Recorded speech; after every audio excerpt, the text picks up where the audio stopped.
Welcome to Israel. Before the war, I had a chance to travel across the country and create an incredible documentary all about the different people and places you can visit in this amazing country.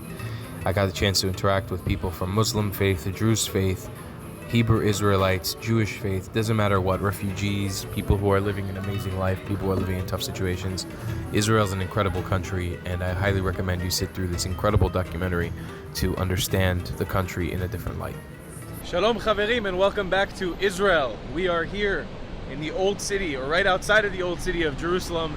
And today I'm going to be showing you guys this entire old city, the most contentious spot in all of the Israeli-Palestinian conflict and everything that's ever happened in the history of this country and the nations that have conquered it. You can see the signs here to enter Jaffa Gate. That's where we're heading to right now. Jaffa Gate is one of the 8 gates that exist in the old ancient city of Jerusalem, the walled fort here of the old city. And the 8th gate is actually behind the Al-Aqsa compound, but it's closed down. It's no longer like an open gate for tourism. But there are different 7 gates around this whole old city that we can explore and see. We're going to be entering through one of the most popular ones, the Jaffa Gate. It's the one most popularized by American and Israeli tourists. There's a big market there on the entrance. So we're walking in right now, but you can see the old city walls right behind me right now. It's incredible. It's an incredible sight. And I'll be showing you guys all around this place today, so let's head in. So something that I think is important to mention now in the video, Jerusalem is Israel's biggest city, and it's comprised, when we think of the biggest city, of over 1 million inhabitants, which make up both East Jerusalem and West Jerusalem. East Jerusalem, at the moment, is considered by most international standards, from what I've come to understand, as occupied territory, occupied by Israel from Palestinians and Palestinian nationhood. And that's sort of the line that cuts right in between what makes up Western Jerusalem, where most of the Israelis and Jews live, and Eastern Jerusalem. The old city is sort of on the border of both of those things. Once you go east from the old city, you start hitting mostly Palestinian and Arab villages, heading all the way towards the Dead Sea and Jordan. So right here, what we're entering is the most popularized entrance by Israeli tourism. There's also Palestinian or Arab side. One of the gates are more Palestinian and Arab centric. And Jerusalem, the old city, is made up of 4 quarters. We have the Armenian Quarter, the Christian Quarter, the Muslim Quarter, and the Jewish Quarter. The Muslim Quarter being the biggest quarter of them all, and the Jewish Quarter being nestled right up against the Western Wall compound and the Al-Aqsa Mosque. So right here, we have the entrance. I'm going to show you guys how it looks when we're going in. So here it is, walking up these steps. You get an amazing sprawling view of sort of modern Jerusalem. This will be one of the first gates we're going to enter, Yafo Gate or Jaffa Gate. And you've got a beautiful viewpoint here. This is also another way to enter through there. And over there in that section is a mall called the Mamila Mall, which is a modern mall. But this is one of the most beautiful and popularized entrances to the old city of Jerusalem. And here's the gate, and you can just walk right in. And boom, just like that, we have entered the old city of Jerusalem. Again, there's 6 more of these gates that we can walk through today. We're gonna try to hit up all of them. We've got a very long video for you guys in store. But going through here, the main entrance, you've got tourism kiosks, stores, lots of tour guides who are doing, free guided tours or walking tours, currency exchange, and then you've got a big market going all the way down towards the Western Wall compound. We're gonna try to break down each quarter one by one and explain to you guys what each quarter is. It gets a little bit overwhelming at times, but this is the main entrance on the Israeli side to the old city of Jerusalem. Very, very beautiful place. We're also very close to the Tower of David, which we'll show you guys in a minute. But we can just start. One of the most fun things about being in the old city of Jerusalem is just walking around the many small little alleyways. In Hebrew, we call them simtaot, that just take you to God knows where. There's going to be restaurants, coffee shops, burger places, like literally anything you can imagine, just going through the entire old city. It doesn't stop. And another thing that I wanted to mention earlier when I was making the point about Jerusalem's sort of modern age, the old city of Jerusalem is a place that comprises mostly of tourism nowadays and people who work within the tourism sector and these heritage sites. But this is not by any means what modern Jerusalem is like. Modern Jerusalem sprawls out to a bunch of different veins across the city and a bunch of different kilometers away from this old city. This old city is sort of nestled in the middle of what is modern day Jerusalem. But you've got an entire city making up the outside part of this. And this is not where I would say a majority of Jerusalemites live. The old city makes up a big part of it, big part of the heritage and the draw to come here, but it's not all of Jerusalem. So I think it's only fair, because I think a predominant base of my viewers are Christian/Catholic. A lot of you guys are from the Philippines and from other Christian nations around the world, that I show you guys the Christian quarter first. So that's what we're walking through right now. This is a Christian quarter of Jerusalem. Through here, I think this alleyway may not lead anywhere significant. Oh, this is cool. We found Santa's house. I was looking for this place earlier. We will try to make it to the new gate, which is one of the more prominent gates here in the Christian quarter of Jerusalem, and I'll show you guys what that looks like. But here you have a cool Santa's house. This is a tourism attraction where you can go meet Santa. So just so you guys know, this is something really cool. Now again, like walking through here, I'm completely alone right now.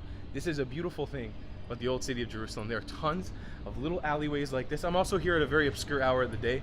I'm here like around noontime. It's super hot. Not a comfortable time to be walking around the old city, but it's you get peace, you get quiet.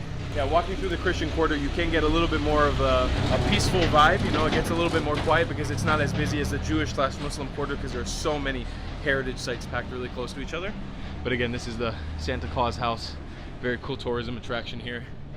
We can continue through the Christian quarter. And what's amazing to think about when you're walking through Jerusalem's old quarters like this is that these stones and a lot of this architecture hasn't been changed in, you know, hundreds or thousands of years. It's very, very old. It's very ancient, and it's absolutely breathtaking. It's unlike any place in the world, you know, walking through here. It's just gorgeous. Every alleyway that you turn, every building that you see, it's all old and rooted in history, and absolutely amazing. So what you have here on the left of me is the Knight's Palace, or the Latin Patriarchate. I don't know how to pronounce it exactly. I'm not really well versed in my Christian terminology, so I apologize. I remember when I was living in New York, I pronounced Episcopal once as Episcopal, so I apologize in advance for if I screw those things up. But you know, there's a lot of history here in the Christian quarter when it comes to Catholicism, Christianity, and you have a massive palace here. Huge compound. Absolutely gorgeous. Tons of buildings to explore here. So here you've got these great signs on the side of the road pointing you to all the different tourism sites. So we're gonna head over to the new gate now. So here we're rolling up on the new gate. This is one of the, I would say, less popularized gates in the old city of Jerusalem. You know, there's other gates like Damascus Gate and Yafo Gate that are just hustling and bustling, but it is one of the many gates that make up the old city of Jerusalem and the entrance into the old city walls. So there you go, that's a good look for you guys in there. And again, this brings you into the Christian quarter. So where I'm gonna take you guys to now is where you probably thought of immediately when I told you guys I was in the Christian quarter of Jerusalem. We're gonna head on down to the compound that makes up the Church of the Holy Sepulchre, where Jesus Christ is said to be buried in a tomb under the church. I've actually been here before. It is a very immaculate church. It's very beautiful, and Christians, Catholics pilgrimage all over the world to come and see this church and pay homage to, you know, the deity that is said to be buried there. So I'm going to take you guys into that place right now. That's where we're walking to. And again, there's just no shortage of little alleyways to divert off to and grab your attention, but we'll continue down the tourism path to the church. Again, just look at these little alleyways that we're walking down to get to the Church of the Holy Sepulchre. It's just gorgeous. It's so cool. Something about the old city of Jerusalem that just, you know, it inspires and it awakens a real spirituality within everyone. Doesn't matter what religion you come from, what background you come from. There's something very special about this city. Now, again, something to be said about this whole experience walking around the old city. While there are a lot of sites to visit, because it is an old ancient city, it's not like a sprawling metropolis. It's an old city within a major metropolis, which is, you know, modern Jerusalem. It's the distances to walk from place to place are not very large. You know, it's not like a crazy distance from the new gate to the Church of the Holy Sepulchre. It's like less than a 10-minute walk, especially if you don't divert your attention too much and you walk in a beeline. You'll get there very quickly. But you can even see within here, I mean, like, people do live here nowadays.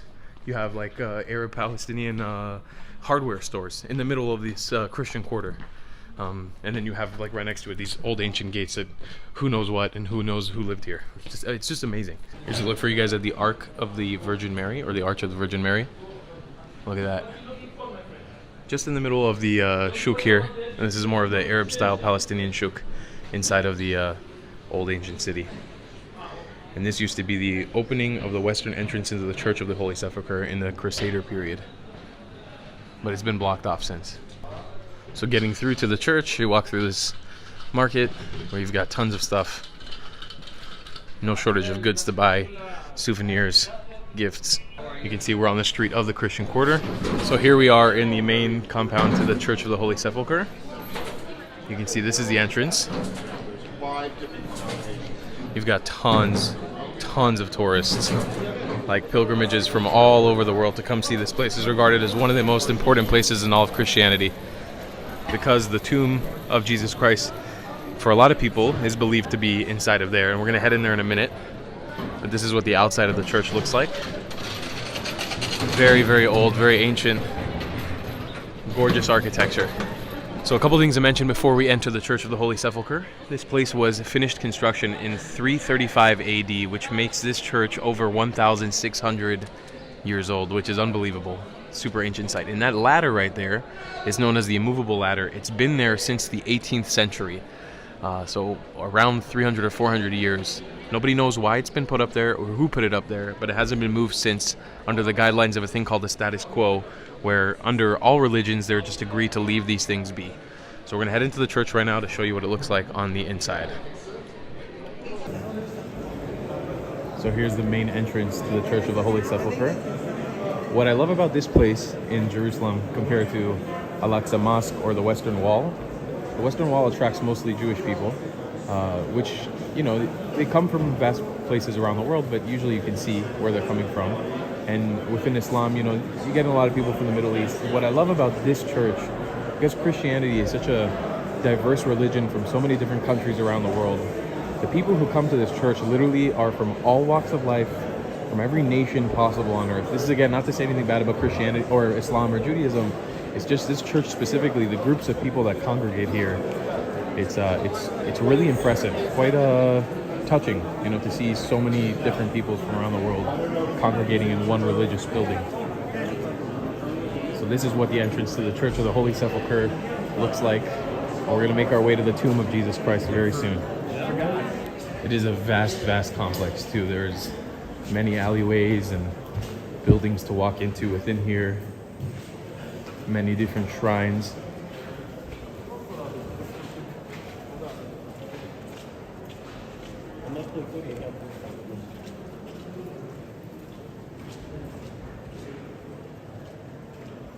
Absolutely marvelous. Look at that inside. You've got balconies inside of here. It's just incredible.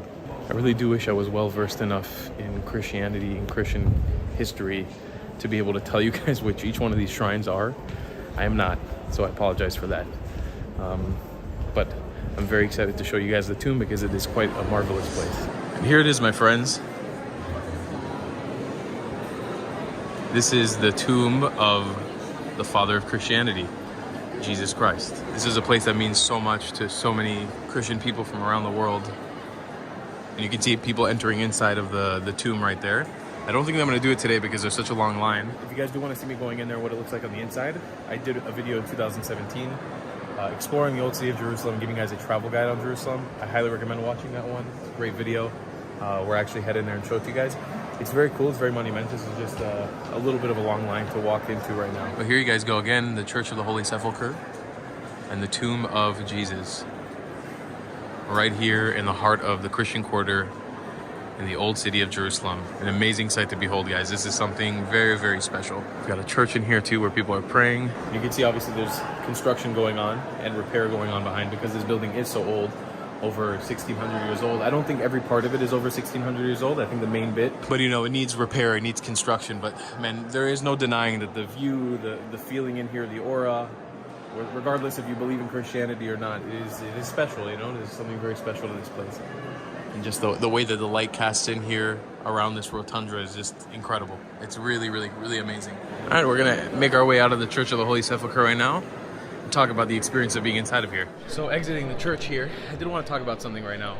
You know, one of the things that I feel like this place stands for specifically in Jerusalem, and the fact of coexistence and cohabitation by different religions, it's really amazing compared to the Al-Aqsa Mosque and the Western Wall, which have a little bit more of division, divisiveness within them. This church seems to stand for unity between all religions, all races, across all peoples around the world, and I really, really love that. So exiting the Church of the Holy Sepulchre right now, we're thrown back into the Native Bazaar marketplace. This is sort of a giant shuk complex within the Christian Quarter on the border of the Muslim Quarter that has souvenirs, trinkets, all kinds of things you'd want to buy on your trip to Jerusalem, including this amazing archway to an entrance of another shuk. This one's called the Aftimos Market. It's another beautiful one with some restaurants and shops in here, but it's just the archway to enter here is phenomenal. So beautiful. And it's really, really apparent from the outside. Look at that. Just gorgeous. We've seen the main important bits in the Christian Quarter. We have St. John the Baptist Church just a little further down on our way to the Armenian Quarter, which is the quarter we're going to head into next. So here we are back in another shuk alleyway. One of the main ones that take you either way across the old ancient quarters here. Going left, you have tons of shops. Going right, you've got tons of shops. So we've made it back near Jaffa Gate, where we first entered the old city. We made a big loop through the Christian Quarter. Now we're back in the Armenian Quarter. And I want to answer a question that probably a lot of you guys are wondering. There are 4 quarters in the old city of Jerusalem: a Jewish, a Christian, and a Muslim, which are the 3 Abrahamic religions that all stemmed from Judaism originally and this land. Why do Armenians in Armenia have their own quarter here? Well, from doing a little bit of research online, Armenians started converting to Christianity around 2,000 years ago, and they developed a big migration and immigration to the land of Israel back then, and they became an integral part of the city. There's over 2,000 Armenians who live within the old city walls of Jerusalem currently, and it's just one of the biggest immigrant groups that live in this old city and have made a presence here through time. So that's why the reason that they got the name the Armenian Quarter, and it kind of just stuck. Over here, we're looking at right now, is the Tower of David, which overlooks the entrance of the Christian Quarter, which is that way, the Armenian Quarter where we are right now, and generally old ancient, the old city of Jerusalem.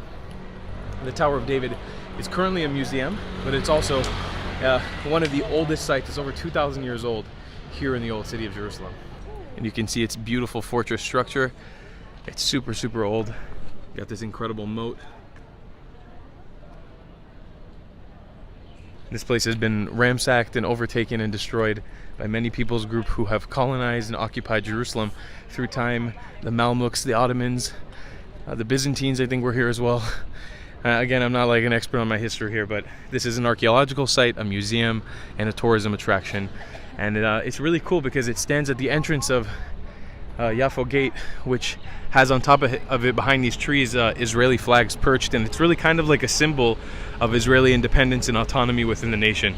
It is really cool. Again, could be a little controversial what I just said, depending on who you are and where you're watching from, but being an Israeli citizen and an Israeli myself, it is very cool to see this and to have access to this. It's just beautiful. So we'll head further into the Armenian Quarter now and explore it a little bit. Also within here, we're going to head to our third gate, Zion Gate, or Zion Gate, Sha'ar Zion in Hebrew. And within the Armenian Quarter, it is important to mention as well that this is the smallest quarter out of all 4 quarters. It's the one that's got the least amount of space between the Muslim, Jewish, and Christian quarter. But we're going to head over to the gate, the entrance. And this is a look for you. You got Armenian flags everywhere, Armenian restaurant. You got information here on where to head to. We're heading there, Sha'ar Zion, Zion Gate. So to me, as an Israeli Jew, the Armenian Quarter has always had the least bit of pizzazz, the least bit of like attention towards my brain to come here and visit this part of the quarter, or this part of the old city, this quarter in the old city. But what it does have, like every quarter has its magic and its sites. You know, in the Islamic Quarter, you have the Al-Aqsa Mosque, and then you have the Western Wall. In the Jewish Quarter, you have the Church of the Holy Sepulchre. In the Christian Quarter, so the magic that you do have in the Armenian Quarter is access to be able to climb up these walls, the tower walls that make up the exterior walls of the old city. And it's beautiful. We're going to try to get some access up here right now to show you guys these ruins and obviously what these old ancient walls look like up close and personal. And you can see this is set up really well for tourism. There's guardrails across the whole thing, and people can walk up and get views of this, get access to these old city walls. You know, there is a big parking lot here, which is a little less exciting, but just being able to access the top there is it's pretty phenomenal, not gonna lie. All right, so up over here, we've got Shal Tzion, or Zion Gate in English. This is another one of the gates that we're gonna be passing by today. I think there's our third or fourth gate for today. It's a medieval style gate. You can see it's very beautiful. It's got a sharp right turn back into the old city. This brings you right into the Armenian Quarter. And you've got a beautiful view of the hills of Jerusalem back there. And also going down here, it's gonna bring us into the Jewish Quarter towards the Western Wall compound as well. You can see here the information map showing you where we are. So we're sort of walking on the Armenian Patriarch Road. Armenian Quarter is all going down that way. Again, not too many notable sites that I want to show you guys in this video. Potentially we could do a whole video about the Armenian Quarter, but within here, you can see exactly where we are. We're going to be walking towards the Temple Mount area, the Western Wall compound. Now, potentially something you may be asking yourself about me and why I know so much about this place is because I grew up partially in Israel. I've been coming to Jerusalem my entire life. I also had my bar mitzvah, and if you don't know what a bar mitzvah is, it's something that, when you're 13 for a male in Judaism, or 12 when you're a female, you do a celebration for your sort of becoming of age. And I had my bar mitzvah right down here in the Western Wall in the Jewish Quarter in Jerusalem. It's a very special place to my heart. I love this place. Again, I've been coming here my whole life. This is like a second home to me. I know Jerusalem very, very well.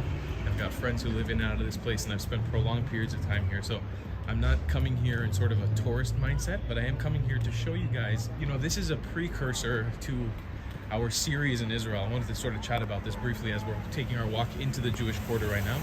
You can see again how beautiful it is, all the ruins behind me. We've got a beautiful view of the, I believe that's the Mount of Olives right there. This series about Israel, we showed you guys a week or two in Tel Aviv prior to coming here to Jerusalem. Jerusalem is it is the capital of Israel, but it's also the disputed capital of Palestine and the Palestinian territories. And there's a really big rift and a division within this city that a lot of people don't understand. But what I want to try to show you guys in this series is more of the coexistence and more of the efforts of people to live together, rather than what the media shows you, that this place is extremely divisive and dangerous and people hate each other. That's the goal of this walkthrough of Jerusalem today, is to show you guys on the day-to-day, Israel is not a dangerous place. It's actually overtly safe. And the views and the history here, they're so worth indulging in and experiencing. And I can highly recommend visiting here for pretty much any people group, no matter who you are. How beautiful is that view? That's something else, huh? Just gorgeous. So right here on the border of the Jewish Quarter and the Armenian Quarter. So again, not to hark on it too much, but this episode is our first episode in Jerusalem. I want to show you guys what all the balagan in Hebrew is the word, sort of the mess is about. Why people seemingly hate each other here, why there's division. It's all based on this old city. The history stems out of this place, the conflict, all that stuff, it stems out of this place. But in reality, it's not really burning in flames every day. It's not really just a constant mess and chaos and violence. It's actually quite peaceful most of the time. So that's the goal of this series. It's going to be the precursor to our entire experience here in Israel. I want to show you guys what is the core, what is the middle of all of this, and that is the old city. So let's head into the Jewish Quarter now and explore my roots as a Jew. So here's the street sign signifying the entrance to the Jewish Quarter and the Western Wall. It's all along this street going all the way up, and it's a beautiful journey into the Jewish Quarter here. And here we are, Jewish Quarter Street. This is the street we're going to be taking all the way into the Western Wall, continuing straight down here.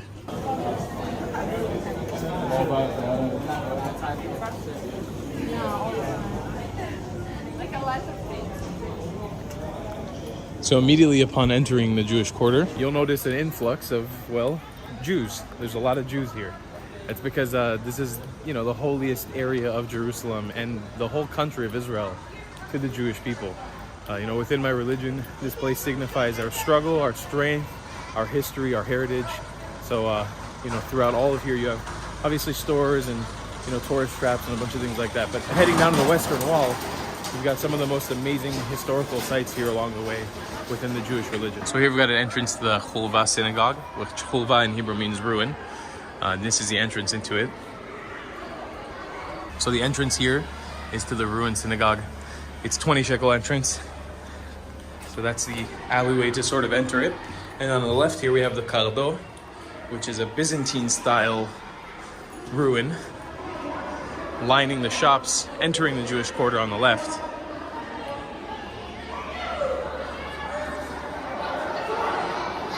And it's amazing. It's amazing. It's just amazing. It's amazing. All these structures are around 2,000 years old. They're beautiful. You know, they're all sort of modern archaeological sites that are still studied to this day to understand our history in the city and our heritage here in Jerusalem. Again, you've got ruins going all the way down here across the entire spot.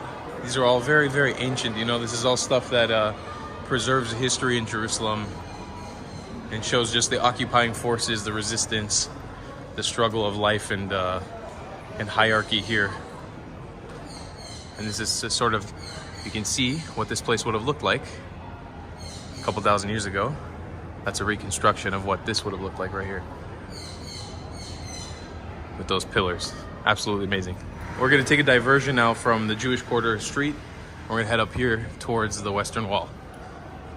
And in a minute, we're gonna be in the holiest site to Judaism.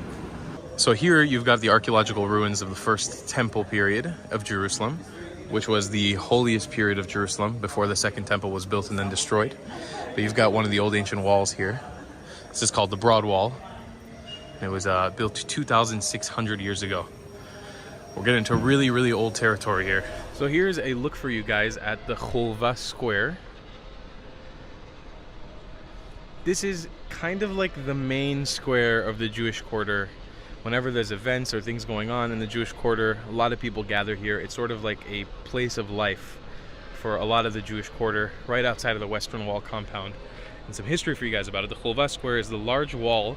In front of us is the eastern facade of the Cholva Synagogue. The synagogue was the central meeting place for non-Hasidic Ashkenazi Jews until the fall of the quarter in the War of Independence in 1948. It was restored in 2010 by the Company of the Reconstruction and Development of the Jewish Quarter and reinstated as a house of prayer and Torah study. You are invited to visit the synagogue in all its splendor and enjoy the majestic view for 20 shekels. We are Jews at the end of the day. I don't mean to fall into the Jewish stereotypes, but it is true. So this is that facade right here. And yeah, you can see just this Cholva Square is this sort of beautiful meeting point, central square in the Jewish Quarter in Jerusalem. It's a little quiet right now, but I have seen this place packed to the brim. You can see sort of the pure commotion and amount of people that are entering this area. There are so many restaurants here as well to dine in and tourist shops to visit. What I do recommend is a lot of this area is going to be super overpriced and super, well, very much on the touristy end of things, tourist trap ends of things. So I don't really recommend eating anything here, buying anything here, because this is sort of like the most touristy, busy area of Jerusalem and the Old City. But right around this edge, we're going to get a great view of the Western Wall. Well, the most beautiful place, in my opinion, in the Old City of Jerusalem. All right, here it is, my friends. Bypassing all this chaos, these kosher restaurants, we're going to get a view of the beautiful Western Wall compound, the Al-Aqsa compound, all of it right here. And I think we're right in time for the Muslim call to prayer. I hear it in the background right now. Now look at that view. That is not something you get to see every day. This is, in my opinion, the most beautiful view of Jerusalem. It is. This is the, you know, the main center of the Old City compound, the Al-Aqsa Mosque compound. You can see the Dome of the Rock up there, and you can see the Western Wall. It's beautiful. This is the most important place in Israel to Muslims and Jews. It's contested, it's controversial, but it is magnificent. And we're gonna head in there right now. You can see all the Jewish people congregating over there. And we're gonna go over to the Western Wall and do a little prayer. I'll show you guys how I pray down here. So due to the security situation in Israel, you do have to go through a security checkpoint to enter the main compound of the Western Wall. So we're gonna do that real quick. And when we emerge on the other end, we'll be right in front of the Western Wall. Here we are, just like that. Exited the security station. Now we are at the entrance of the Western Wall. So here's your official entrance note. I am going to put on my head covering. In Hebrew, we call it kippah. In Yiddish or Ashkenazi Jewish, you sort of call it a yarmulke. That's probably what you guys know it as, this head covering. And it is something I wanted to note. You guys will see Jews wearing this. Sometimes you'll see Jews wearing hats. It's actually not a mandated thing within our religion. It's more of a custom to remind us that there's something above us. That's the reason why we wear this head covering. And as I'm entering a place as holy as the Western Wall, it's important for me personally to put this thing on and show respect to my religion and to my people. Now, I mentioned earlier that this is the most important place in the world to Jews, and I want to make a quick distinction in that regard. You know, the Western Wall is what is left. It's the last ruins of the ancient temple, the second temple here in Jerusalem. That was, you know, the holiest temple to the Jewish people. It was the holiest place in the Jewish religion. And this Western Wall is actually just one of the outside walls that was left for it. It was left to it after the destruction of Jerusalem and the ransacking of that temple. It actually isn't necessarily the wall that's the most important place to Jews in Jerusalem. It's the Temple Mount. It's the area behind it that is actually the most sacred place in the entire religion. And on top of that Temple Mount, in that compound, is where the Al-Aqsa Mosque is sitting. That is part of the reason that the Israeli-Palestinian conflict exists. It's one of the driving factors, and it's honestly part of the reason that the conflict constantly flares up. It's the controversy that within Islam it's not really possible to come in as an outsider, as a non-Jew, as a non-Muslim to pray, and a lot of times it's seen as as sort of an infraction or like a violation against the Muslim faith to have non-Muslims praying up there. And so that's part of the reason that so much division exists between this wall and what exists behind it. At the end of the day, it's two people groups, Jews and Muslims, who can't agree to what is right and what is wrong, and who can and can't pray in these places. This is a very skimmed over, non-political take on the exact issues here, but I did want to sort of briefly mention it. And here above us, you can see people having bar mitzvahs just like I did when I was a kid. They'll be wrapping tefillin, which I'm about to show you guys, for the first time in reading a passage from the Torah. Down there is an ancient synagogue that we're going to enter in a minute. And then here's obviously the Western Wall, where you famously write a prayer or a wish that you have into a note and stick it into the wall of the old ancient temple. So on the topic of bar mitzvahs and tefillin, I'm going to show you guys what that is right now. When a Jewish boy becomes 13 years old or becomes of age, they wrap this thing called tefillin around their arms and read a passage from the Torah to commit to a prayer of becoming a man within the religion. And I'm going to do that right now. You're going to see plenty of men and boys doing that for the first time now here, and people obviously offering the service of doing it for each other. It's an integral part of a religion, and it's a commitment of the man to do this thing every morning when they wake up, besides high holidays. You can see the Kotel area, the Western Wall, the Kotel in Hebrew, is divided into two sections. You've got the men's quarter here, and then you've got the female quarter over there, the women's and the men's section.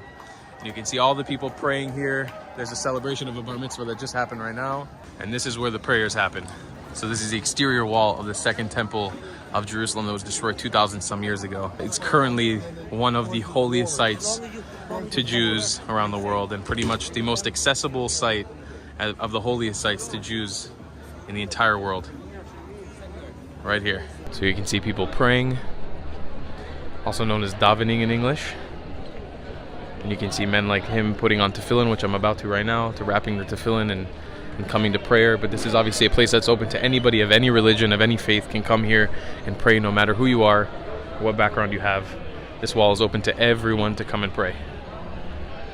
There's no religious doctrine barring anybody from entering here and praying.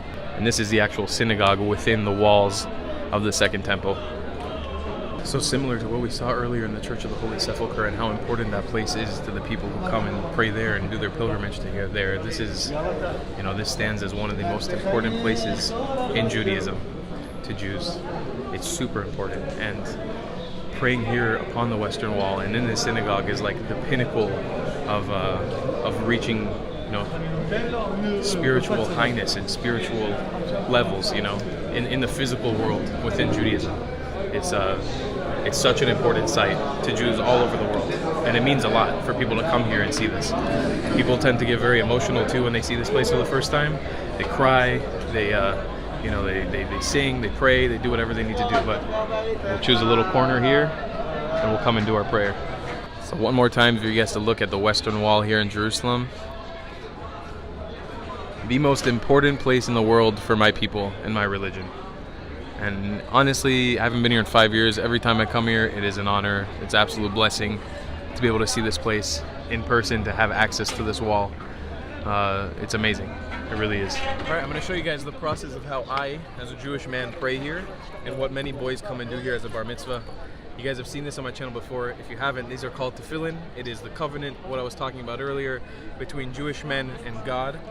These are leather straps that we wrap upon ourselves on our left arm close to our heart, and then on our head, that is helping us connect with God. And then we'll approach the wall. I can't actually talk while I'm putting these on, but once I finish putting them on, I'll be able to discuss with you guys the actual prayer that I'm doing at the Western Wall. So here's how I put my tefillin on as a Jewish man.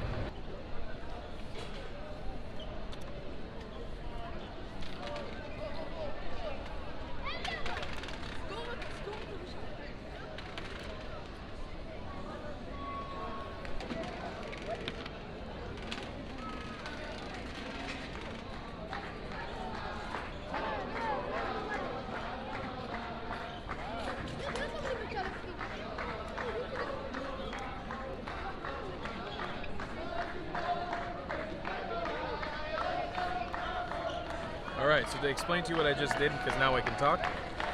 Basically, I wrap this 7 times around my arm, then take a pause, put the straps on my head, do a prayer while I'm doing this, then wrap it 3 times on my finger and do another prayer. The cases stay on the outside. You can see there's currently a bar mitzvah happening right here. And it's a huge celebration because this is a Jewish boy becoming a man and doing the tefillin that I just put on myself for the first time in his life properly as a man.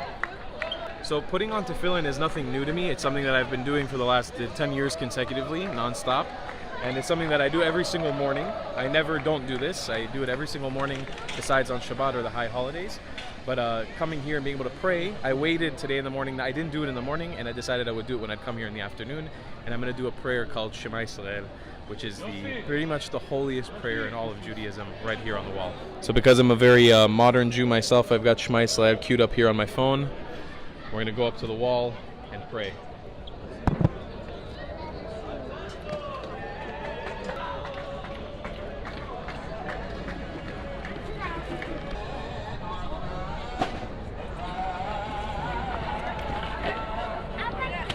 Truly a powerful experience being able to pray here at the Western Wall.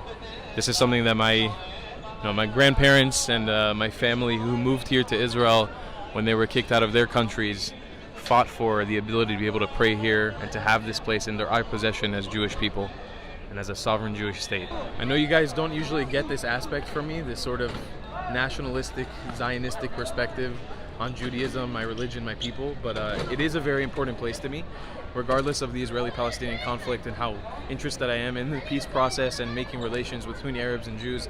This place is very important to me, and as controversial as it might be for a lot of people, I love the fact that I can pray here no matter when I want, whenever I want to come here. I have access to this place no matter what, because I am Jewish and a citizen of Israel. So I have these wonderful kids asking about the YouTube channel right now. What's up, guys? Oh, what's up? How's it going? I'm good. Whose bar mitzvah was it today? That was me. Your bar mitzvah? Yeah. Actually, for real? Yeah, for real. Mazal tov, habibi. Me. Great job. Not really. No? No, because my bar mitzvah was December 19th. Ah, so it's a late bar mitzvah. Yeah. Alright guys, so I ran into another YouTuber here as I was taking off my tefillin. This is Aman Singh. Hi. He's an Indian YouTuber.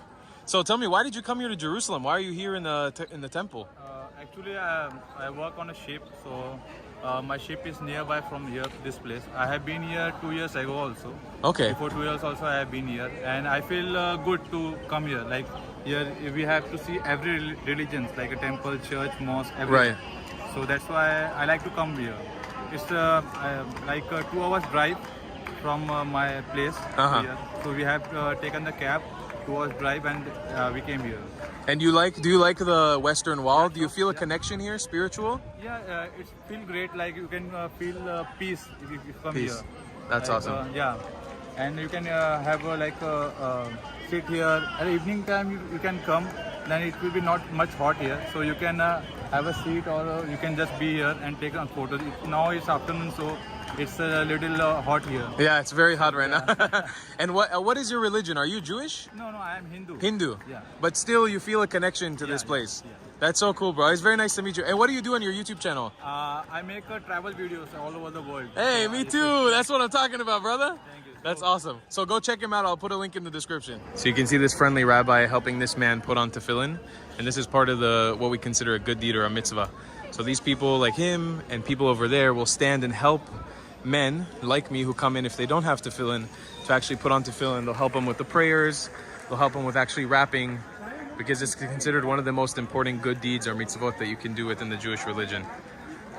So you have entire stands of people just helping other people do this. And this is something that sends back centuries for us Jewish people.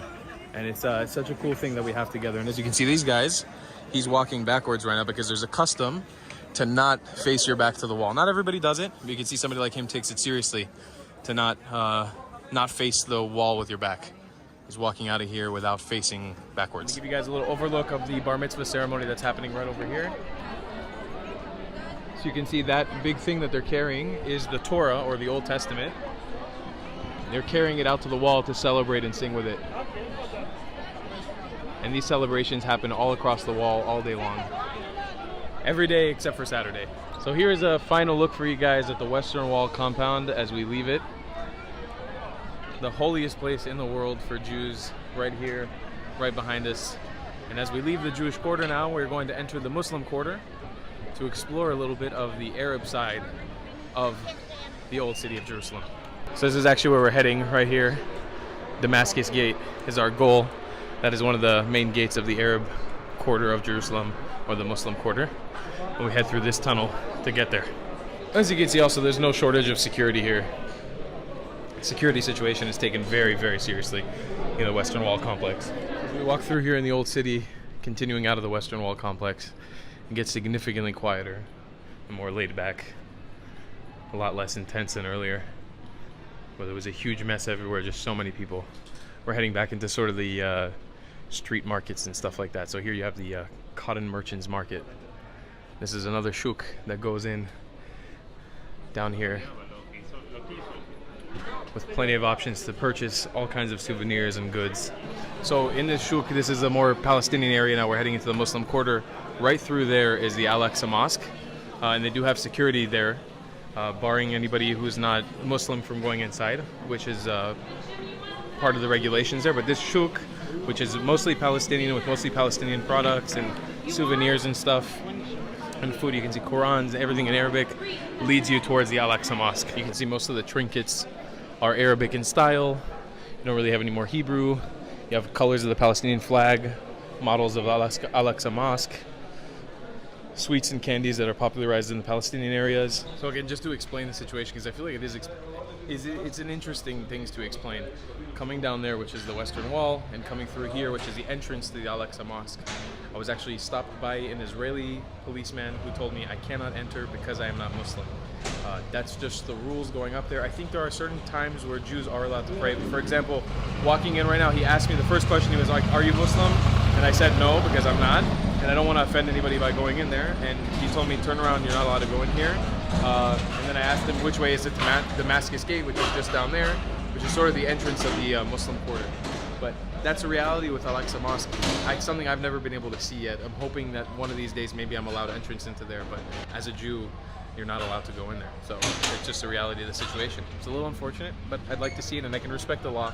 It's not that important to me that I want to anger anybody, but I would love to see it because it is also a holy site for Jews. But walking down here, we are in the more predominant Muslim quarter, Palestinian area of the old city now.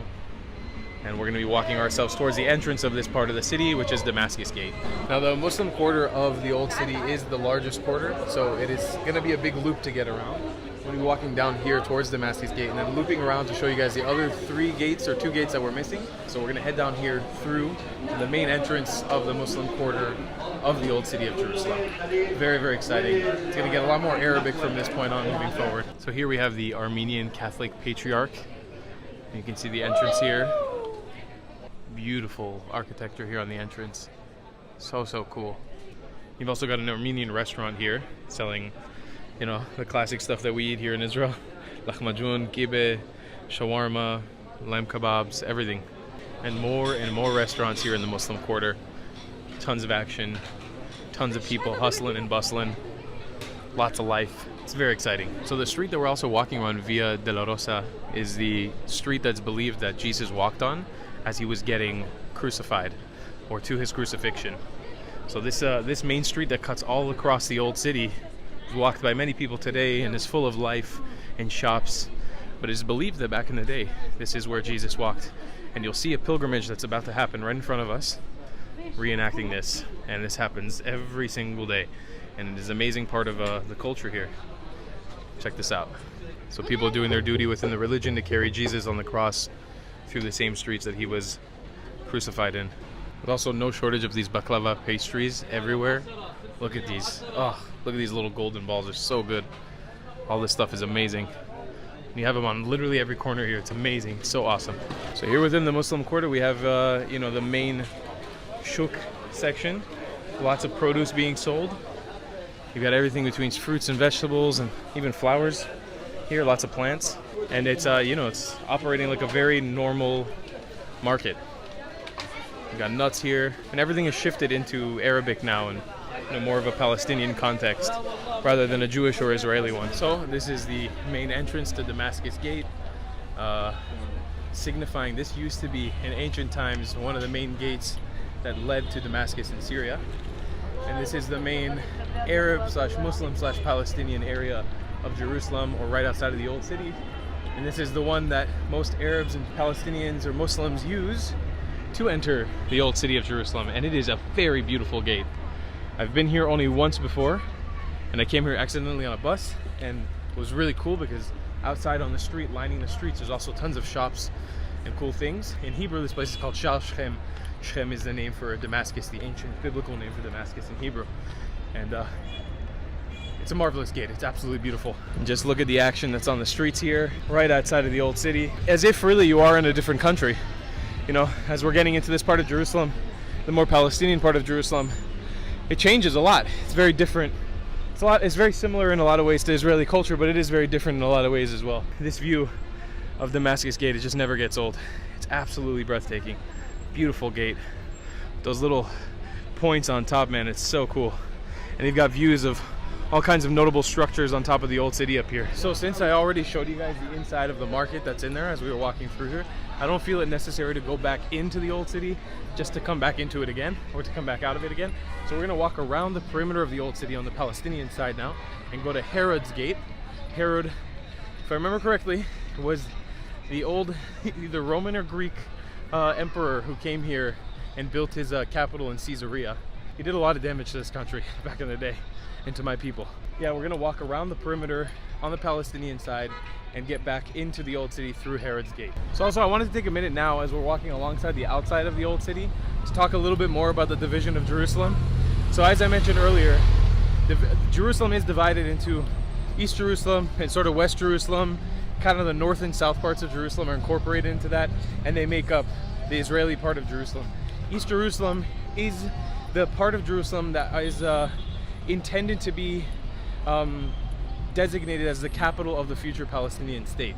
So walking through here, what we're doing is we're actually sort of circumnavigating around what is supposedly supposed to be Palestine. There is so much division in the setting up of this state, and there's so many problems, innate political, society, and financial. I mean, it goes into such a big rabbit hole. It's too much to talk about just in this video, as this is a tour of the old city, but I did want to mention that because we've sort of left Israel, quote unquote, now, and we're in Palestine, what is supposed to be the future of the Palestinian state in this area. But again, it's so cut up and split up into different parts that it's kind of hard to tell, because while we're here, you're gonna have Israeli police, Israeli army, you're gonna have Israeli flags, all within is what is proposed to be sort of a Palestinian state. And again, I'm not stating that the sidewalk that I'm walking on right now is proposed part of the future Palestinian state, but there's a lot of people who lay claim to this area being part of that, because at this point, it doesn't really even feel like Israel anymore. This feels more like an autonomous Arab enclave within the city. It's very interesting, the dynamics that make it up. We're gonna head over to Herod's Gate and show you guys the inside there. Sorry for all my blabbing. I'm very interested by all this stuff, and I hope that you guys are too. Take a look. People are taking little naps here. in the shade of the wall. It is a very hot day. It's got to be in the upper 90s Fahrenheit, you know, around like 30, I don't know, 37, 38 here. Close to 100 degrees Fahrenheit. And as I was talking about, you see like Israeli police, Mishtarat Israel there, and Dol Israel. But here we have the entrance to Herod's Gate and back into the old city. Through the Muslim quarter, of course. We're unlocking another gate now, my friends. Here we are, entering Herod's Gate. Back into the Muslim quarter of the old city of Jerusalem. Wow, it smells so good here. Uncle Mustache. So in a straight line ahead of me, we'll be heading back towards Al-Aqsa and that compound in the western wall. Through here, we've got one more gate that we're going to go to on the left, and then we would have finished all the gates that I believe we can visit in the old city. Out of the 7, I think we've done them all. So we're heading down the straight line right now, a little bit more quiet, a little less shops here, a little less action, straight towards the Al-Aqsa Mosque. You can just see over here through this arch the golden dome of the Temple Mount. So beautiful from through here. So cool to see it from up here. All right, we're heading through the archway that will lead us to the last part of the gates that we have to accomplish here in the old city of Jerusalem. So through here, we're gonna go on down to Lions Gate. You can see we are on Lions Gate Street. So let's head on down. Deeper and deeper into the Muslim quarter we go. And you know, the Muslim quarter is the one that I know the least about. I've least explored this one, and it's the largest, so there's so much to see here. It kind of feels never ending. And I feel like I've skipped over so much in this video, but nonetheless, it's you know, it just opens the opportunity to keep exploring this place in the future. Here's another sign for you guys signifying the importance of Via Dolorosa, the road which Jesus walked from the place of his trial to the place of his crucifixion. There are 14 stations along the road where the events mentioned in the New Testament and in later traditions took place, and that's all along this road. This is St. Anne's Church right here. This was built by the Crusaders in 1138. It is a super old Roman-style church. Can't really get a good view of it from here. I think you can probably enter it, but I'm just a little bit too lazy and hot at this point to try to get in there. But that is the outside of the church right there, what you can see, lining the Muslim quarter in here. Never gets old to me too in the old city of Jerusalem, seeing cars traversing these roads, because what you would think thousands of years ago, people were walking in here with like cows and donkeys and camels, are now shoving Toyota Camrys and Kia Souls in. It's very funny. And here we are, the final gate, guys.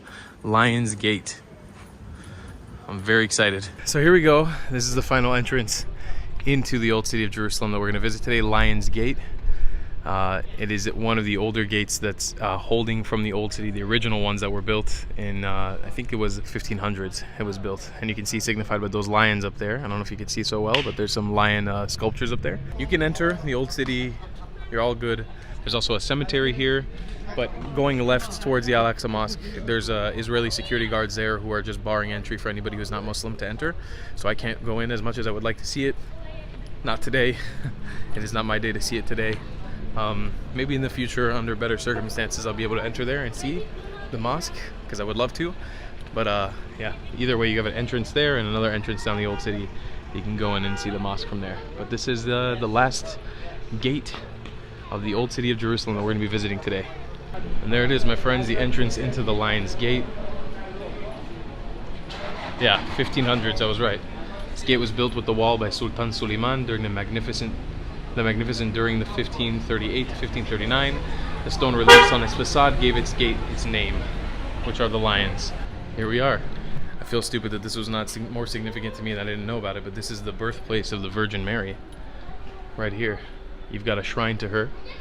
And within this church, I guess, or within this building, Virgin Mary was born, the mother of Jesus. That's pretty crazy. I feel like for some reason I've been somewhere else in the world where they claim that it was the birthplace of Virgin Mary. Maybe I'm wrong. I don't remember. Correct me in the comments, my fellow dedicated Christian class who know better than I do. Is there another place that's claimed to be the birthplace of the Virgin Mary? I don't know. Maybe I'm just an idiot. Probably. That's probably the reason. But that pretty much concludes our entire circumference of all 4 quarters of the old city of Jerusalem. I'm super hungry. I'm dying for a shawarma or something. I've been walking around all day. Now I just don't know whether I want to choose a kosher one or a halal one. I think that I'm going to be going for a more Arab style shawarma right now. So let's go find some food. Let's take a look how beautiful this road is. This is the Sisters of Notre Dame de Zion. Look at that. And the road lining it on either side, just quiet and freaking amazingly beautiful. With all these little passageways above. Seriously, the old city of Jerusalem is unbelievable. And again, even parts like this of Via de la Rosa, walking around. You know, there's like literally everywhere is just lined with antiquities and historical spots. I would never be able to cover it all in one video. It's something that you really have to come here and see yourself. Just look at that, being completely by myself down here on this road, walking around. It's so freaking cool. It's such an amazing experience. So I found a little spot here, smells fantastic. Getting some shawarma, and I'm gonna get one of these blue drinks, which I don't know what that is, but I'm gonna get it. So here I am, an Israeli man, eating a Palestinian shawarma. 25 shekel is significantly cheaper than anything you can get on the Israeli side, kosher stuff. And it's pretty hefty too, and it looks delicious. So let's dig into it. A lot of salad. It's a chicken shawarma, which is a little less exciting, but it's still very delicious. I'm gonna inhale this real quick. On the side, I also got a balad, which is just like an icy, very popular through Israel. I've shown this in videos before. I forget what the name of this flavor is. I don't know what it is. It's not blue raspberry. I don't know what it is. It's really good though. It kind of tastes like cotton candy almost. This is a great meal after walking through the old city like this all day. It's been hot, I've been sweating, I've needed some food. And you can't go wrong with a 25 shekel shawarma. That's just awesome. All right, as I'm making my way out of the old city towards Jaffa Gate where we entered, I've got a stain of tahini sauce on my shirt. It's a good note to an end of a good day here in the old city of Jerusalem. Something that I wanted to note is that, you know, the theme of today, as I've been walking through, I've seen Jews and Muslims, like religious Jews, religious Muslims walking side by side the entire day. And I implore you guys to remember that what you see on the news isn't what happens here on the day-to-day. And usually there's a big, fixation on this place when there's a flare-up. But on the day-to-day like this, it's very peaceful. People are coexisting and cohabitating in the most beautiful way. So highly recommend you guys to come down here. Shalom chaverim, and welcome to beautiful Yafo, Tel Aviv. I am here on the beach. I think this beach is called the Dromit, which means the South Beach. We're doing another video here in Israel, and today I'm going to be showing you guys old, ancient Yafo, Tel Aviv. This is the old city. It's as close as you're going to get to old, ancient Jerusalem, but in the Merkaz, or the central district of Israel, like Tel Aviv. And there's lots of really cool old buildings here, old restaurants, really good food. I've also got a close family friend who owns a restaurant here. I'm going to show you guys a little bit later. But today, we're going to take you guys on a tour. As you can see already when we're walking through, it's this beautiful neighborhood. I know this neighborhood really well because when I used to live in Israel, we used to come here all the time because, like I mentioned, we have an old family friend who sort of lives here and runs a restaurant. His whole family does. But I'm going to take you guys on a bit of a walking tour today to show you guys this place, because undoubtedly, if you come visit Israel, you are going to come to this place, and I want you guys to know a little bit about it before you come. As you can see, we're here in one of the many little seating squares, beautiful areas you have here. You can see the tower of the masjid, or the mosque, right there. That is the Wailing Tower, where prayers will happen. Everything is made of this old stone. I believe that it is limestone. I don't want to pretend that I know exactly what stone it is. I always thought that this was called Jerusalem stone, but I'm pretty sure it's not. I think it's a sort of limestone or coral rock, which would make sense because we're right near the ocean. As you can see, the ocean is right there. A beautiful ocean, might I say. But, you know, as we are close to the beach here, you do have surf shops, tourist shops, jewelry stores, whatever you want. We're going to take you guys on a proper tour of this place today. Look what I just spotted. A Filipino tour group. That's amazing. Filipino flag. So right by this surf shop on Ruslan Street, you have the entrance to the Mahmoudiya mosque right here. I can't actually go inside because I'm not Muslim, but you can see the beautiful architecture from the outside. I'm not going to show you guys too much on the inside. Don't want to disturb anyone in there, but that is a beautiful mosque going all the way down. Very ancient mosque as well. And outside of here, you have the Sabil. I forgot exactly what it's called, but this is the communal fountain that exists outside of a lot of mosques. You'll see these all over Yafo, and you can come here, get a drink of water. I think it's predominantly made for Muslims, but open for anybody to refresh themselves. You even have a dog drinking bowl here in the area. Definitely a nice touch, and you can see it's all ancient. Some of it's been refurbished, but it's all next to these old tower walls, and you've got restaurants all around. So here is the Jaffa Great Mosque. Here's the outer walls of it. You can see the beautiful door, and the architecture. written in Arabic coming on the inside. And you've got restaurants scattered on the left and right. You've even got a Jewish temple right here as well. So you can see this is a very communal place for both Muslims, Jews, and Christians to live together. Because of how ancient Yafo is, its roots are really embedded in Christianity, Islam, and Judaism for everyone to be a very sacred place, similar to how Jerusalem is. And you've got these tourist shops scattered all around, similar to how you would have in Jerusalem. They'll sell you a kafia, they'll sell you a hijab, they'll sell you a camel with an Israeli flag on it, a kippah, a yarmulke, whatever you're looking for. So here you've got another entrance to the water fountain. You can see there's many little alleyways that we're going to be walking through today, but this is the main one that I know about since I was a kid. This is another sabil right here, and obviously there's entrances are only for Muslims, I believe, but this is part of the Mahmoudiyya Mosque. You can see this beautiful water fountain complex. Pretty sure I have seen this running before with water. So because this area is run by the Department of Tourism and the city of Tel Aviv in cooperation with each other, you'll have signs like that pointing you towards the right places. We're gonna go up this hill right now because there's some cool, interesting things I want to show you guys at the top of this place. Walking up this hill, you're going to be taken to one of the most picturesque views of Tel Aviv and Yafo that you can possibly get in Israel. There really isn't many better places to get a view of the city from up above like this. And also you have a beautiful park and other historical significantly buildings here on the left that I'll take you guys to a little bit later. But first of all, let's go get a nice view. So here is our gorgeous view of the Tel Aviv skyline. This is a very famous photo spot, and there really are not many views like this of the city available to you. It is gorgeous. If you haven't been watching my other videos from Israel on this series, you would have seen that we've already really explored a lot of the major areas in urban Tel Aviv, in the new Tel Aviv. What's nice about this place is that standing from here, you can take a look at all the urban modern development of Tel Aviv. When you're out there, you can see this place from far away, and it's something that I really recommend. Seeing Yafo from far away, or even taking a boat out in the water and seeing what Yafo looks like from the water, it's an experience like nothing else. Getting to see this ancient city nestled within this modern Mecca of Israel, it's really a different experience. So here we got a look from where we just climbed up from. I was just down there when I started the video, and we walked up the hill. Now we're up here, and you've got old cannons here. So here's a look for you guys to see. These cast iron cannons were found during excavations at the Jaffa port. The cannons were imported by the Ottoman government in the early 18th century to protect Jaffa from Bedouin raids by land and pirates by sea, to enhance Jaffa's stature. They stood on the city walls until those walls collapsed in the second half of the 19th century. So that is what these coastal cannons are. And of course, like many major tourist sites in Israel and around the world, we've got these stupid little Instagram frames. It is a beautiful, absolutely gorgeous view, and it just keeps on with these beautiful stones, a lot of old buildings left and right. Now, one thing that you will absolutely love about exploring Yafo, that you've got tons of this. These are like unmarked and undescribed staircases and alleyways taking you to only God knows where.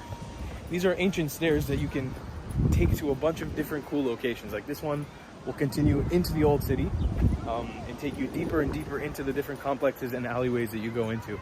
And just from the view right now, we've got a view of another mosque, we've got a view of another church. Look how many different ways that this continues to, how many different paths. Like here, we're just walking along outer rims of the ancient walls of the city. And you can only imagine who was here at the time. You know, it's been around for a long time. But yeah, seriously, walking around here, it's like a choose your own adventure situation where you can just end up in random places. Actually, I don't even think I've ever walked up this path before. Take a look at just how tranquil this place is though, huh? Very quiet without a lot of people. Again, it does fill up depending on if there's events happening here, depending on the tourists, but generally every time I've been here, especially if you come at this time of the day, it's gonna be very relaxed. You got a beautiful view of St. Paul's Church there as well. And just all these gardens, they're amazing, you know, it's so peaceful up here. You can see sort of modern development also inside of this ancient architecture just at the edge of it. So this is a statue of faith of Jacob's dream from the Bible, the sacrifice of Isaac and the fall of Jericho. It's all there in one statue. So I just love being here. I love walking around this place. I love showing this to people because again, I feel like a lot of people, when they envision Israel, maybe they envision a little bit of this, but probably in a more deserty context. They don't envision that at all. A lot of people don't. A lot of people are very ignorant to what Israel actually is, which is a very developed country, sort of emerging into the first world. I don't know if I would specifically say it's a first world country. I mean, I guess it is by all global standards it is, but it's got a lot of elements of a developing country in a lot of ways. All right, so here is the Wishing Bridge, or Gesher Amishalot, which is, Wishing Bridge in Hebrew. It says, an ancient legend holds that anyone boarding the bridge holds its zodiac sign and looks at the sea, their wish will come true. That's the bridge.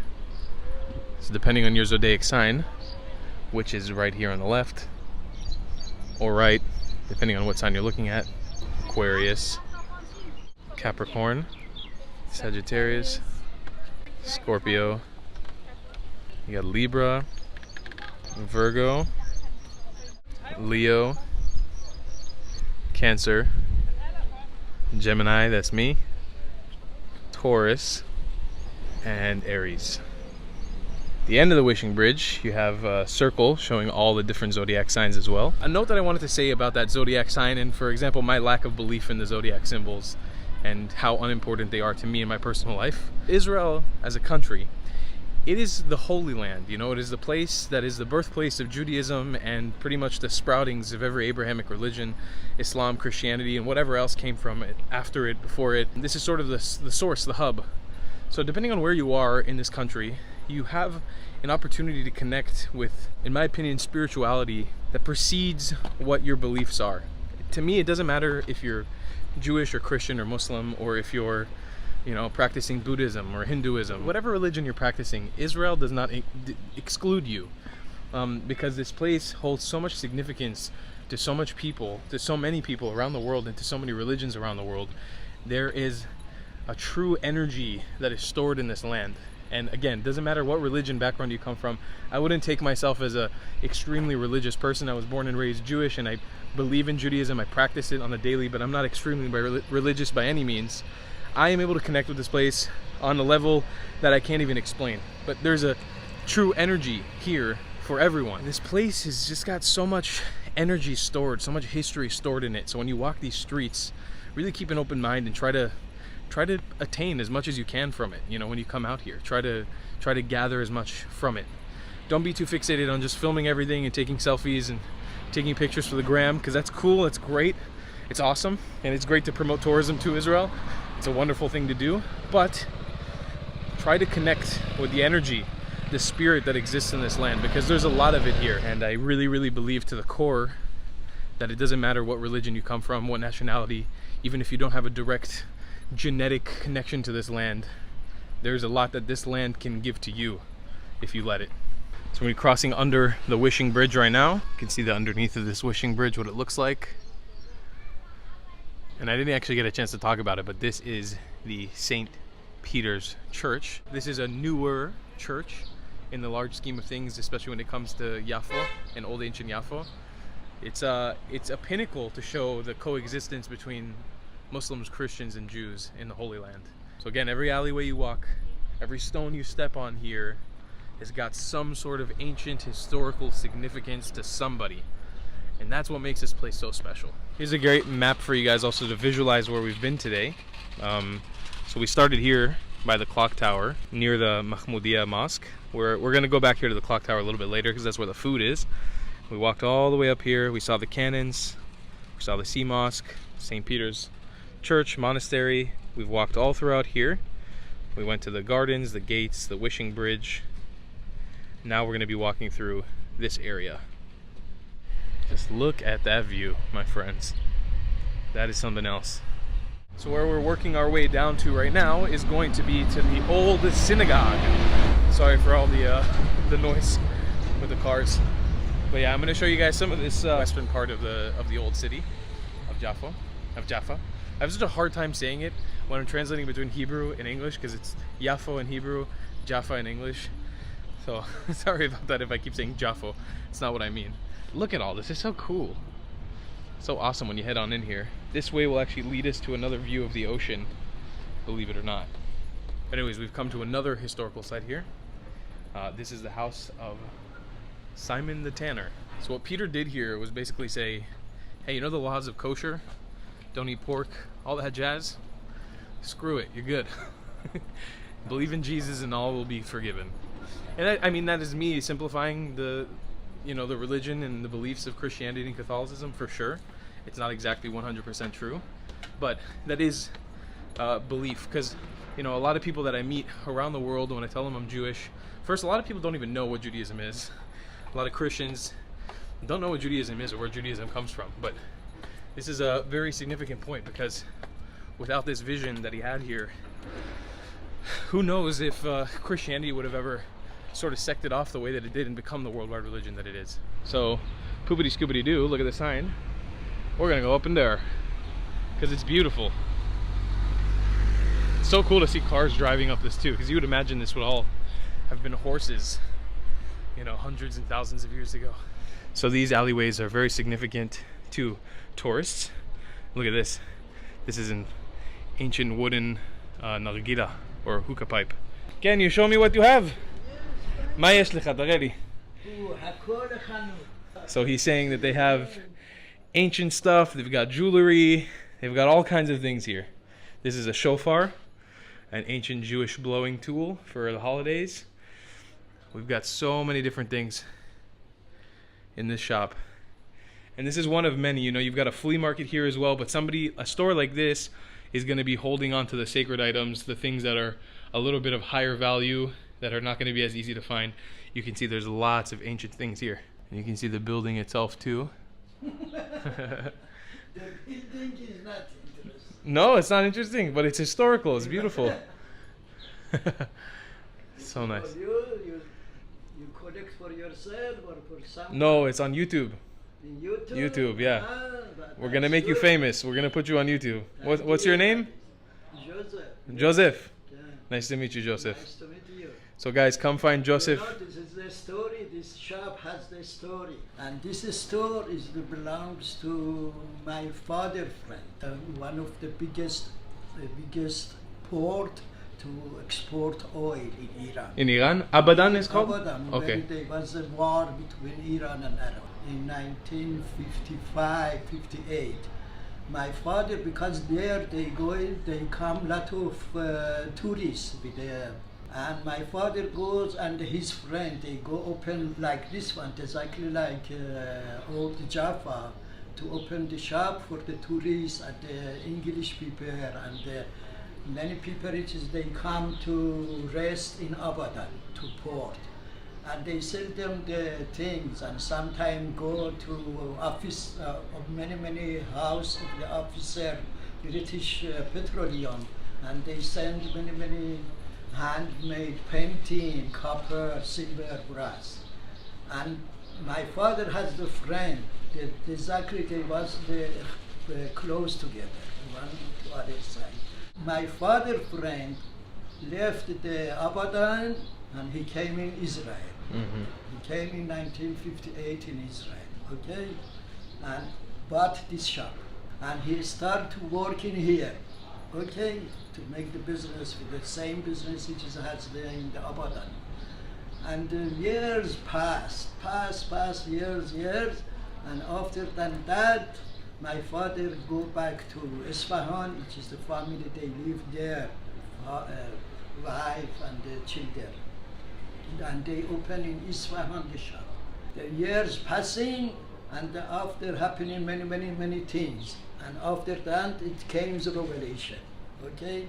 When revelation in Iran, and the Jew, they start to run into this regime. Yeah. And they come, everyone, they go, stay in here. And my father, anyhow, after that many things, the problem, he came with me, we came in here. And after the many years, I came in here, and it was the Gulf War like that, and I don't know the language, I don't know anything. And anyhow, this guy has the shop, he's there. And his son, it was here.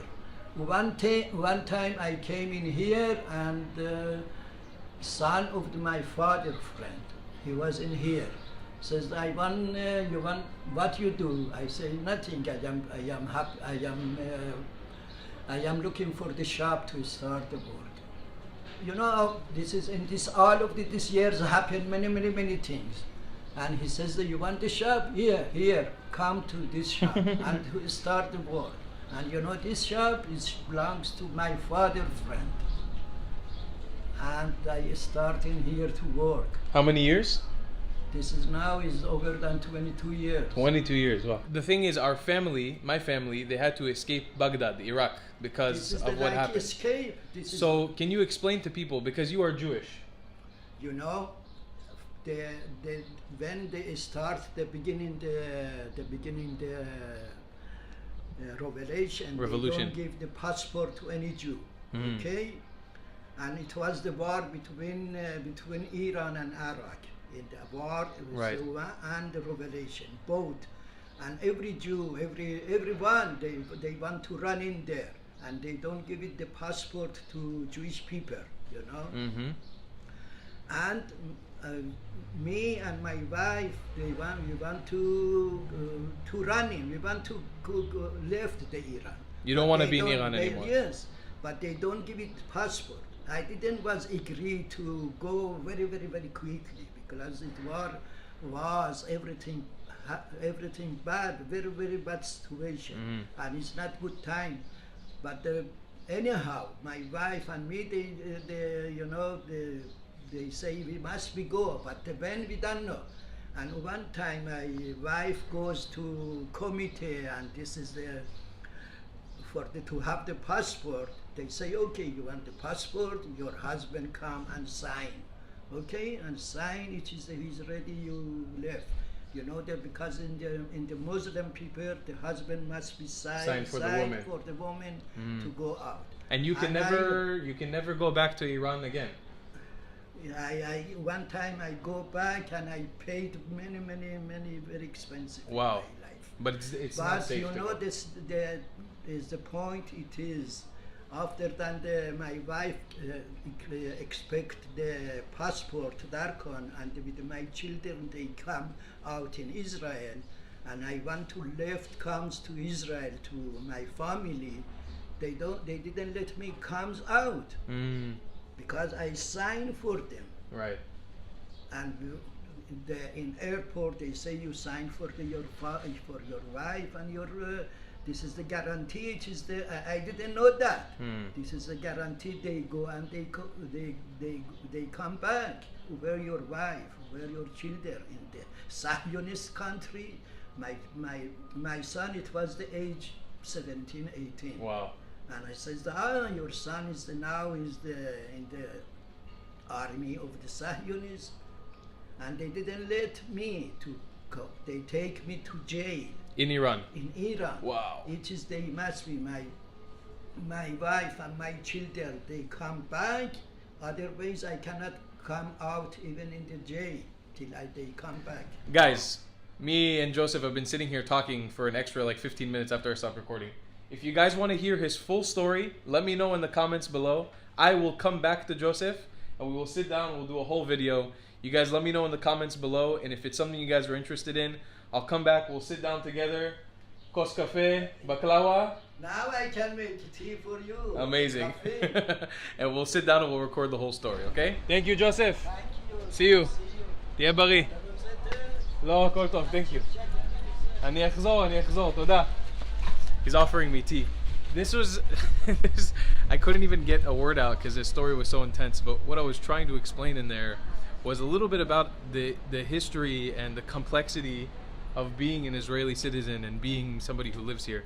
It's very complex, and his story is one that, it just came out of the blue like this, but there's thousands of people, I would say millions of people in this country who experienced that very similar immigration to Israel. Joseph is not a white guy, he's not a colonialist, he's a brown Jew from Iran who was kicked out of his home country, similar to how my grandparents were kicked out of Iraq. And their only place that they were able to come to was Israel. It was the only place that was sort of safe for them. But this sort of story that a lot of people are fed in Israel, or fed around the world about Israel, that this is a colonialist state that was taken over by white people or Europeans, it's not the truth. 60% of this country look like Joseph and I. 60% of the people who live here are brown-skinned and ethnically genetic to the Middle East. And even the ones who are more light-skinned and white also have heavy ties to this nation. So again, not trying to push any sort of narrative or anything. We're going to explore these truths and obviously the dark sides to them as well in the future of this series across Israel. But this is one just random story of a guy who just had a lot to say. So I highly recommend too, if you guys are in Tel Aviv, Joseph seems like he just wants somebody to talk to. He just wants to tell people his story. So go sit with him, go talk with him, he'll make you tea. He was offering me tea right now. He just wants to sit and chat. He needs a friend. He needs someone to talk to. So definitely if you're in Tel Aviv, I highly recommend going, sitting down, getting to know him, hearing out his story. Don't listen to outside voices or people who are trying to feed you some sort of narrative. Come and talk to the people directly and learn how complex the story of this beautiful country and this beautiful city actually is. With that being said, let's keep exploring these little back alleys of Yafo. I think I completely missed the synagogue because I was walking around and talking so much. But to be honest with you, I'm getting kind of hungry. Kind of want to show you guys a really good food spot. This is so cool. You got tomatoes growing here. I gotta say, we've got some of the best tomatoes in the world in Israel. They're absolutely delicious. And you've got a little, is it a vineyard of tomatoes? I don't know, a vineyard of tomatoes? Is that how it's said in English? A bush of tomatoes? Ooh, look at those. Those are fresh. Look at those beautiful red tomatoes. That's awesome. So we made it to the entrance of Yafo, sort of the entrance of Yafo now. This is kind of like the main square area. We're gonna be eating around there later. I do want to show you guys one food spot here first. But this area is very popular for shops and food. And this is obviously the famous Yafo clock tower. There's a few of these clock towers scattered around Israel in places like Tzfat, and there was one in Jerusalem, but it was destroyed during the British Empire when they ruled here. But this clock tower was completed in 1903. It's been here since then. It's a beautiful clock tower, and it really signifies sort of the entrance of old ancient Yafo. And the one that I'm going to bring you guys to is a fried chicken place of all places. We're going to be eating some Arab fried chicken. So guys, this is Ani, he's the manager here. And so this location, I was here 5 years ago. I was just asking him because I've seen them open up a bunch of different locations around Israel. They've closed all of them due to the pandemic, where they sold them off, and they only have this one now. So definitely come visit. But this is seriously the best chicken in Israel. I'm not even joking. It's the best. Here's the food. This is what it looks like. They threw in a coleslaw here, and then looks like a kadaif. I don't know what this is. It's like a little cake. Anyways, here's what the chicken looks like. Here's a drumstick for you. This is seriously classic American fried chicken in the Arab part of Yafo. You wouldn't expect it, but check this out. So good. It's seriously like taking a bite into KFC, but I would say even better than KFC, because it's got a taste of a home, of some love there, you know. Look how that breaks off the bone. It's so good.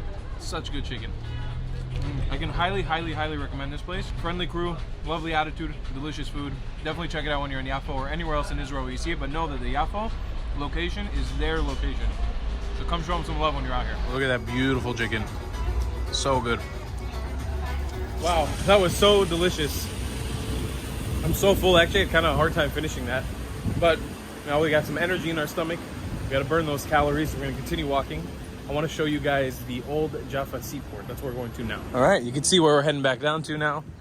Here's another view of the beach. Less surfers now, even though the waves look a little more consistent than what they've been the last few days. That being said, very small waves, but somewhat surfable, I guess. I'm sorry, I've been itching to surf so badly, and I've only had one session since I got here. We're going to go down to the port right now. We're going to follow this seawall all the way down. These birds, and very smart and very aggressive also in Israel. They will attack you if you screw with them. So be careful of that. It's a little pro tip for you. You can see coming down, you've got this gorgeous view of Yafo behind me. And we were up there not too long ago. That's where the church is. You can see that's where the hill is and where the wishing bridge is. You see this little sailboat that's going on right now. The logo on the back of that is Sailor. This will be the 1,000th time that I'm mentioning this since I got to Israel.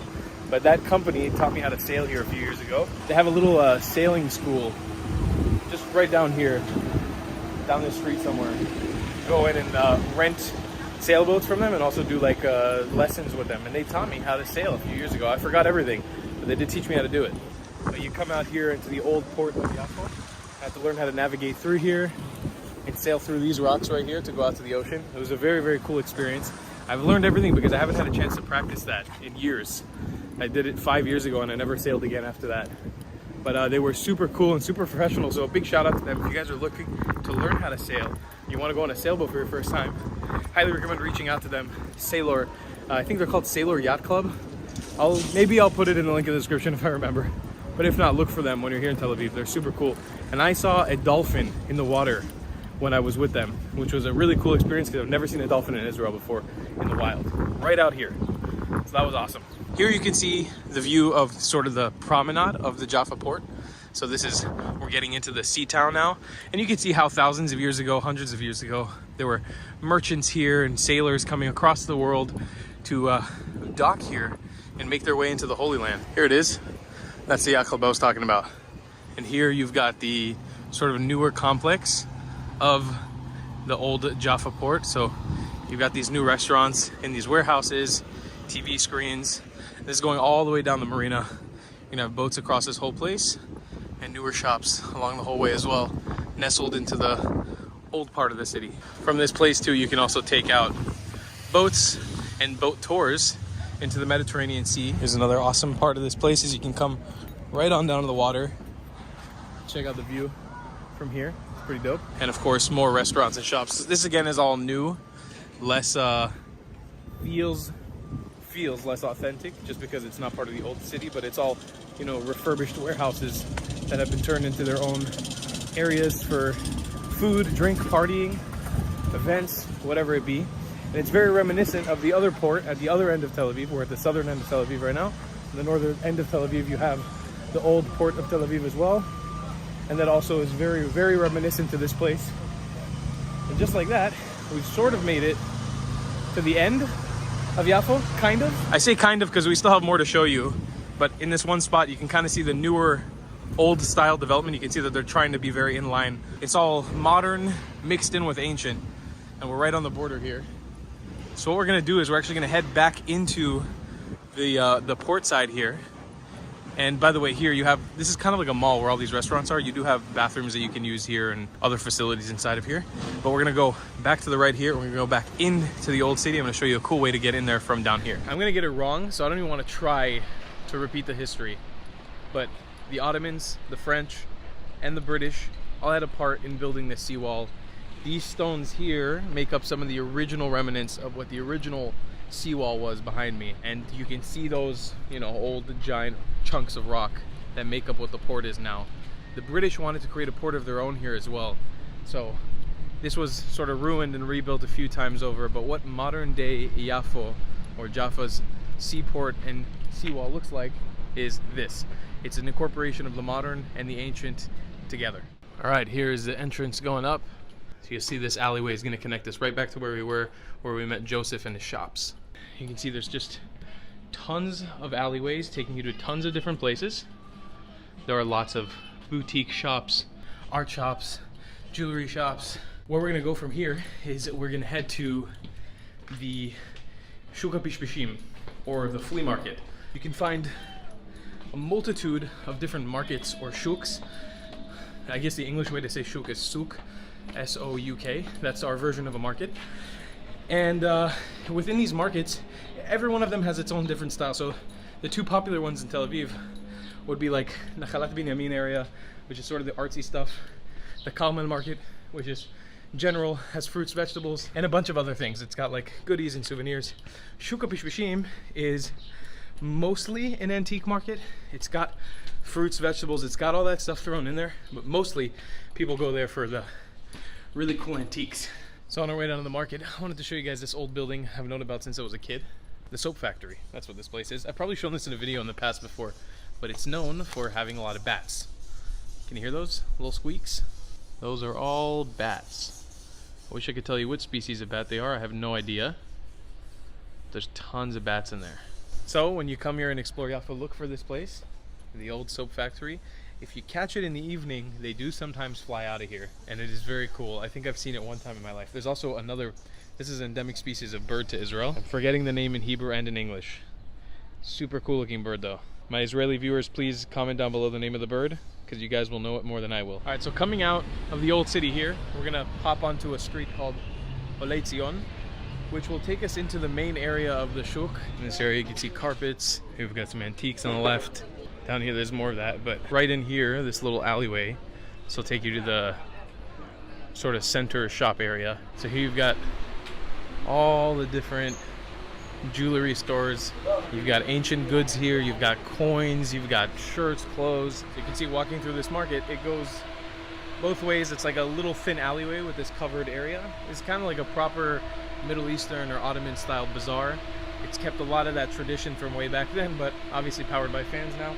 You can see all the way to the other side, you have the other shops. So he's saying that he sells everything here. He's got everything that you want. Look, you've got wooden chess. You've got fezzes from Morocco. Yes.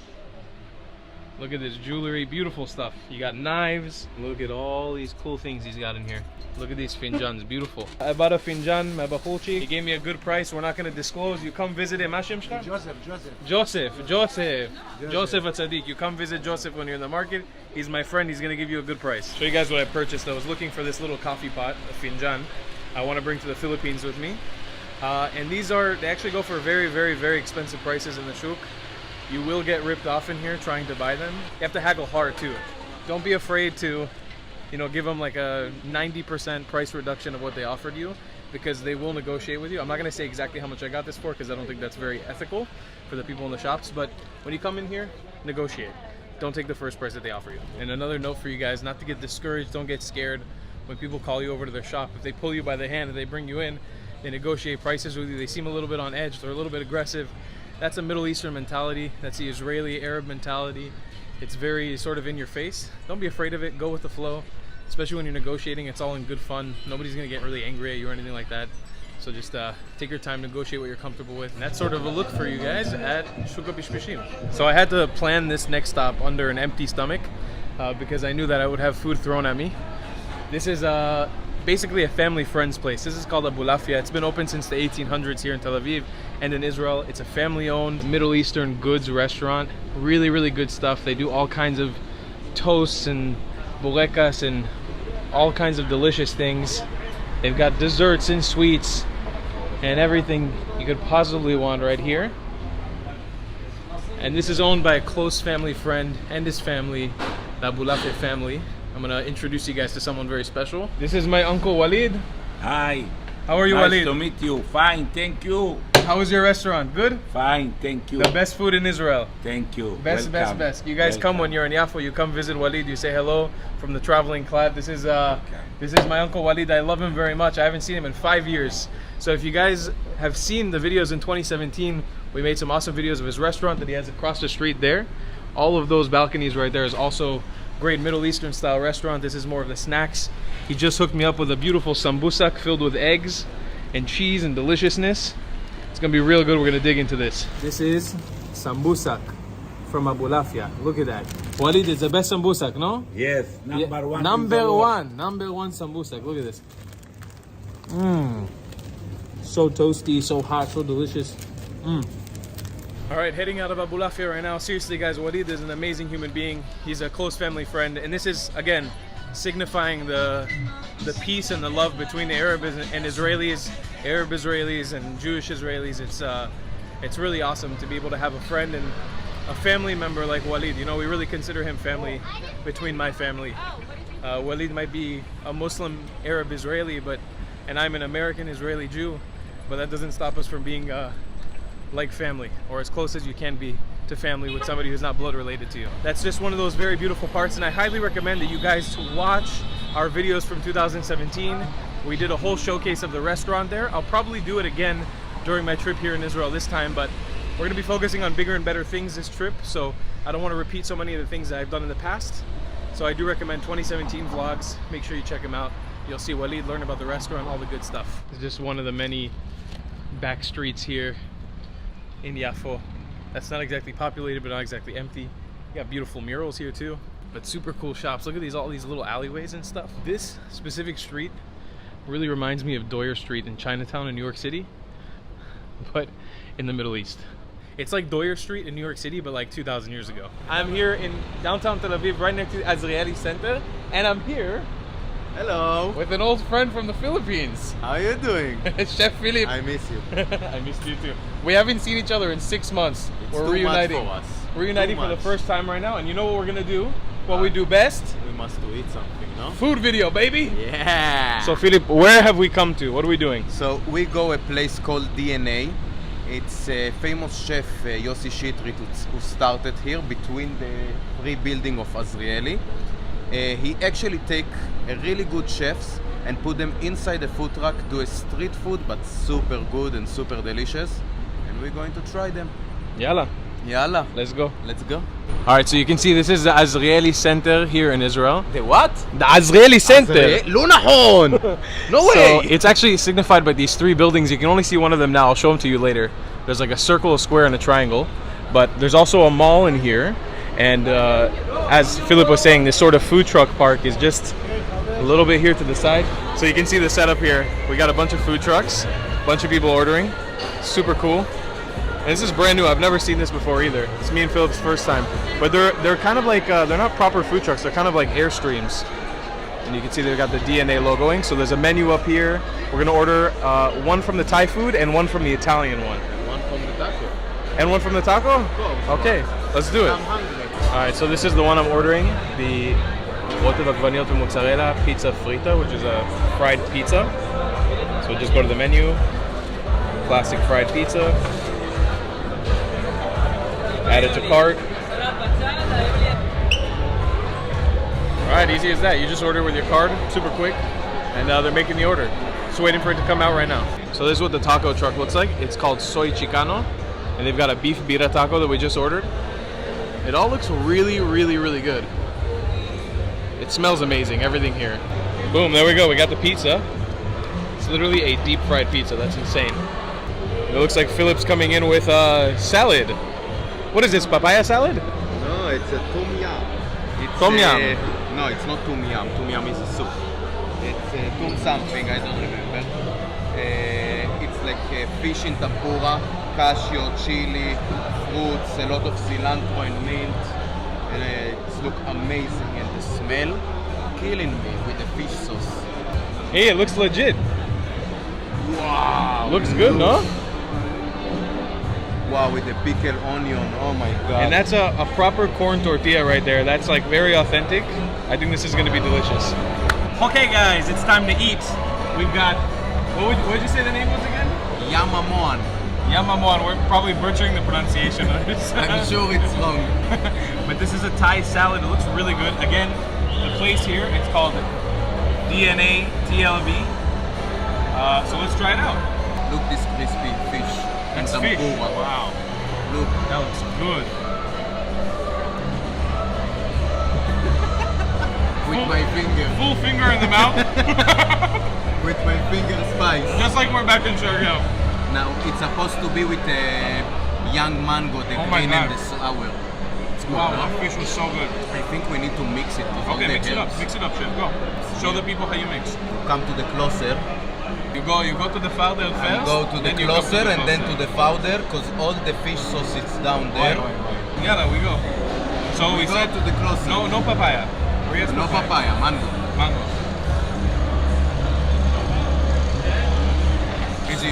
very like Southeast Asian, Vietnamese, Thai, super minty. Wow. That's really good. Oh my god. That's super good. Oh my god. Very refreshing. Wow. That's delicious. Wow. Honestly, the fish is unbelievable. The tempura is so light. Do you know to recognize what fish this is or not? I think it's lotus, no? Look at that. The tempura is so good. But the lettuce, you put all the herbs like this. That's how you know he's a chef, you know? Some cashew for garnish. And yalla balagan. You know, garnish. And Say, gar- how you say? Garnish. Garnish. Then you put here and Opa.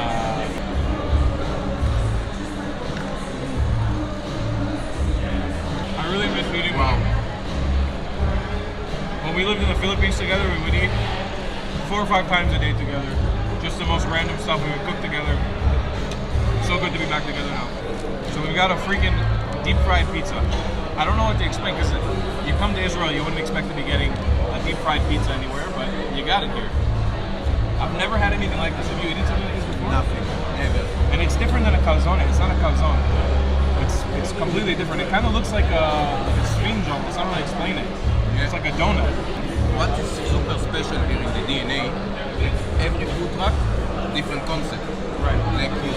travel around the world in one area. In two steps, you buy tacos, you buy Italy food, you buy Thailand food, Thai food. Amazing. The cool thing is, when Philip used to live in Israel, before he lived in the Philippines, he used to work as a chef at really good restaurants, and he's been in touch and with connections with a lot of really great chefs in Israel. And the ones who actually run this place, who started this place, are friends of his, right? We know each other from school. He teach me how to cook. So he got a good vouch for this place. So yeah, let's rip it on. Give us a good rip, okay? Rip it in half. Opa. I love this cheese. Oh my god. Why? Oh. Look this mozzarella. Oh my god, that's so good. I think we need another one of these. I have to be honest, I have never liked pizza in Israel, ever. I've been coming here my whole life, I have never liked pizza here, ever. This is amazing. This is so good. What I like about this, it's kind of like the idea of a New York slice, but they've already folded it for you. Let's take a bite. Wow, the dough is so good too.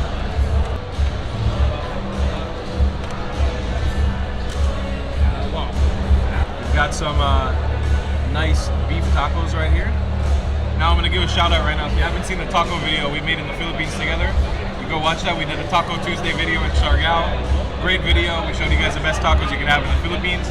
But this is pretty freaking legit. This is a nice corn tortilla. Look at that. That's some nice slow cooked beat up beef. Oh my god, dude. Tal have a huge love to Mexican food. So I think he's the master of Mexican food. Definitely not the master, but I spent a lot of time in Mexico, so I really appreciate it, you know? I is a little bit. Wait. Look at that taco. That's a beautiful taco. Now there is here kind of, I think, pepper aioli, I guess, with pickled onion. Smell it. How that smells like legit, like super legit. That smells like a street taco. It's good. The flavors are good. Amazing. The tortilla is amazing. The beef is amazing. The flavors are good, but out of the three, it's my least favorite. The pizza was like phenomenal compared to this one. It's just, you can see right here the cross section. It is kind of dry, it's missing some sauce, but the tortilla is super legit. That's a proper corn tortilla. Overall, very delicious. Fantastic place. I can highly recommend coming here. The vibe is also super cool. You know what I love about filming in Israel? In the Philippines, when you film a vlog, nobody looks at you. Nobody makes eye contact with you. In Israel, the whole time we're filming this food video, people are walking by here looking at us like this. I think they want to join us. So awkward. Come to the closer, come join us, come. You want a bite? Come, take a bite. A mall here, a lot of office. There is even a clinic for medical and stuff like this. So all the people who work in this area, and not only in this building, all around you, they come here to eat. It's fast. The vibe is amazing. You can get alcohol even in the middle of the day. Yeah, there's a nice bar here. A really beautiful bar with a lot of wine selection and everything. Beautiful women. Too much. After this, we're going to show you guys a little bit around this area, Israeli area, and then a little bit more of Tel Aviv. Because Philip used to live in Tel Aviv for a long time. He knows the city a lot better than I do. So let's go? I just only know food. This is what I and the beach. So let's go? Let's go. Philip, what are you doing? You're shoving our food in people's faces. Give another people food. What? What I'm doing in my life if not feed people? Yeah! Here you can see the buildings of the Azrieli that I was talking about earlier. So you got the circle, triangle, square, and the Philip. Hello. So this is what used to be the old German colony in Israel. You can see these sort of colonial houses, very European style. Very different from the rest of Tel Aviv. But this is called Sorona. Inside of here, there's this really cool food spot called the Sorona Market. It's actually the first time I ever got recognized in public in Israel was right outside of here. A few years ago, I made a food video about hamburgers in Israel, and some guy recognized me outside of Sorona Market. So this place holds a special place in my heart. But very exciting because I definitely want to come back here and show you guys in this place because it's amazing and there's tons of really cool restaurants. This is not what I expected. It's not what I expected. Yeah, to be famous, it's hard. What we can do. We have discount Jason Momoa, as we like to call him, Walmart Jason Momoa. Some kids walk by, they're like, "Are you Philip?" I told you about the guy who stopped me in Kermit in Shiragaw. We eat pizza, Yeah. and then he come to me with his big dog, and I eat my pizza, and then he come, "Hey, you are from the Traveler Clat videos," and I'm like, "What?" Yeah, you did a food blog and stuff. And then he started to ask me about food in the island, and I eat with Borja, the owner of Isostari. And then he asked me, and the restaurant in the north that you say you hate the owner, and Borja, the owner, is in front of me. So he started to laugh, and I point on Borja, and this is the owner, I don't like him, yes. And he like, "So why you eat with him?" That's it, I don't want to talk anymore. Okay, you're done. It's a great story, Philip. Thank you. What I was gonna say is, some kids walk by, they see him, they're like, "You're Philip. We saw you in the Philippines. Can we take a selfie?" I was like, "What is happening right now?" It's so random. So he's famous. Follow him on Instagram, ladies and gentlemen. You are more famous. No, just a little bit. Not even at this point. I don't feel like You it. make me famous. I built your career, kid. Like, you didn't get enough attention today? What's up? Oi. Hello. This is my pizza place, you see, here in Tel Aviv. If you eat the pizza fried there, you need to try this one. Shout out to Philip Pizza. Just wanted to show you guys a cool little park here. Look at this thing. This is just like a little circle in the middle of a street with a nice mossy pond. The reason why I decided to show you guys that is because I feel like the perception, and correct me if I'm wrong, but from a lot of people who watch this YouTube channel, you guys think Israel, you think Middle East, you think desert, and it's very hot, that's true, especially here in the summer, but as you can see, there's a lot of green all over, and it is not just people in the sand riding camels. That is the goal of this series, is to show you guys what Israel is actually like. It's a multicultural society with people from all over the world who live here. I mean, just today, I've heard French, Spanish, Italian, English, and I think Chinese spoken. I've seen Asian people, I've seen black people, I've seen, you know, Jewish people from all ethnicities. It's a very, very diverse, multicultural society with a lot of very, you know, beautiful things going for it. A lot of beautiful architecture you can see as well, some new, some old. So it's a very different place, and that's what hopefully we're going to try to show you in this series. Where we go to eat the dessert, it's Jaffa. It's the old city that it's a kind of a fusion place between a local Arabic who lived all her life in Israel with us, with Jewish people in the same place. I used to live there too. Amazing place and beautiful too. Wow. Yeah, Look at this place. Me and Philip had a concept to open up a place like this. Yeah, look. Wow. Same. Shalom. First of all, I love the dinosaur. Of course. Of course you like the dinosaur. Yeah. So amazing. It's a concept restaurant where you can actually have a bowl of cereal. So you have a selection. Look at this menu. I am hanging out with a chef today, so that does mean we're going to be eating a lot of food. So we've come to a place called Jasmino. Jasmino, very hole in the wall. Philip knows this place well, so he's going to tell us a little bit about it. I know it actually from the craving of food in the middle of the night when you're super drunk. So I was super drunk, middle of the night, after a party, like waiting here for a bus back home. And then I smell this amazing beef smell of lamb. And I go inside and I see simple pita with kebab inside, some salad, tahini and amba. And I'm like, wow, I must take it. And it's the best pita kebab I eat in my life. In your whole life? In my whole life. Really? Yes, I swear. To give context, pita kebab is not a rare thing. You can find it everywhere in Israel. So for you to say it's the best one you've ever had. Best. All right, we're gonna go in. The vibes inside is amazing. You will see how they work. They sing with the food. All right, let's check it out. I wish you can smell it. You can see their menu here. Lots of very classic Israeli internal organs in the food. It's really important to say that the price for this dish is really fair here. Yeah. It's not too expensive, it's not too cheap. When it comes to Israeli cuisine, this is actually very fairly priced. Philip got a little bump. I think you're too used to the Philippines. You're too used to everyone being very nice. You know, you order food here. It was super Israeli style. It was very Israeli. And something you have to be prepared for when you come to Israel is people are very aggressive. People are just very aggressive here. It No, kind but of felt it's like in we a were. fun. Yeah, it was in a In a good fun way. way. At the end of the day, the guy was smiling. It wasn't but you know, there was a feeling that we were gonna get stabbed when we were ordering.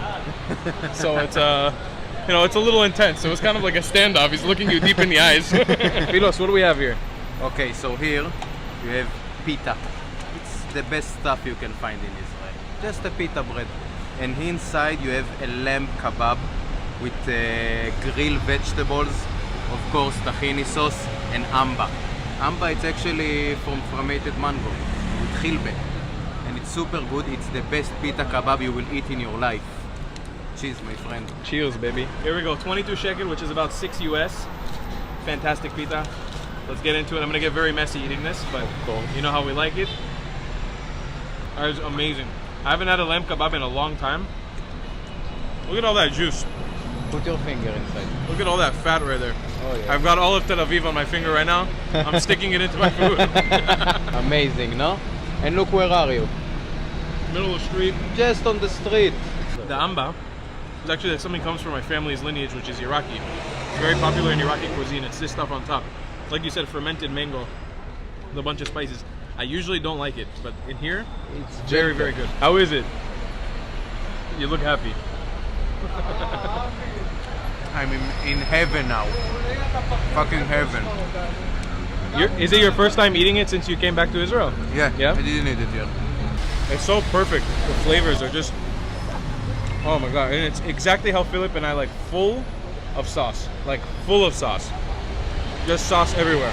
So after filling up some delicious food, Philip and I are heading down to the beach. Just wanted to show you guys what it looks like. The streets going down to the beach right now. We got lots of popular big hotels on the left and right side. It's sort of the back streets of Tel Aviv here. Very young, hip neighborhoods, you know, lots of scooters everywhere. There it's the Shuka Carmel. Are we gonna walk through? Yeah, we're going through the Shuka Carmel. Shuka Caramel? Yes. What is this Shuka Caramel you talk Here about? in front of you. What is this? You see there, over there. Opa. So, Shuka Carmel, also known as the Carmel Market, which is the biggest, I mean, next to Machne Yehuda, it's the biggest market in Israel, no? It's the biggest and the best. You have everything there. I don't know, Machne Yehuda I think is a little better, no? You have there everything. The restaurants there is amazing too. A lot of restaurants that one day I will take you to eat, but now we are fully booked. Yeah. There's actually an amazing pasta restaurant called Pasta Basta, which I love, That right you in the build entrance of this your own. place. Yeah, you build your own pasta dish. Gnocchi with beet sauce, ravioli with cheese, whatever you want. It's crazy. We're gonna head into the market right now. I'm gonna show you guys a little bit of what it looks like. If you've been watching my vlogs for whenever I started this channel, we have been to this market literally a million times on this YouTube channel. But every time I come back, it's always a great feeling. I've been coming here ever since I was a kid. And the second you enter, it's just chaos. So here we go. Opa, wait, we literally came in the perfect place. This is my freaking spot right here. Opa. This is the most delicious of the delicious that you can find in Israel. Look at that. We've got a bunch of baklava. This is Turkish. This is Iranian. It's called tulumba. It's not Turkish? No, I don't think so. What? This is from Turkey? tulumba. Yeah, but Turkey. אבל נראה לי זה איראני, זה איראני או טורקי? טורקי? Turkey אומר לך, זה טורקי, telling you. Okay, fine. This is זה Iraqi. This is what my grandpa used to say. This is my favorite food on this entire planet right here. Tulumba. All of these sweets right here. These right here are figs, fresh figs. Something you can find. You can pick them off of trees in Israel, and I love. You can literally find these in the wild in Israel, and they're incredible. The pistachio. Look, with a shell, without the shell, with the roast And you have a little pistachio. guapo over here. And the guapo is mean beautiful in Filipino. Look, snowbar. How you say snowbar in English? Snowball is pine seeds. Pine seeds. You've got peanuts. You've got everything you're looking for here. Amazing Huh? stuff. I give you to taste. No, I'm okay. You I'm don't okay. know what is cashew? You take cashew. Come, Show him. Come to the closer. Come. The finger goes all the way in, huh? Of course. All Tel Aviv in your mouth. This is something very special in Israel. I have not seen it in any other country I've been to yet. These are fresh almonds from the tree. This is what an almond looks like before you peel it. And when you eat it on the inside here, it's super wet, super delicious. That's what it looks like. It's fuzzy and green on the outside. It's an amazing thing. So again, as I was saying, this market is full of energy, full of life, full of people, full of colors. This is a great representation of Israel's cuisine and also Israel's produce. Check this out, fresh bread. Amazing stuff here. Again, prices in Israel are expensive, but here is where you come to get stuff on a better bargain. You can actually bargain for the prices here. Whether you're coming to get cheeses, look at that. Cheeses everywhere here. Fresh produce. You can even buy a Philip here. Where? Right No, here. on. Philip hasn't said anything to the camera. He's just walking around saying names of food. Pita falafel, kebab, sabir. Burekas. Look at this, fresh apricots. That's not something you see every day. Where are we? If you want the cheese, it's here. Look, Really? Actually? you have everything here. This is from the goat cheese until that you can cut your own and buy the whole Wow. whole slice, and you have everything. Look, when you say cheese, you need wine. Got a good selection of wines over here, huh? You have in the another side a In lot the of other side. meat and fish and everything if Yes. you want to see. Look, halva.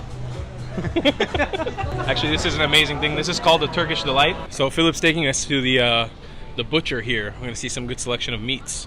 Chicken you have enough in the Philippines. Now, I don't know how to say it in English, but you know what is meshuyash? So you can see on the meat all the white lines. That it's All the really- fat, it's mean- all the it's marbling. mean that it's really good meat. Yeah. For those of you guys who've been watching me a long time now, especially in the Philippines, I hope you understand why every time I go into a market in the Philippines, I always say like I feel at home and I enjoy it. You are good. You are good, my friend. Very nice. I like. Very nice.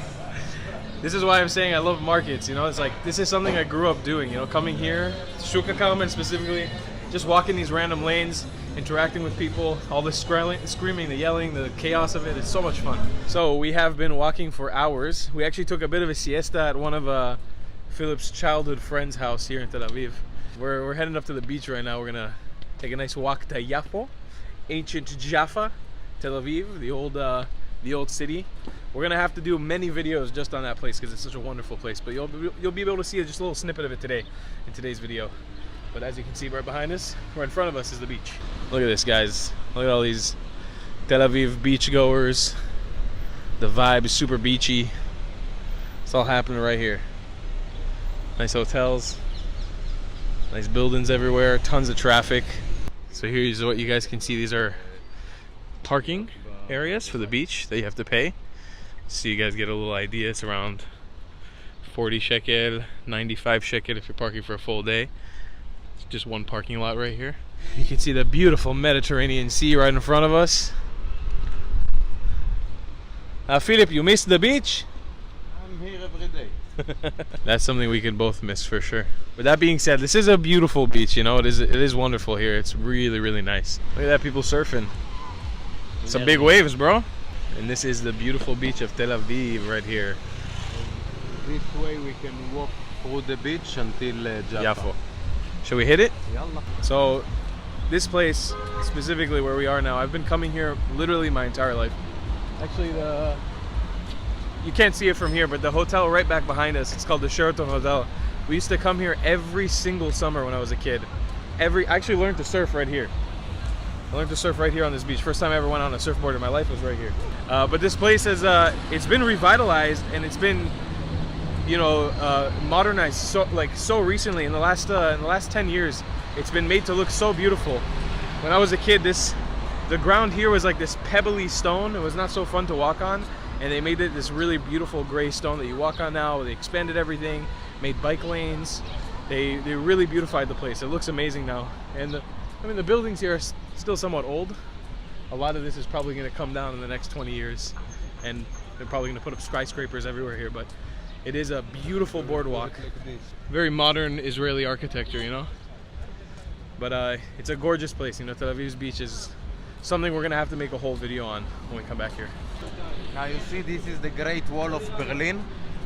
You've been in Berlin. They have the wall there from the Civil War on the river. You know what I'm talking about? Yeah. So this is the new one. Is this where this is where Clara was, no? The club. Which Clara? The club. What you talking about? I'm telling you we are in Berlin. You're talking with me about Israel. Look, all the graffiti, same like Berlin. same. Okay. And you see, there is the river. Yeah. Okay. Are you high? From food. Too much food. Here's a great view for you guys of all the skyline of Tel Aviv's beach. I've got, if you guys go watch my vlogs from 2017, I've got incredible drone footage of all this stuff. I think it's highly illegal to fly your drone here now. There weren't so many rules back then. But you can see people surfing, people hanging out on the beach. And again, this is right here, that spot. That's the first time I ever went on a surfboard, was right there. This whole area, the reason why I got the name Dolphinarium is because there used to be like a dolphin sanctuary, dolphin aquarium here. Long time ago, when my parents were kids. And you'll be able to see right now, coming up on it, the view of Jaffa. See the old city right there? It's very reminiscent of Jerusalem in a lot of ways, with those old limestone, sandstone steps. Actually, I used to surf there most of the time. In Jaffa? In Jaffa. It's called the Ma'aravi.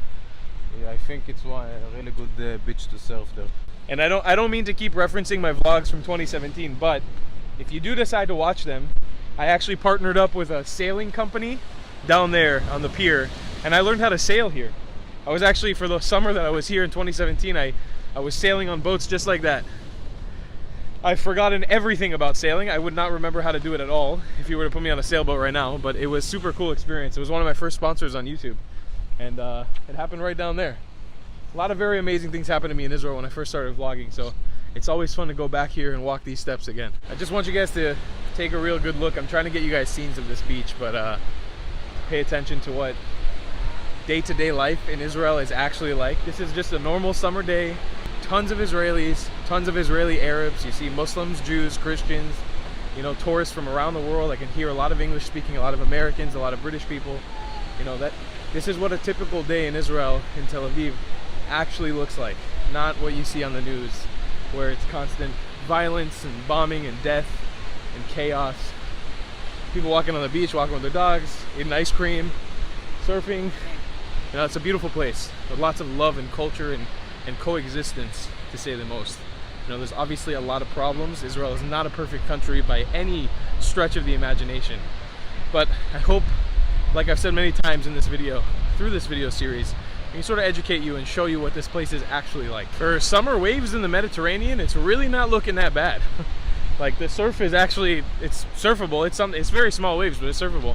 I haven't surfed in like 6-7 months since I left Siargao. I actually did LASIK eye surgery just so I can improve my surfing when I get back to my lovely island in the Philippines, but I am very tempted to get into that water. It's looking very inviting. All right, we've officially entered quote-unquote old city of Yafo, but you can see all these old limestone stuff. We have the clock tower right in front of us. I'm going to show you in a second here. Just beautiful, beautiful architecture. Very old, very ancient. This is like one of the oldest cities in Israel. Here you can see the famous clock tower of Yafo. This is sort of the central square. And a little tip for you, if you want fried chicken in Israel, this place, literally the best.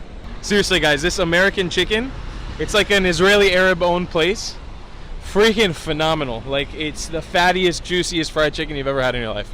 But as you can see, look how beautiful it is here on a nice hot summer day. Tons of places to eat, tons of places to shop. I bought some of my clothes for my bar mitzvah when I was 13 in this Castro shop right here. This is awesome. I love this place so much. And it's my first time being here since I came back. Look how amazing this place. Me and Philip are just talking about how much we freaking love this place. So cool. There's so many. I wish I could smell with smell-o-vision what we're smelling right now. Look at this. Just every corner you turn, there's little restaurants, and there's a lot of like hipster shops and stuff, and it's all built in really well to old architecture. It's so cool. A lot of antique stuff, clothes and really old stuff that you can find that they sell. Antique, vintage stuff. Yeah, vintage stuff. A lot of them. Yeah, there's a shuk, or a flea market here called Shuka Bishbishim, which literally means flea market. Bishbishim is how you say fleas in Hebrew. And this is sort of the beginning of it. Lots of old furniture, antique items. I've got 2 coins that I carry around with me that are from the founding of the state of Israel, and even before, when it was called the British Mandate of Palestine, that I keep around with me in my wallet that I bought here in this flea market. See tons. It's like a proper Middle Eastern bazaar. All these little alleyways that you go down. They've got tons of cool stuff. This right here, these are called finjan. This is a old sort of Middle Eastern coffee pot. It's something that I want to bring to the Philippines. Ordering a fruit shake is very popular in Tel Aviv, very popular in Israel. You'll find these stands literally all over the city. We're getting the shake ashuk, which is a shake with mango, banana, dates, and pecan. And you hear what he said? everything for sale. Even me. He sell himself. Adoni, what is for sale? This wonderful man right here, he's got a bunch of stuff. You can come by. How are you? Welcome to Israel. By the way, this store, this is my father's shop that he passed away unfortunately. They filmed in one of the American show, it's called Homeland. Oh wow, really? So they're filming this store. So you can look behind if you go far. You can look, they film where is the gate, the red one. Claire Dance was here. There you go. Madonna bought from us. Madonna. In this store, yeah. So this store has status. It's not just a magic store. shop, yeah. You see, it's got a legacy. My That's name why you is gotta come. Eliran, come. You come look for Eliran when The you come. address is Pinchas Ben Yair 11. Beautiful. Me, thank you. You too. You come visit Eliran when you're here. What do we have? Look, he put for us a double. Why? What, we do romantic scene now? Of course, as we do.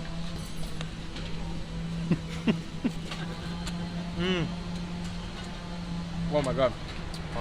So good.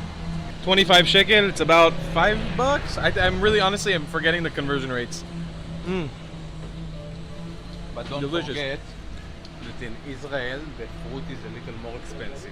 Yeah. It's more hard to grow here really good fruit. So when you get this shake, it's super nice, and the chip is kind of okay for what we get. The price, you mean? Yeah, Yeah. price. Mm. And it's super delicious. This is a shake that my mom showed me when I was a kid. When we used to live in Israel, she took me around to have this for the first time. And that mix of banana and date and pecan is unbelievable. And you can see, like, this is a proper bazaar. When we go to Jerusalem, I'll be showing you guys markets like this as well. But there's something special about the Shuk HaPishpishim in Yafo. It's really special. Actually, I need to keep in mind to this store. I might need to bring some rugs like this to Shargau for my house. Okay. We've come to our final resting spot For today. for today. For today, don't worry, guys. Philip has told me about this place. I've had this place marked on my Google Maps since we lived in Shargau together like a year ago. Listen and listen carefully. Here it's the best knafe. They put on the knafe a goat cheese. Wow. Not cheese, goat ice cream with pistachio. Really good knafe. Something amazing with black coffee. So here you go. That's the name of the restaurant, Yafa Knafe. Look at the way this place looks too. This is very like Ottoman building style.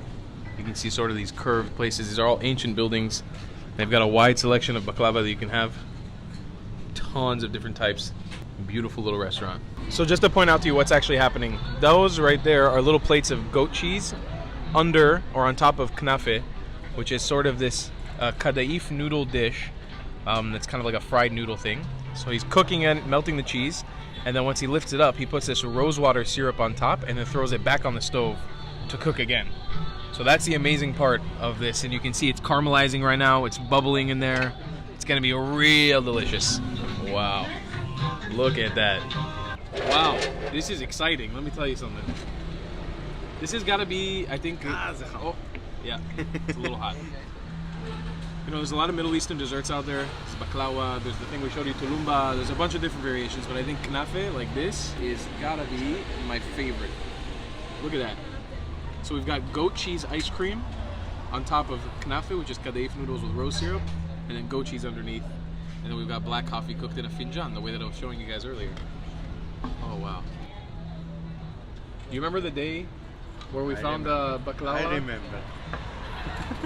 I remember. There was a day on the island where we found baklava in my fridge, and then we found The black coffee. Turkish black coffee, and we sat down by the beach in Shargau and just And ate. we just celebrate.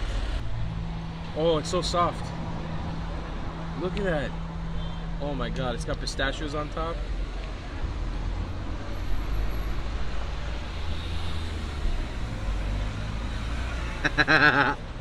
Oh my god. What? What? When I told you where to eat, you eat. Oh my Okay? god, it's so good. The best knafe in the world. Oh my god. This is unbelievable. You must take coffee in the same What time. in the world? Are you kidding me? How is that even real? That's so good. Cheers, Habibi.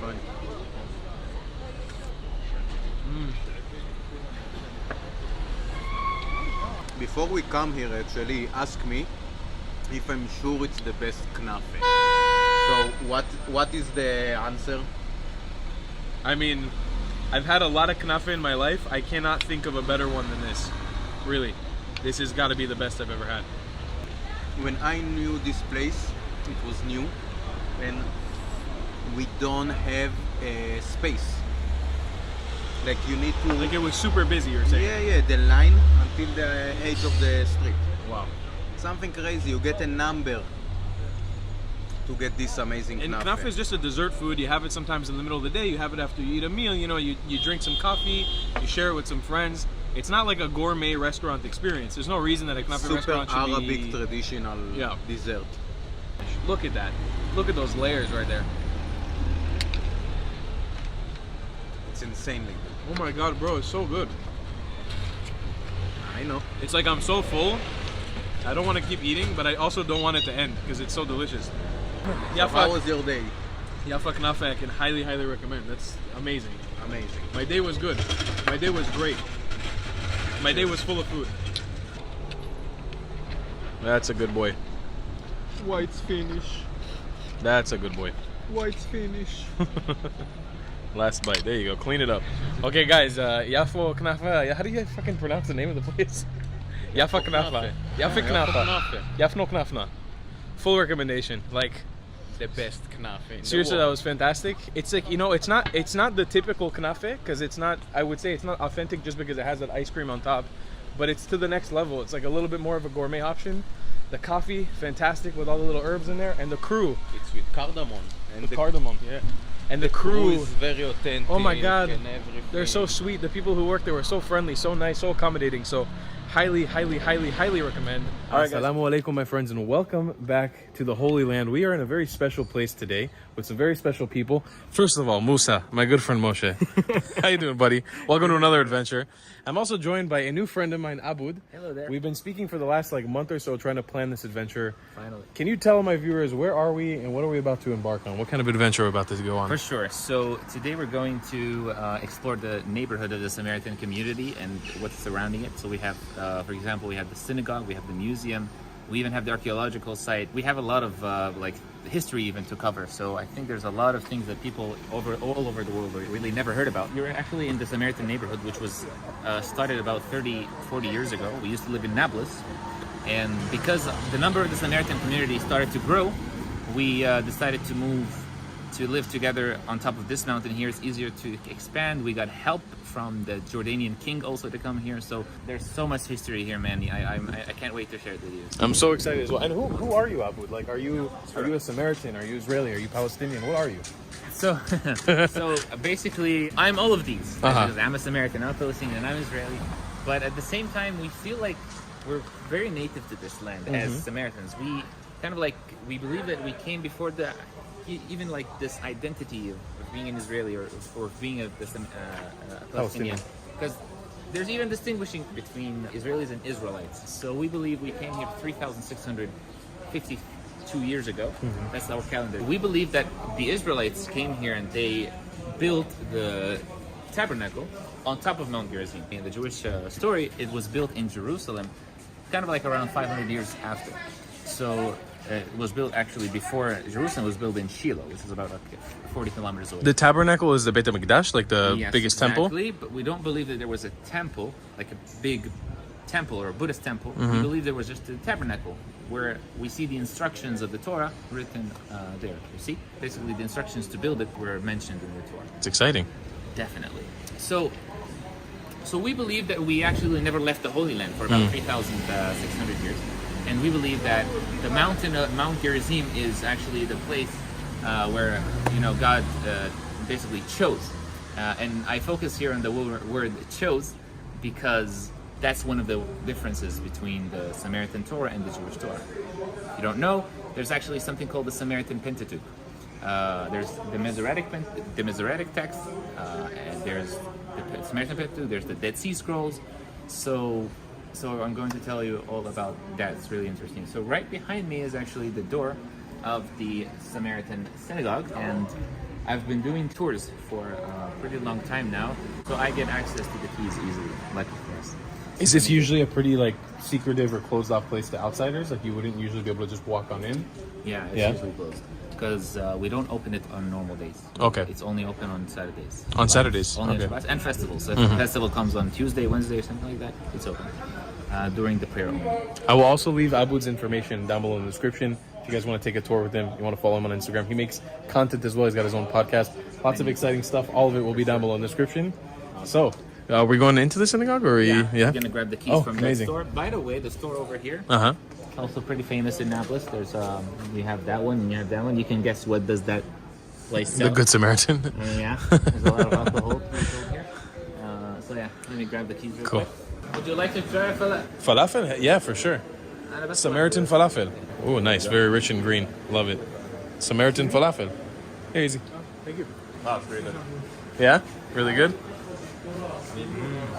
Very good. Yeah? Wow. That's fantastic falafel. There's no alcohol ban in your religion? Like, you guys can drink alcohol freely? As long as you don't drink that much, because there's a commandment in the Torah that you shall not hurt yourself. That you should keep, take care of yourself. But also there's another one that says that you shall not drink alcohol before prayer. As long as you follow these, you can drink. We even have Samaritan Arak. This is a logo I made for them. I'm not a professional editor, but this is basically Mount Gerizim, Mount Ebal, kind of like symbolic for that. And then it says here Luza, which means like one other name for a village. Okay, Luza. Which was mentioned in the Torah. So, when Moses went to Mount Sinai, he was asked by God to remove his shoes because God told him, remove your shoes because you're on holy ground. And this is something we do in the synagogue. We believe it's all holy ground inside, and on top of that we pray kind of like on the ground, kind of bowing down, almost like the Muslims do. Kind of a little bit different, but same idea. So we have to remove our shoes. So, turn on the lights. Whoa, this is so interesting. So it's almost like a mix between a mosque. Yeah. It's like a mosque and a synagogue together. There's fusion here. Chairs you see are for the people who are older and who might have back problems, but we all pray on the ground. Wow, this is so cool. And are there more of these in the town? There's only one that was built about 6 years ago. And what about in the rest of Israel or in the rest of the world? Are there other? There has been discovered some in Israel that are like 2,000 years old. And the way you know this used to be a Samaritan synagogue there's different things. The one way is the direction of this corner, because this is where the cantor prays, and this is where the high priest prays. The direction of this corner is towards Mount Gerizim. If you're like on the west, you have to go towards Mount Gerizim, wherever you are. Another thing also is the Samaritan Hebrew, or ancient Hebrew. There has been many synagogues that were found around Israel. I don't know the number, but there's still being discovered that have Samaritan Hebrew written or etched on them. Samaritan mezuzah. You know what a mezuzah is. Of course, right? I know what a mezuzah is, but I gotta ask about the Samaritan Hebrew. This is something that one of my first questions. So looks like, and this is Samaritan Hebrew. It's not Aramaic, right? So there's this argument about this. Some people say that Aramaic is before ancient Hebrew. Some people say that ancient Hebrew is from the tree of Aramaic.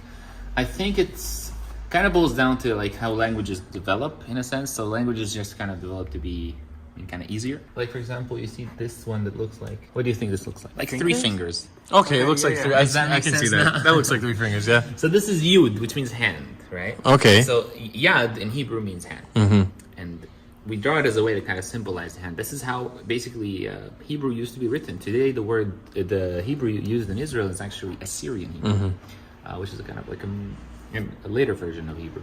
This is known as Ancient Hebrew, Paleo Hebrew, which means also Ancient Hebrew in Greek. So this is Ein. You see, it looks like an eye, like a symbol for the eye. Wow, that's fascinating. Shin. What does Shinai mean? Shin. Teeth. Yeah. And it's also symbol for teeth. You see, like here. It does look like a tooth. Yeah.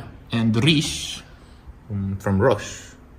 And how does it sound like? So if you want to say in the beginning God created the heavens and the earth, how do you say it? You say Barashit bara Elohim et hashamayim ve'et haaretz. In ancient Hebrew we say Barashit bara Elohim et hashamayim ve'et haaretz.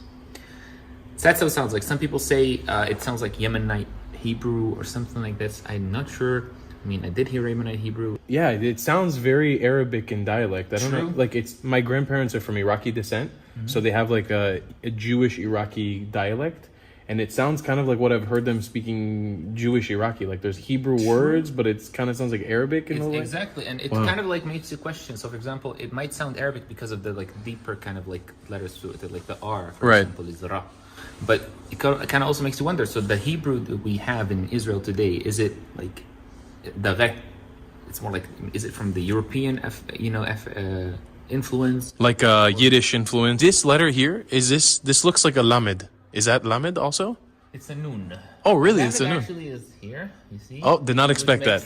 That throws me off. You see, you almost got it. Yeah. It does, like, it's literally like flipped. Yeah. You know?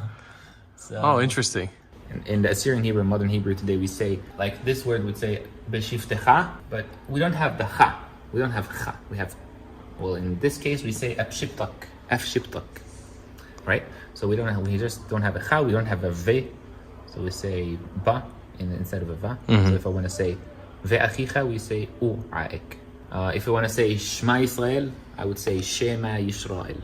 See? And is this also used as a conversive language in between Samaritans? No. This is more just biblical prayer-wise. Biblical prayer-wise. It's more festivals and anything like anything related to the religion, Samaritan religion. That is super cool. We learned this language at the age of 5 years, so everyone.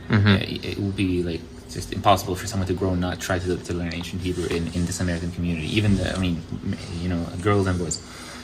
We have a separate class at about 5 p.m. that opens for basically children to come to. So after school, they start learning ancient Hebrew word by word, then learning, like the Torah, like reading the Torah. So by the age of about 9, you would probably do the bar mitzvah, So, and then by the age of 13, you will be able to go to the kind of like a more expert class, if you want to say, like the more advanced class of like learning the Torah and the history and the traditions and even poems. We have over 10,000 different poems that we've kept from our ancestors. Wow. That we also kept the melodies for them. Over 1,000 melodies that you can apply for on those poems. Now, lucky for you guys, I can enter this area. Do you see these stairs right here?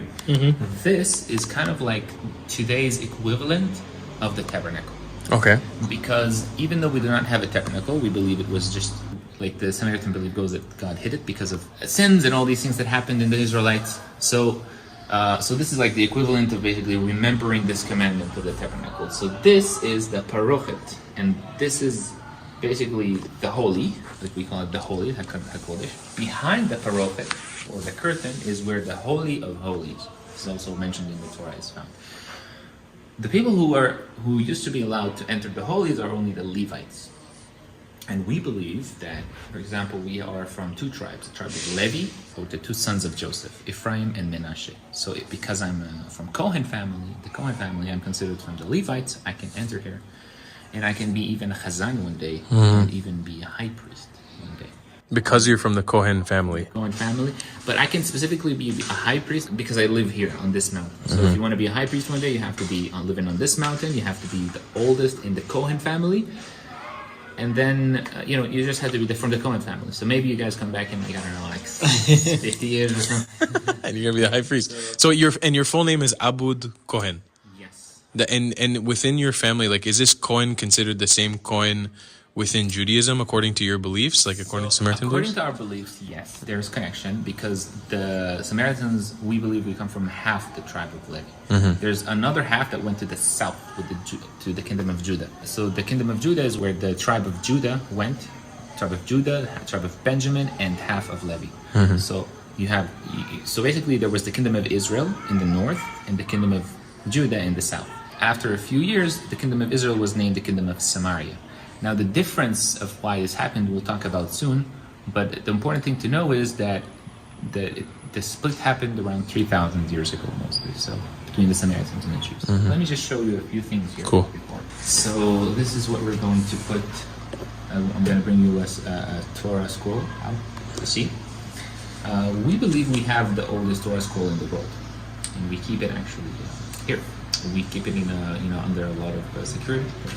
and a camera in here. And one of the reasons why is we have a big eye over it is because some people, they kind of had this idea to steal it about 50 years ago, and lucky for us they couldn't break into the safe, but they stole 2 other scrolls. One is 400 years old, one is up to 700 years old, to sell for auctions. And it's kept in this safe,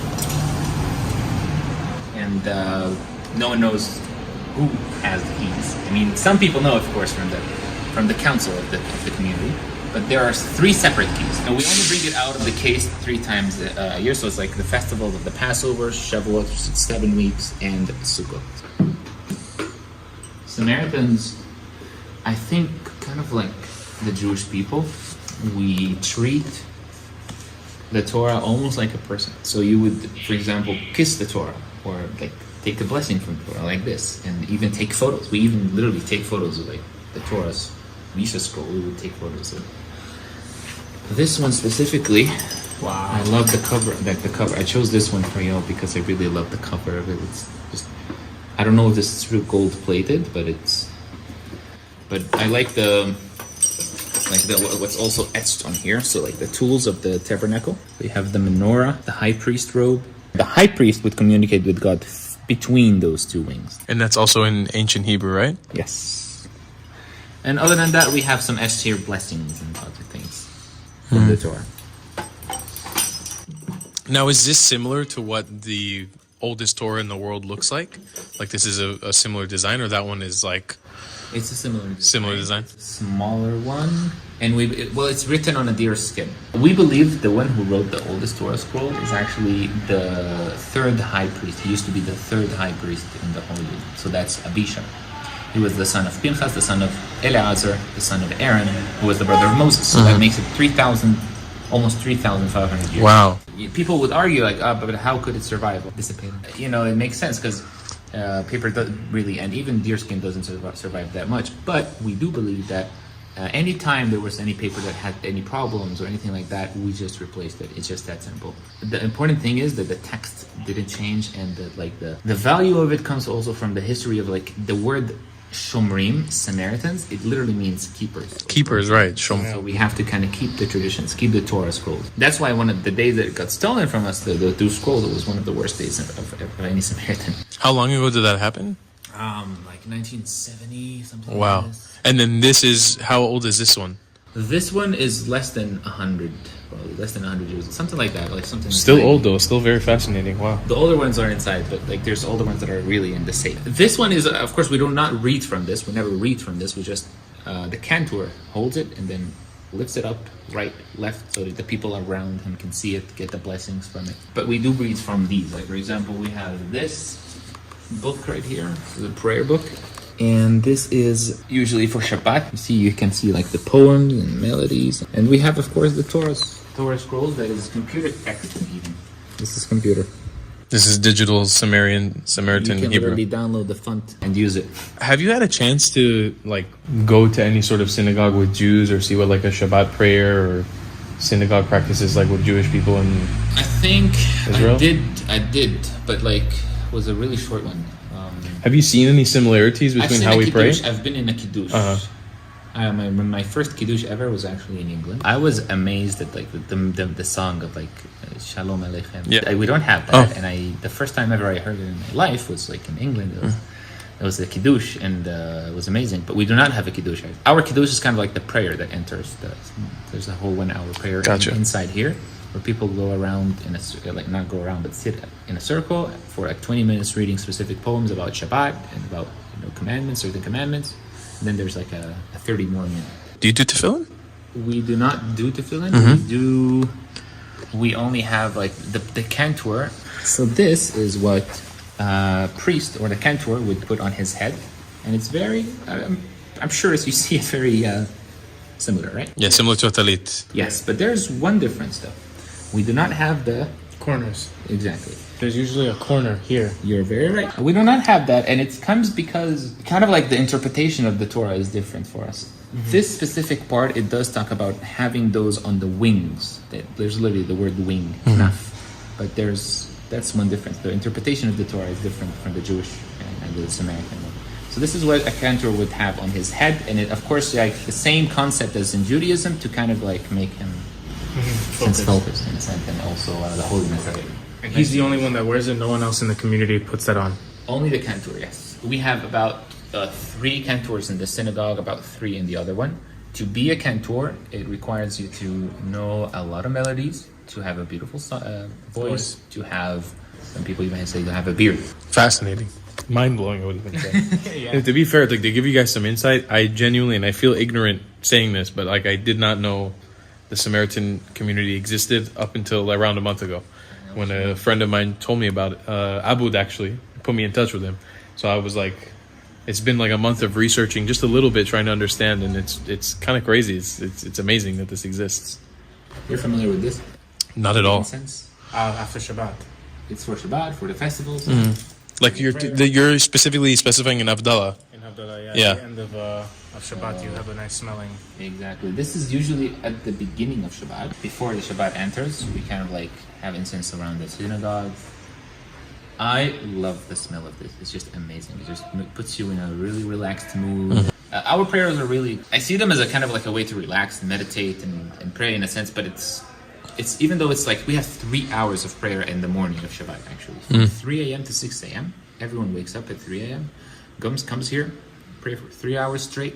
Some people, during those 3 hours you can go to work, you can go to the bathroom, or people sometimes even like snack on something little. The important thing is that we, you really enjoy it. So it's not really a burden on it. I think that's how prayer should be in many ways. And there's a lot of songs, dancing. There's Or- dancing, there's definitely a lot of songs. Songs? We also have 1 hour where we have the parasha of the week. It's sung by the family, like read by the family. And every week we have a specific portion, like kind of like Judaism, right? We have a specific version, but we're not on the same track. In fact, this is a calendar that we're talking about. So we can have like we can be 1 week before, 1 week after, a month before, or a month after.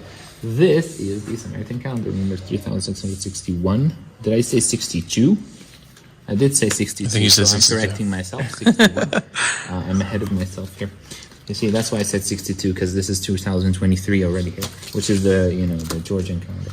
But yeah, so these are like the weeks. So each one of those is a Shabbat, and inside this we have the name of the portion Of the Parsha, we okay. have. And here, see all those funds here. This is for the Chagim, the festival. So we have Slichot. So this extends from here to here. It means like it's 10 days of the Slichot. After that, you have this one, Yom HaKippur HaAtzum. It's really the big fasting day, Yom Kippur. And then we have those 7 days where we do the Sukkot festival. What about Rosh Hashanah? When's your New Year? New Year usually falls mostly in the beginning of April, because Wow, in the beginning of April. yeah, why? Wow. I mean, isn't that the same as in Judaism? Well, no, Rosh Hashanah for us. Rosh Hashanah for us is the New Year, right? It's the New Year for us, yeah. It happens September I 25th. see. Or unless I'm getting something confused. I'll let you know something. So Okay. For example, not let you know, but ask you this. So when does the Passover ceremony, the Passover day, like Pesach? Usually in April. Usually in April. Usually Yeah. April. But on the 14th day of January. I mean, not January, the first month. So like there's literally a passage that says that you shall do the Passover. I mean, I'm paraphrasing, but you shall do the Passover on the 14th day of the first month. See?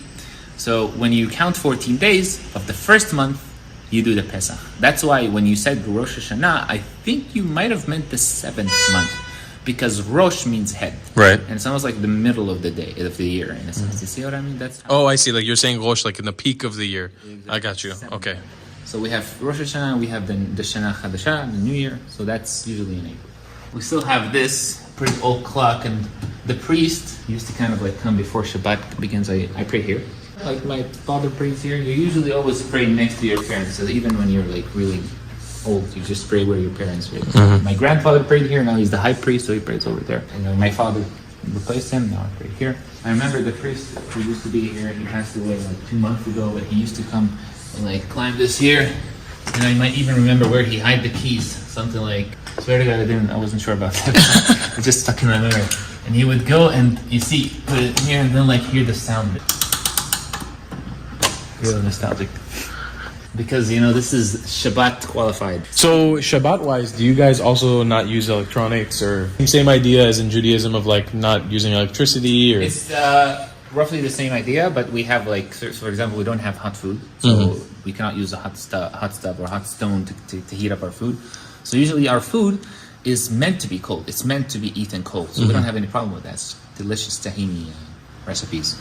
Like tahini with avocados and tahini with eggplants and even just tahini. It's just amazing. Like the food is amazing. During Shabbat, like I said, like no electricity at all. And that means, of course, no computers and laptops and no cars. And I'm sure you'll see people will be around here just chatting and talking, families meeting together. As kids, it was something like they used to motivate me to pray. Like, there's a snack at least over there. So. just like a candy? Yeah. Eucalyptus flavor? Extra strong. What is that? Eucalyptus. Is this I think it's the licorice maybe? Is it? I love licorice. Really? It doesn't smell like licorice. What do you think? It's like mint. Yeah. Oh. Tastes pretty good. I was always under the impression that eucalyptus was poisonous to anything other than koalas. Oh, okay.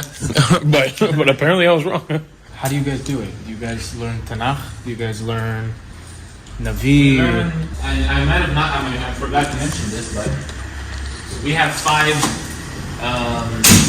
We have only the first five books. You see?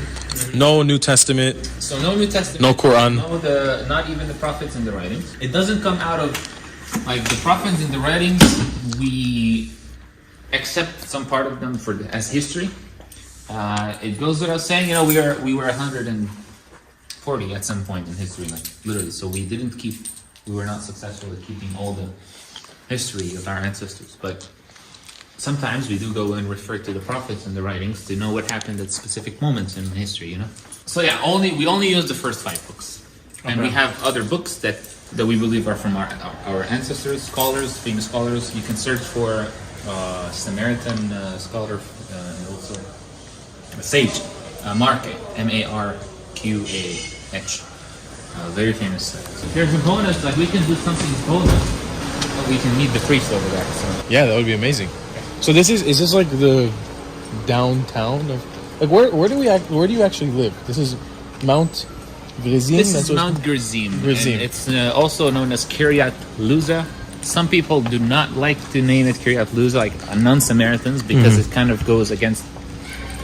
The Jerusalem being the place where Jacob, came, because Jacob comes to a mountain, as we believe, and he sleeps on one of the rocks, and he has this dream of angels falling up and down from the ladder on him. And then he wakes up from the dream, and it was like, whoa. So he said, which means this must be the house of God. This must be the gates of heaven. The high priest. Would you like to get the blessings from one blessing? I would love to, yeah. He has been the high priest for about 10 years. The mezuzah we have, like the Shema Israel. At some point, maybe the Jewish people used to do it like this, but they can switch over to the smaller one. Yeah. Almost, I believe, correct me if I'm wrong, to kind of like at some point they had to hide their identity, right? Safety. My grandfather's family was one of the first families to build a house here on the mountain. So there was actually a village on the top of the mountain. Right at the archaeological site, where 10,000 Samaritans lived. That was about 2,000 years ago. It was one of the most interesting days of my life. You literally had visitors from all over the world, and you get to also hear the stories of those people and about their culture, and then hear about your culture. And during those days, I had some days where we had literally zero tourists, so I would use that to kind of learn new things, learn about the community's history also, and it's just amazing days. So I still work here actually, but not officially. I just bring tourists. Bring tourists to here. So is this like an archive of Samaritan history, or is it an active place of practice? What exactly is the museum? This place is basically contains some photos, some archaeological things that we successfully got. Because not all the archaeology we can get our hands on, as Samaritans, even the ones who are found, even the archaeology found here, we're not allowed to sometimes see. There's a book on the top of the mountain on the archaeological site. It's about there's about 500 findings, and there's a book that describes every stone that was found and how You know, basically what does it say? This area you see in front of you is where we actually do the Passover ceremony. The place under the tent where there's also prayers happen.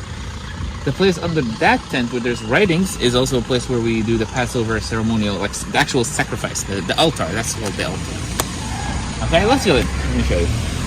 One of the things that Samaritans are known for in the Holy Land is actually the Passover ceremony. A lot of people today do not know that there used to be a Passover ceremony, which was a commandment for the Israelites. It was written in the Torah. It was a commandment for the Israelites to sacrifice a sheep or a cow or something. Like every extended family has to bring 1 or 2 sheep, and then they have to sacrifice it, and then they have to cook it in a specific way. All those instructions are found in the Torah. There was the destruction of the second temple, and the Jewish belief there's no sacrifice to be made unless there's a temple. Now, in the Samaritan story, that's also true, excluding the Passover ceremony. Because we believe that this commandment was given before Mount Sinai. That's one of the reasons it was given before Mount Sinai. The second one is because there's a verse that says that it was given to all of the children of Israel, that all the children of Israel shall do it. Kol kahal bnei Yisrael. So that means not only the Levites, because only the Levites used to be allowed to do to enter the tabernacle. So on this day, we come to this place. The Samaritans in Tel Aviv also come here. So we're 850 today in the world. So 400 here, 400 there, something like that. We all gather here. We all wear white. Priests wear also specific colors like purple, green. So the older priests wear. It's like a sign of happiness and clean soul and unity. And then the chantings will be everywhere. And then we wait very eagerly for the high priest to come down the stairs over there. That happens when the sun is just about to set, because that's what the Torah also tells you. Ben Harbaim, between the sunset, basically.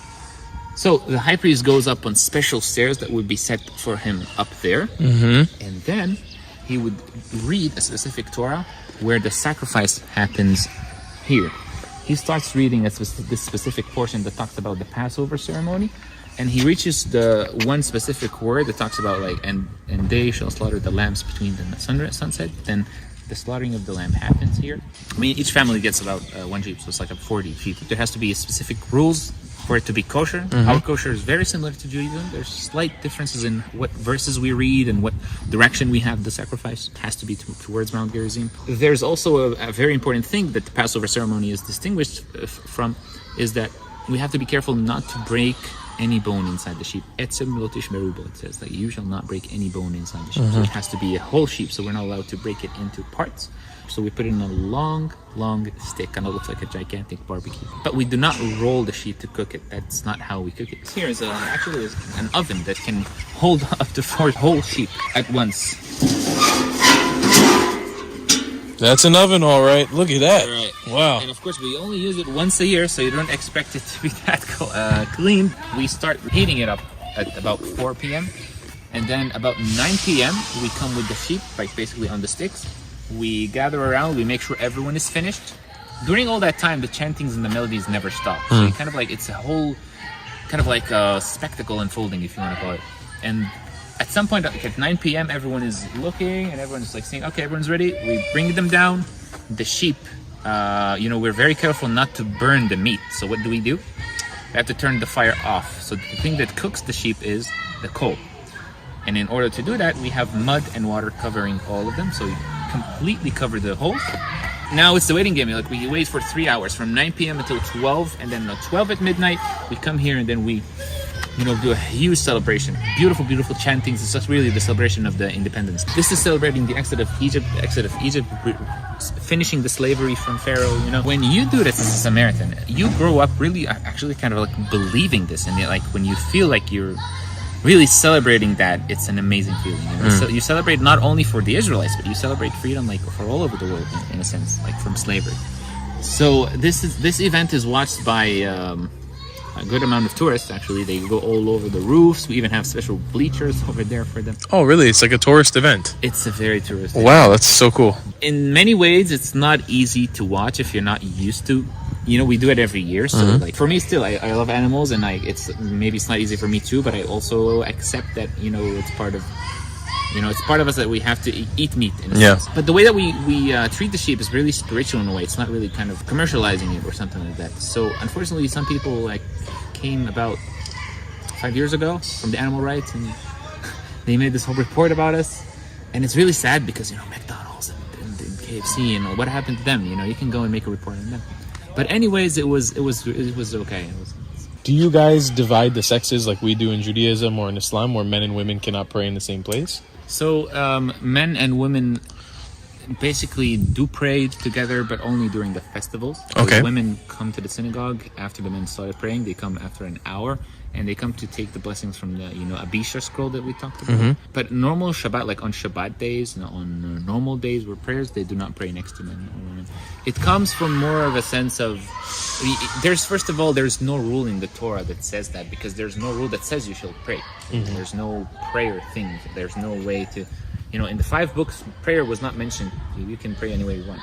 I think at some point we were perhaps influenced also by the Islamic culture in some ways. We lived in Nablus, so I might be wrong. It's not necessarily Islamic influence, but I do know that like the women do not pray next to men.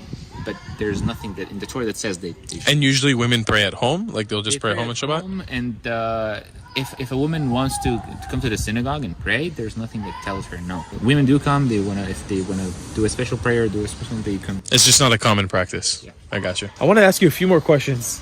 You know, obviously, me and Moshe, like, being Jewish, and we're somewhat spiritual and practicing in our religion. Like, we're not the most religious people ever, but it's super exciting to see, you know, this side of stuff, because it's almost like, you know, seeing a new branch of Judaism or a new branch of the same or a similar religion that we've never known about. In Judaism, there's a very big point on intermarrying within the faith and continuing the Jewish gene pool, quote unquote, and continuing the faith.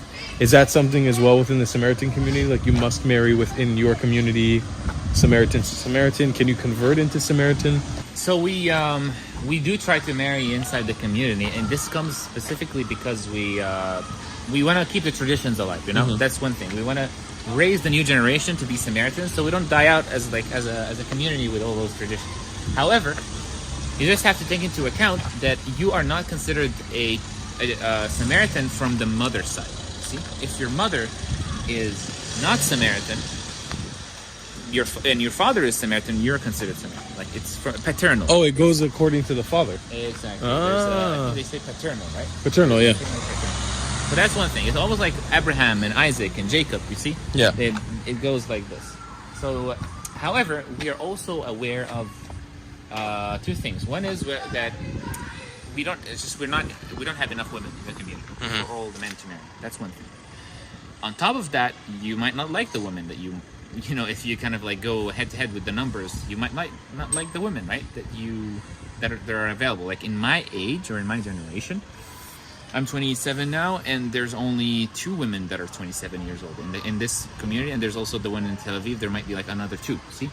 So I wanted to say that we can marry, and that happened like a long time ago. But 20 years ago specifically, we started marrying from Europe. That's something that was new for us. We married from Ukraine. So it's something like 10 to 15 women from Ukraine. Also from Israeli women, like who are actually Jewish. Something like 15 to 20 women who are Jewish. But they come to the community. They start practicing the Samaritan, you know, religion. They start learning how to keep Shabbat, how to keep, you know, all those commandments that we have to keep, the kosher and all the, you know, how to raise her child also to learn the rules and the commandments. And now we're doing very good.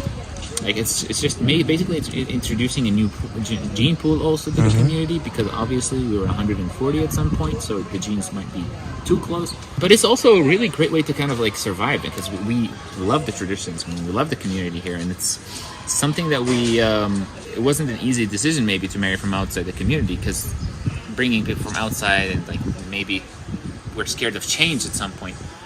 But this was done 20 years ago, and now we have those Ukrainian women who are absolutely doing amazing. They're like, I mean, pun intended, or not pun intended, but they're good Samaritans. They're learning how to read ancient Hebrew. They're learning, they're teaching their children also, and they're actually proud about it. They talk about it in front of other people. And Wow. Is it a relatively easy or difficult process to convert into being a Samaritan? Good question. It's actually pretty hard, but you have to take this into account. First of all, we do not go in and invite people. We don't have any missionary or anything like that. There's no plan to control the world or anything, right? However, if one does insist on converting, so if a man wants to marry a woman from outside, she has to come here and live with us for about like 4 to 5 to 6 months. We see how she's, you know, handling all those new things. Maybe she can't handle Shabbat, you know. It can be hard, and she has to know that she's going to do this for the rest of her life. That's those 6 months. During those 6 months, the decision is taken, and the marriage itself is the ritual, you know, that now you're a Samaritan.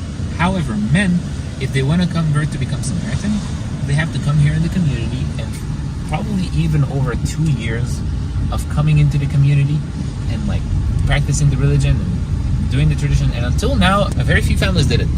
Like one, maybe 2 families from outside that were Jewish. We have people who consider themselves Samaritans around the world. Some that I also still communicate with. The reason why I say I'm not sure if they're Samaritan or not, because I don't know how do they practice Samaritanism. Right. But something like 10,000 to 20,000 people probably found out about us on the internet, and they decided, you know, I want to practice Samaritan. We just arrived at the tahini factory. You hear that? Tahini factory. Who loves tahini? I do, ladies and gentlemen. I do too. Actually, I want to tell you guys a funny story. I was living on this island called Siargao in the Philippines. We had a pretty large Israeli community there. The Al Bracha tahini was our like tahini of choice. Really? And we would actually like we would be able to get the Achva tahini from Israel, but this was the one that everybody would flock to, and when it would rarely come in, people would send it through packages. It would be the tahini of our choice. Like we would be like, the Al Bracha tahini is the best tahini in the world. And you're a fan. Yeah, very big fan. Well, there you go. That's the brand, and symbolized by this red cap. That's how you know it's the best. Har Bracha means mountain of blessings. My grandfather basically started this with my uncle or great uncle 20 years ago. My grandfather was very passionate about sesame, really. And he helped people who have factories here bring and import sesame seeds. And at some point he had to make his own factory, and a really small factory under like one of my cousin's houses, literally. Slowly the name picked up, and now today in Israel, if you go to anywhere in Israel, you can ask, hey, you know, Har Bracha tahini, they'll say yes, but they don't know about Samaritans. So like the brand is much more famous than the community itself. It's interesting. That's how it was for me as well. I knew about the tahini for years before I knew about the Samaritans. It smells so strong. It smells so good in here. Oh my god. Let's go where this all starts. It all starts from here. Every single grain of sesame is gonna travel until it's actually crushed. This is where the name tahini comes from, right? It's crushed. We bring the sesame from Ethiopia, bring it here in this huge tank for about 4 to 6 hours of submerging it with water.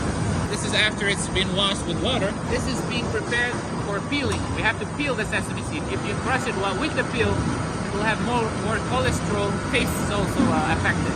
The sesame is being rotated very fast with a little bit of salt so that the peel can basically disintegrate.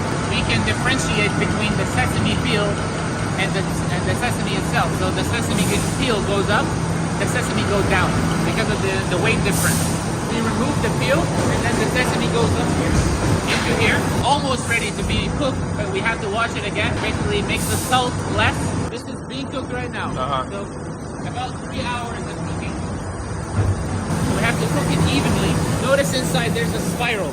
Moves around, and there's also a spiral inside here. Takes the sesame all the way up.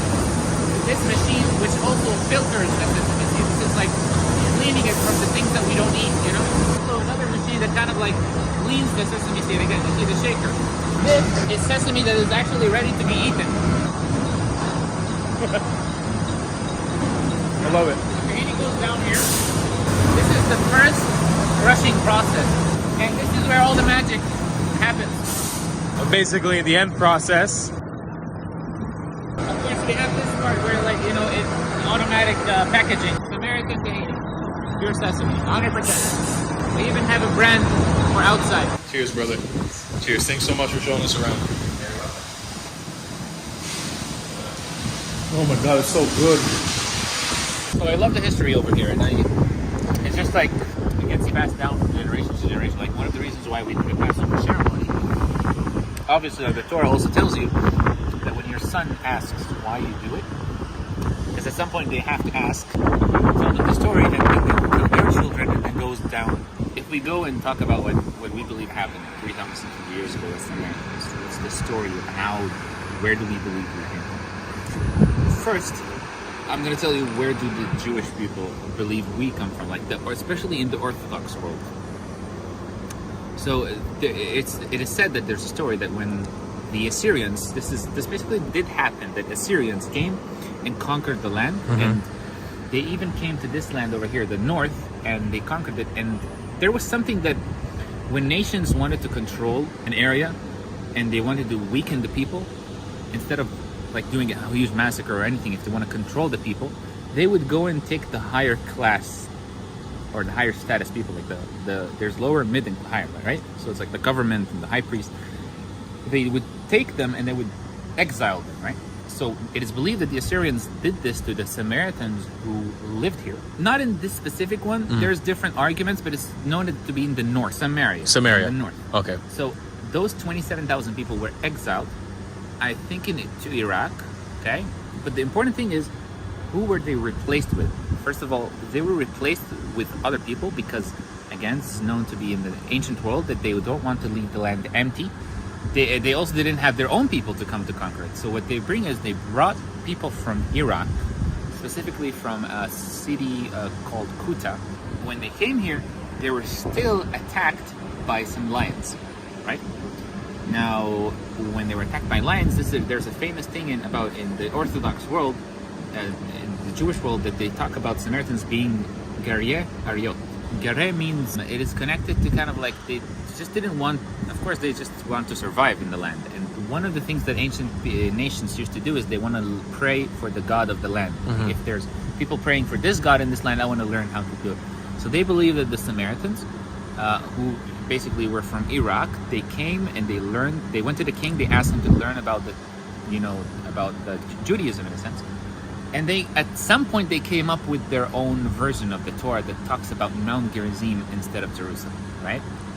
So again, I might have not explained the story like 100%, but you get the summary of it, right? The high priest and also Joshua, we believe Joshua ben Nun, he came to Mount Gerizim and he built the tabernacle on top of Mount Gerizim. For the first 450 years, everything was going fine. Until some point, the high priesthood was going to a person called Uzi. And there's another person who came, and his name was Eli, and he came to this to this high priest, and he told them that he didn't want him to be the high priest. He told him, you're not qualified enough, he just basically wanted to be the high priest. The other guy who wanted to be the high priest, his name is Eli, he had a lot of power, a lot of wisdom, some people, like in the Samaritan traditions, it's known that he had also black magic in a sense. And he had this follower group, right? So at some point he made this following go to Shiloh, right? So he took people from Mount Gerizim to Shiloh, which is about an hour away from here, and he built the tabernacle over there. So now we have two high priesthood, two people, and at some point we have specifically the tribe of Judah following Eli, and Benjamin, and also half of Levi going to the south. Time passes, and we see King David being asked to build a temple in Jerusalem, but he refused. In the Samaritan traditions, it's believed that God basically guided him not to build on Jerusalem because Mount Gerizim is the chosen place. And it goes also again with Rehoboam and Jeroboam, where there's like Rehoboam is the son of King Solomon. At some point, basically, the kingdom of Judah was stronger than the kingdom of Samaria, and they kind of forced taxes even at the northern kingdom, like on agriculture. So Rehoboam says to Jeroboam, if my father treated you with sticks, I will treat you with scorpions, kind of like a threat. So Jeroboam, who was basically here in the north, basically didn't want anything to do with the southern kingdom, and now we have two kingdoms fighting even against each other. So this is one of the most critical moments in the Israelites, or in any, like in the Jewish world and in the Samaritan world, one of the most critical moments in history, because we have now like war between each kingdom that not only made them weaker, but there's also nations that came He made matters worse. So this would be like a civil war, like a fight between brothers. Like There was it's exactly like this. and in your book, it's not considered Judaism yet. It's a fight between the Israelites, between the Israelite tribes. Exactly like this, because the Jewish people are actually considered our cousins. They're from Judah. What's also sad is that after the split of the Samaria and Judah, the number of the Samaritans is believed to be about 1.5 million. It's a crazy number to think about because we're now barely 1,000. So from 1.5 million during those 3,000 years that passed, a lot of massacres happened in the Holy Land. The Samaritans did, for example, 3 big revolts against the Byzantines. It was led by a Samaritan leader. His name was Baba Rabba, one of the most respected leaders in the Samaritan community. And he led the first 2 very successful revolts against the Byzantines. The Byzantines kind of like had it, and I believe they got help from the Romans and just completely wiped out the Samaritan population. Over 1/3 of the Samaritan population got massacred by the Byzantines. And then other things happened, conversions to other religions, exiles, and 100 years ago, it was like up to 140 Samaritans. And we don't know if there's any around the world. We didn't know at that time. In the 1800s, there was a group here in Nablus, in Shechem, that discovered that there was another group in Gaza that was Samaritans also. It was a crazy moment in history that there's another part of us that is living, So now we're 850. The community is doing great. We're increasing in numbers. From 1920, 100 years ago, to 2020, from 140 to 850. That's actually a pretty good number. We faced incredible challenges. Like one of the, for example, like poverty in the World War II and World War I was immense. Not only for the Samaritans, but for all the population here, but for the Samaritans, one of the things that they did in order to counter this poverty is they had to sell a lot of their, books and manuscripts from their fathers. That's all over the world now, and we kept some of them, of course, but there's like over 10,000 manuscripts in the library of Leningrad, in the library of Paris, library of New York, Samaritan manuscripts. So now we're, living this modern life. You sometimes even forget for a second that you're a Samaritan because you're not wearing anything special that says you're a Samaritan at some point. Unless it's Shabbat. If you come Shabbat and you're going to see everyone wearing the traditional clothing, it's almost like you really gonna kind of go back in time, really.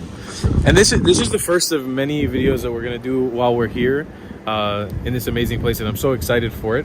What does Judaism mean to you, or being Jewish, or Jews? What does it mean to you? Do you see them as brothers, cousins, enemies? Has there been wrongdoings by Jewish people to this community? Sure. I love this question. So, before I tell you what is Jewish people are for me, I can tell you what is the Israelites, first of all, right? And what is this whole Torah thing. I believe that basically, and I'm not the only one who believes this, but humanity kind of survived on wisdom at some point in history. We discovered that also laws and commandments and just managing society and organizing society is what makes a nation survive and strive, right?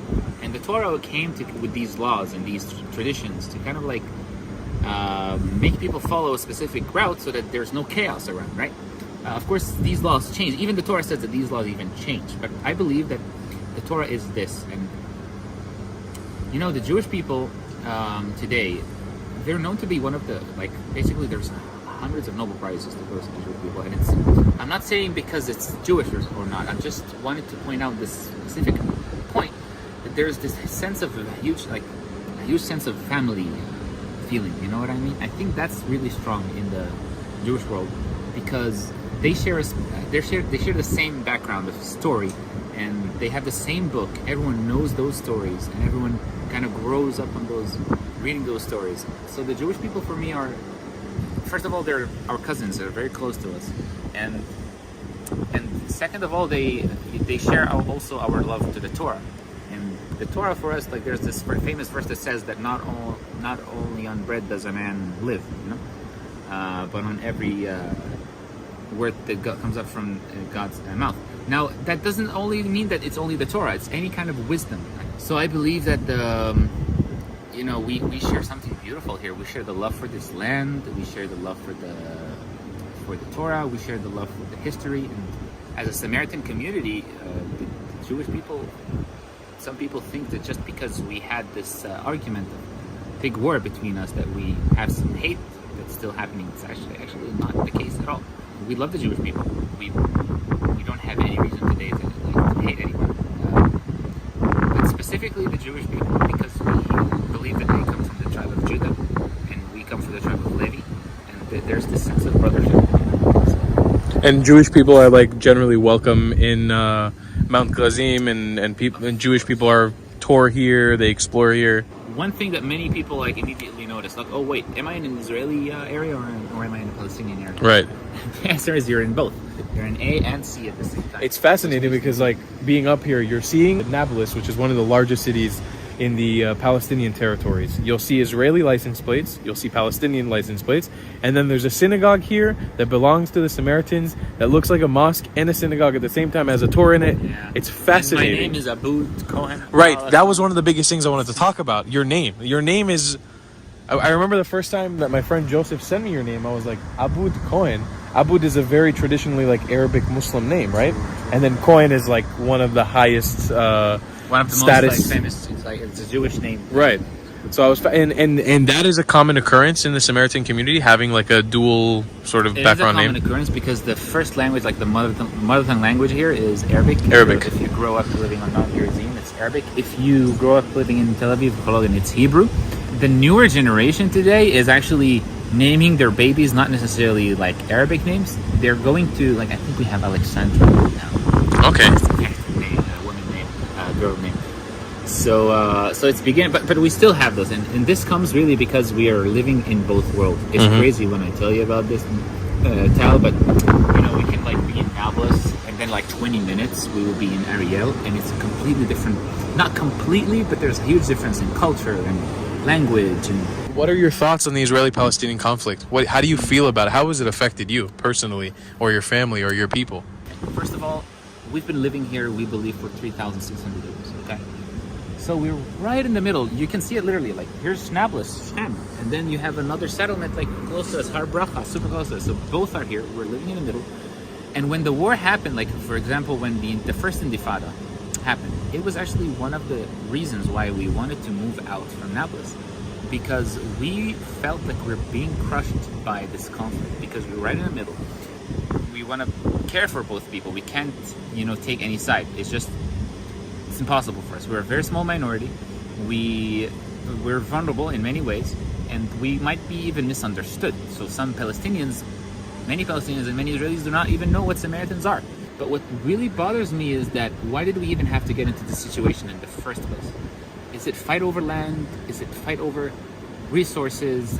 It's really hard to see the sun, the light at the end of the tunnel. It's probably there. But when I say light at the end of the tunnel, I mean the peace between the Palestinians and the Israelis. Gosh, it's just one of the most complicated, conflicts in the world, really. I think the final thing I want to say about us is, if there's any way we can make things go a little bit more calm and have really peace between both sides. And I don't have any peace plan or anything, but because I've been seeing both sides and both conflicts, if I had to guess, number one is we have to kind of make sure the newer generation grows up to understand the other side better and to really love the other side and not have any hate growing up on the other side. Because I remember I studied in the first grade in Nablus, in the second grade in Nablus, and already from that time there was this sense of us against them mentality, and of course probably that's also on the other side. So if we can somehow kind of grow the new generation to not have that, if both people get the same rights, the same resources, somehow if we can manage that, perhaps it can work out, because I really, really want to see both people working on the same project. Again, we have a really nice seat in this whole conflict. We have a really nice perspective because we get to see both worlds very easily in many ways. I love this land, really, and it really hurts me when I see any kind of violence that is going on, no matter who. I just hope to wake up one day and everyone to be really to get along. Perhaps it might happen in my lifetime. The goal with this series was to open up these perspectives and open up these minds, but at the end of the day, the goal is peace, right? I'm bringing on people onto the channel like Abud who preach a message of peace and bridging the gap, and I mean, you nailed the באים להתפלל איתכם.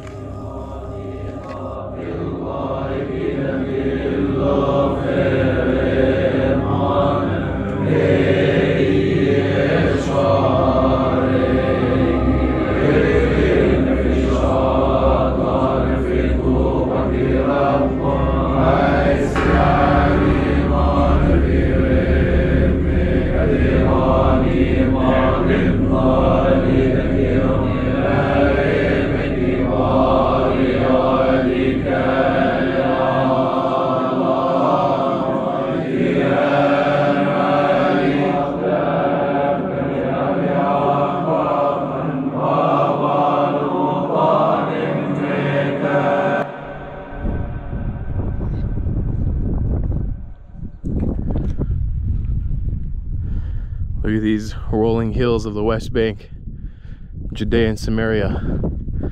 It is absolutely beautiful. Like, this is like where all the biblical stories happened. You know, it's just amazing. Walking through here is something else. It really is. Shabbat Shalom, my friends. Welcome back to another video here. I'm with my friend Moshe. What's up, guys? Also known as Musa now. It's Musa. We are in the heartland of Judea and Samaria, also known as the West Bank, also known as part of the occupied Palestinian territories. We are in between, kind of in like a weird no man's land right now. Right up there is Israeli settlement called Al Bracha. Up here is the Samaritan village of Mount Gerizim, which is like the biblical holy spot for the very few Samaritans that exist on planet Earth. And right over this hill is the major Palestinian city of Nablus, also known as Shechem. What we're walking through right now is like kind of a obscure limbo of a place where it's not really Israeli nor is it Palestinian. It's kind of like a free zone. And you might see that we have our kippas on right now, and that's because we are walking to go do a Shabbat experience with the Samaritan community out here. There's about 850 Samaritans that live in there, and we're going to see how they practice Shabbat in their ancient sort of Israelite way. They practice Shabbat using ancient Hebrew that neither Moshe or I know. And we're really excited to see this. It's something that I think has never really been documented on YouTube before.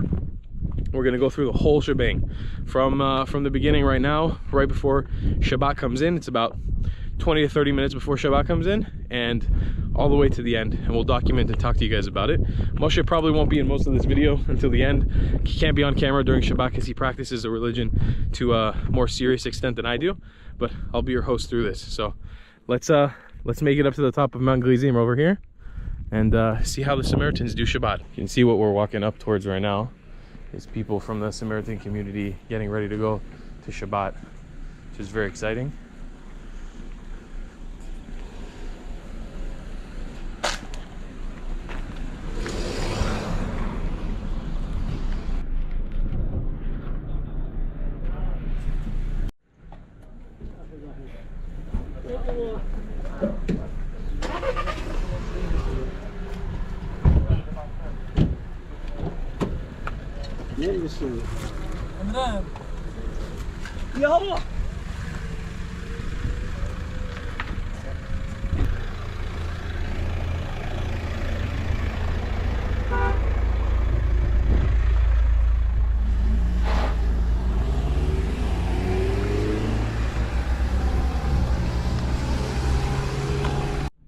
You can see signs here on the left. Bless you, Moshe.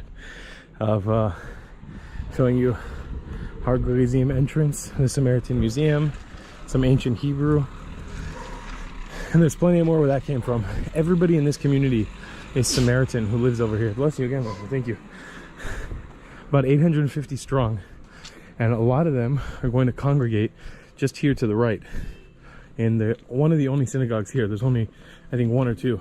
So we're gonna meet them up there, and what you can see behind there are the ruins of the most important site to Samaritans in the world. It is basically their equivalent to Jerusalem, and it's right up there, a little blown out by the camera.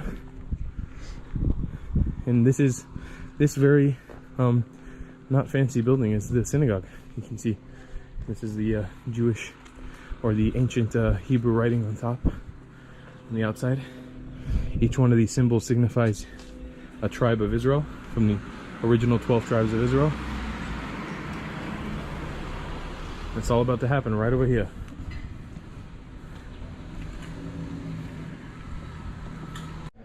So this is a view for you guys of the entire town, pretty much of the whole downtown. Our friend Abud's grandfather, which is the current high priest, lives right here in this house. And this is the site of where they do their Passover ceremony, one of the most holy and important parts of the year. There's a bunch of lambs that are brought out here and slaughtered as a sacrifice, and then cooked here in these ovens. So we're just we're keeping an eye out here to see how the community gets into the zone of Shabbat. Everything becomes very quiet, and then we'll hit up the synagogue when the prayers begin. So unfortunately, we're leaving the Samaritan village right now because we just got word from our friend that one of the high priest's brothers passed away, unfortunately, like 20 minutes before the entrance of Shabbat. Like, so sad. And our friend was actually one of the people who had to help with setting up the casket or the coffin. So Shabbat service has basically been canceled for tonight. But later tonight at 3 a.m. we'll return back here. We'll make the trek from where we are staying, which is here in Halbacha, up there on that mountain. We're gonna walk all the way through up to here in the middle of the night to come see how they do their religious prayers at 3 in the morning. So we're gonna put a plug in it for now. We'll see you guys later in the middle of the night when me and Moshe will be very groggy and tired.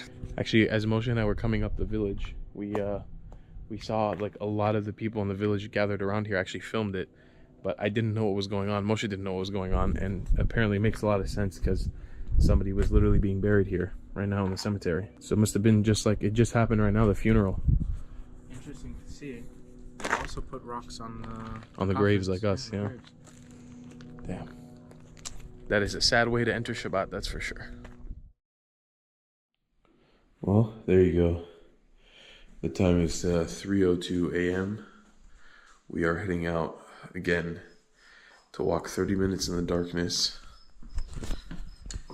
from this Israeli Jewish settlement of Har Bracha in the West Bank across to the Samaritan village to see how they do Shabbat. So it's gonna be interesting. Let's hit it. Here's the entrance, guys, of Har Bracha, the settlement. I'm actually kind of surprised by how lit up the road is again at 3 in the morning. So you can see this is again one of the outstretching villages of Nablus. Nablus actually curves around this mountain. This is like a smaller village. I forgot the name of it. You can see all the city lights over there. But I'm really shocked at how many lights there are over here. Like this, I was expecting us to be walking this in the dark, and we're not, which is awesome.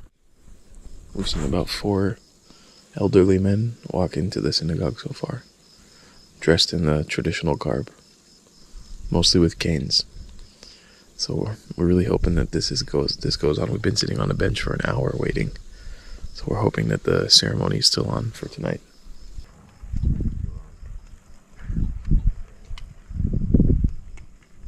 שבת שלום. מה אתם עושים כאן? באים להתפלל איתכם.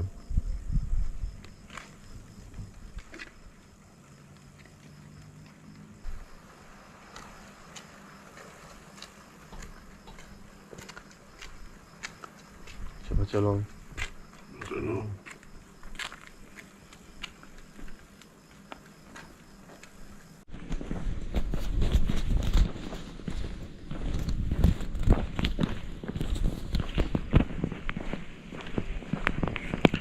So here's the door to the synagogue.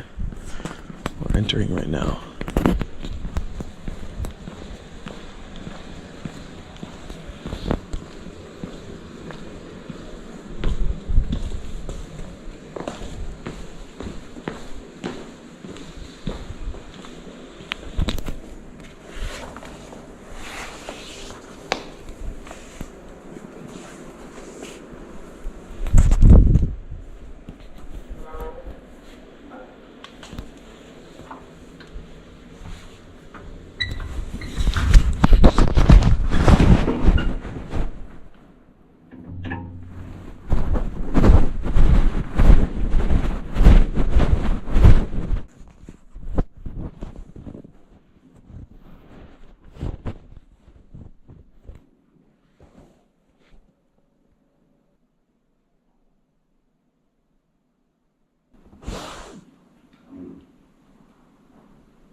Like, you see how quiet it is here at night?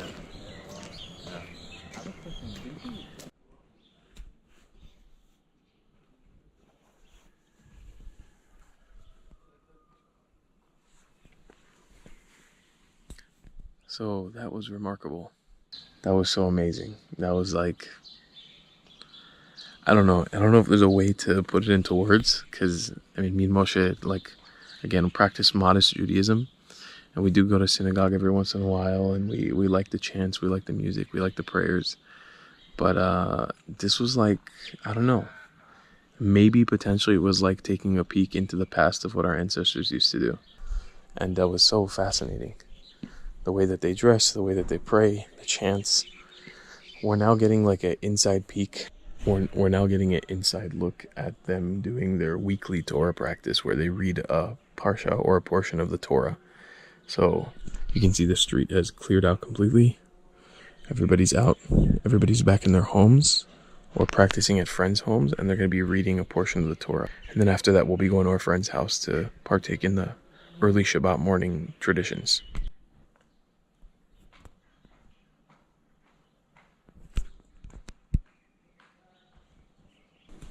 It's also such a beautiful morning here. The fog is like rolling in, or rolling out, I guess. The sun is just starting to rise now,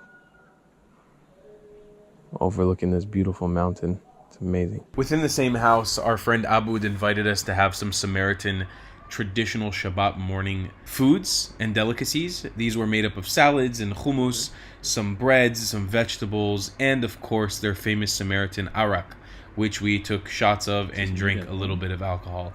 This is what they do at 6 in the morning. It's pretty awesome, and it's fantastic celebrating Shabbat with the Samaritans. Man, you saved my ass right now, I have to say. You saved me. I'm so dead. I don't even feel like I can fully walk all the way over there. I'm so dead. Oh, I don't even know what I want to. The camera's been on for 20 seconds. I don't even know what I want to say. So it's, what time is it? It's 8:30. All right, guys, it's 8:30 a.m. We've been up since 2:50 a.m. How many hours is that? 5? Barely slept last night, but man, the religious experience with Samaritans praying in the synagogue was off the chisel, man. It was off the his wax. That was so cool. And then our friend Abud invited us in for a meal with his family. We also got to see how they did their Torah portions for the week and prayed. We're now making our way down Mount Gerizim, the holiest place for the Samaritan community in Israel, and we're working our way to Har Bracha, the village that we're staying in. So we're gonna be chilling out for the rest of Shabbat until probably the evening time. Assalamu alaikum, my friends, and welcome back to Daliat Al Kalmed here in the north of Israel. I am being hosted by a wonderful family here in the north who I'm going to introduce to you guys in a little bit, but we're about to sit down for a beautiful Druze-style good morning breakfast. I'm so excited for this. We got the pita, we got some fried cheese, it looks like, some tuna, some omelet, a bunch of delicious vegetables and cheeses. I'm very excited. This is my friend Ahed. Hello. How are you doing? All right, I'm good. He's hosting me today. We're going to be going around and show you guys this place in a bigger, more in-depth look. But first things first, we got to power up with some breakfast. Absolutely. Let's do it. That, yes. What is this cheese? It's cheese? Yeah, it's an Arabic cheese. It's really good. Like gvinat ezim, or it looks like halloumi almost. لا halloumi זה דומה לחלומי. Okay, let's try it out. I usually love fried cheese. Amazing. Good. Wow, so good. I love the style of breakfast here too. You know, across the Middle East, wherever you are, Usually breakfasts are like this, full of fresh vegetables, lots of cheeses, lots of eggs. It's the best way to start the day, in my opinion. All right, so I'm gonna give a big plug here right now to Ahed. Ahed is a tour guide here in Israel. He's got an organized tour group. You guys go check him out right now. I'm gonna leave all this stuff in the description, but if you need a tour guide in Israel, #1 choice, guys. Highly recommend. He's amazing. I've watched videos on him. That's how I actually got in touch with him. But we're gonna head out right now. He's gonna give me sort of an inside look on Drew's life here. More insight onto the village that I've been to a few times but don't really know too much about. History. I'm really, really excited for this. We're hopping in this car right now and we're going to take a ride around. Yalla? Yalla, let's go. Yalla, habibi. Yalla. Let's hit it. In Spanish, Mexican, they say orale. Órale. Yeah. Vamos. Vamos, orale. You learned many languages, I'm assuming, being a tour guide, no? You learn to pick many sentences. Yeah. What's your favorite group of people that you work with? Who's the most fun? Who's the most rowdy? Can I say Filipinos? Be good for my YouTube channel. I guess I find the way to anybody's heart. Once you pick deep, you find beautiful people all around. Yeah, it's a good answer. Yeah. It's a good answer right there. Alrighty, stop number 1. A very quick drive over. Where are we? In a neighborhood. Usually tourists don't see this neighborhood. This is how we live. This is a local shop or a kiosk selling hot dogs, all sorts of beverages. A nice place, and we could sit down. I was just laughing with Ahed. It's like it says Evans Drugstore, and then there's a picture of a hot dog. It's just like keep them guessing. Like, what actually is this place, you know? But there you go. You got ice creams, you got candies, you got drinks, and you got hot dogs. Drugs, I don't know, but you got everything else. We are in a local town in Dalat El Carmel. This is one of the biggest actually neighborhoods. Call it Suwania. Suwania is a flintstone neighborhood. Anywhere you dig, you find flints. Flints they used to make weapons in ancient times. Right. Not long ago, they found a site actually in the beginning of Dalat El Carmel. Supposedly, it would be a factory of flint. You see houses, second story, third story maybe buildings. They were not allowed to build over 4 because the foundation is not that strong to hold more than 4 stories up. People that live or born here, usually they continue living here. It's culturally speaking, there's no mobility to the cities. People actually that born here would build their own home here, their own house, sometimes in top of the house of the parents, and sometimes in a different neighborhood, but still in the same area. So there's like an incentive for Druze people to stay like within the religion or culturally? I wouldn't call it incentive because usually incentives refer to some sort of like you're gonna benefit. Money. Yeah. But no, this is a cultural thing. However, things are changing because the country does not give us more land. That's why people are renting now. If not in Dalat El Carmel, maybe in Osifia, the next town, maybe in Haifa. You know, young couples, they don't have the money to buy land, and lands are being very, very expensive today. So things are changing. People are moving out slowly, but this is what's happening. Oh, beautiful. We're just having very philosophical, deep life conversations right now. These are stuff that we're going to expand on in the vlog today as well, because we're going to actually take you to some sites, including like a cemetery and a high viewpoint. These are places where I want to talk to you guys about this stuff. But right now Ahed is giving me like some real insight on Druze philosophy and life lessons, and it's stuff that I did not know about before. It's actually remarkable hearing this stuff, man. You know, it's like, I can't believe I've gone my whole life without knowing, you know? Every day you learn something new. Yeah, well, it's very exciting. I think the collaboration of cultures like this and getting to learn, especially when, again, like, I love it's that sound right there, by the way. The most international sound that's ever existed. The Bluetooth device has been that is the most international sound. Now in elevator, because all the elevators have are Bluetooth? made in China and they Bluetooth, and the same one is doing this. Bluetooth is doing the elevator. Mefo, where did the inspiration come from to make hot dogs here? I have no inspiration, but once I work at a restaurant, and I always thought that I will open my own place. So it's happened now. Smells good in here. So you got the hot dogs going over here. Got the bun. Oh, thank you, good sir. Exciting. Got a nice hot dog over here. You got pickles and trina? Pickles and trina.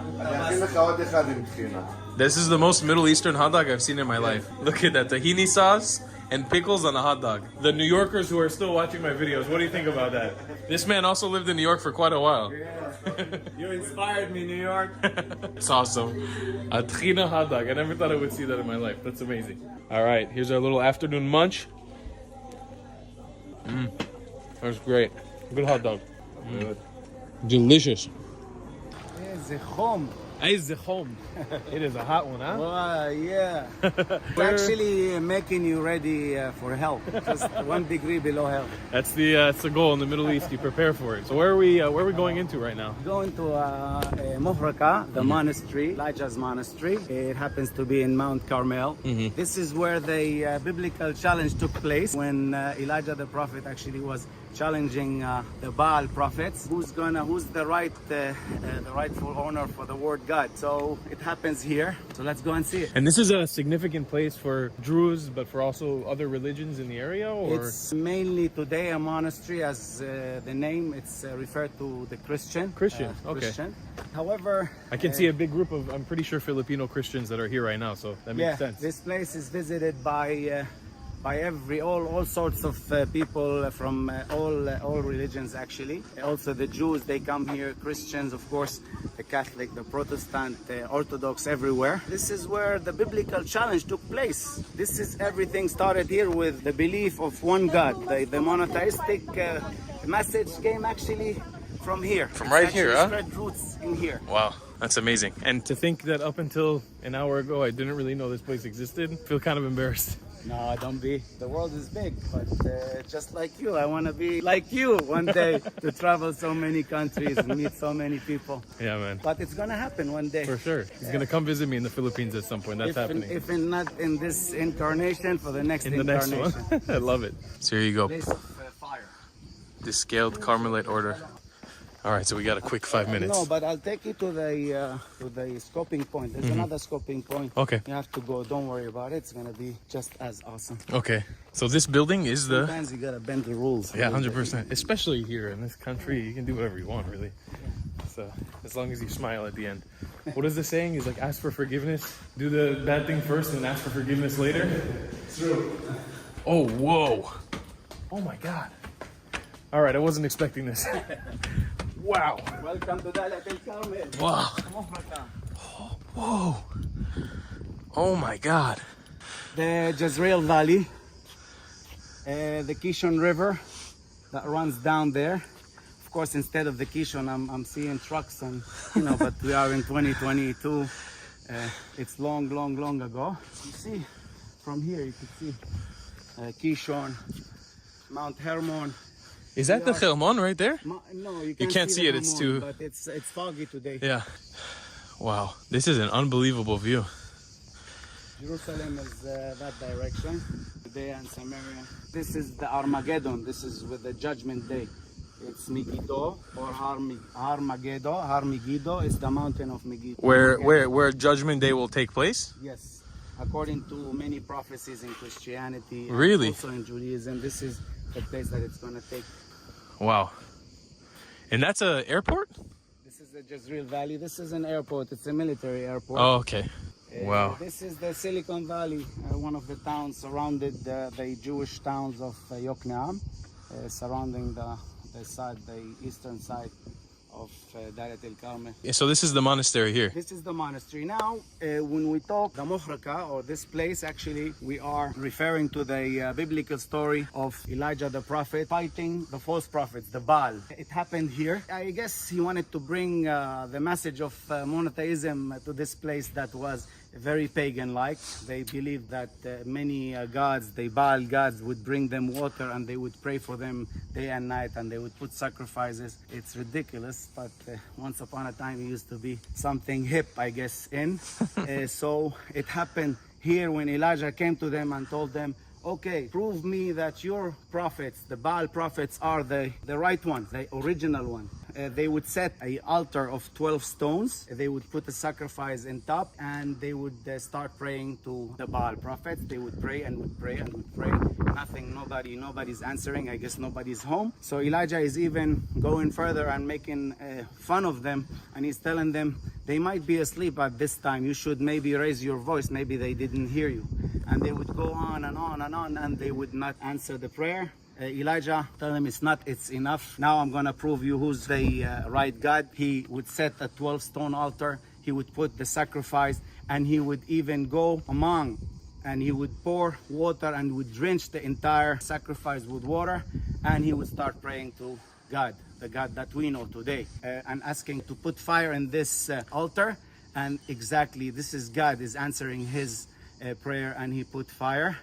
And he proved to everybody that our God is the rightful God. From here, he would chase from Mount Carmel, he would chase the false prophets, or these Baal prophets, into the Kishon River, where he massacres them, and the blood would flow all over. So this is where it happened. The place of burn, or the muhrika, this is where they put the fire in the altar. Happened right up here. They happen right up here. Wow. Yes. That's amazing. That's incredible. What a historical place. And the view is just, wow. Unprecedented. It's amazing. And Elijah, you were telling me earlier, I don't remember if we recorded it or not, but Elijah is the reincarnation in Druze religion. We have our own incarnation of Elijah, and he represents actually the red color in our flag that represent the soul. Elijah represents the soul. Since we believe in reincarnation, we believe that many of our prophets, they incarnated to many events in many places, in many religions. I was talking to Tal earlier about how I spoke about Jethro, the most important prophet to us, that represent the mind. The same Jethro that actually helped Moses get away from the Pharaoh along with the Israelite and go to the promised land.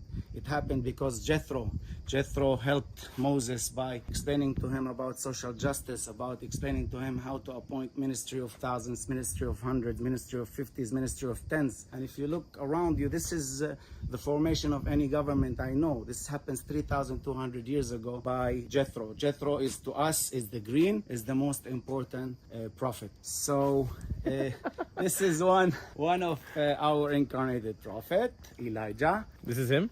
Yeah, this is him according to Western sculpture from Nazareth. Yeah. Actually, a very artistic sculptor, really good. He did that. Right there. This is showing Elijah stepping in top of the neck of a false prophet. One of them. I have a question for you, more philosophical, a little bit deep. So in the theory in Druze culture that people are reincarnated, in that belief, like Jethro and Elijah, is it believed by people that Elijah and Jethro exist with us now as well? Like they've been reincarnated into the modern day? We still haven't received any messages yet. I mean, the world is getting more and more. Maybe they are waiting in patience until something happens, and then they're gonna remove their hands and do something about it. I'm not sure. When I meet them, I will talk to them. Maybe I get some insight.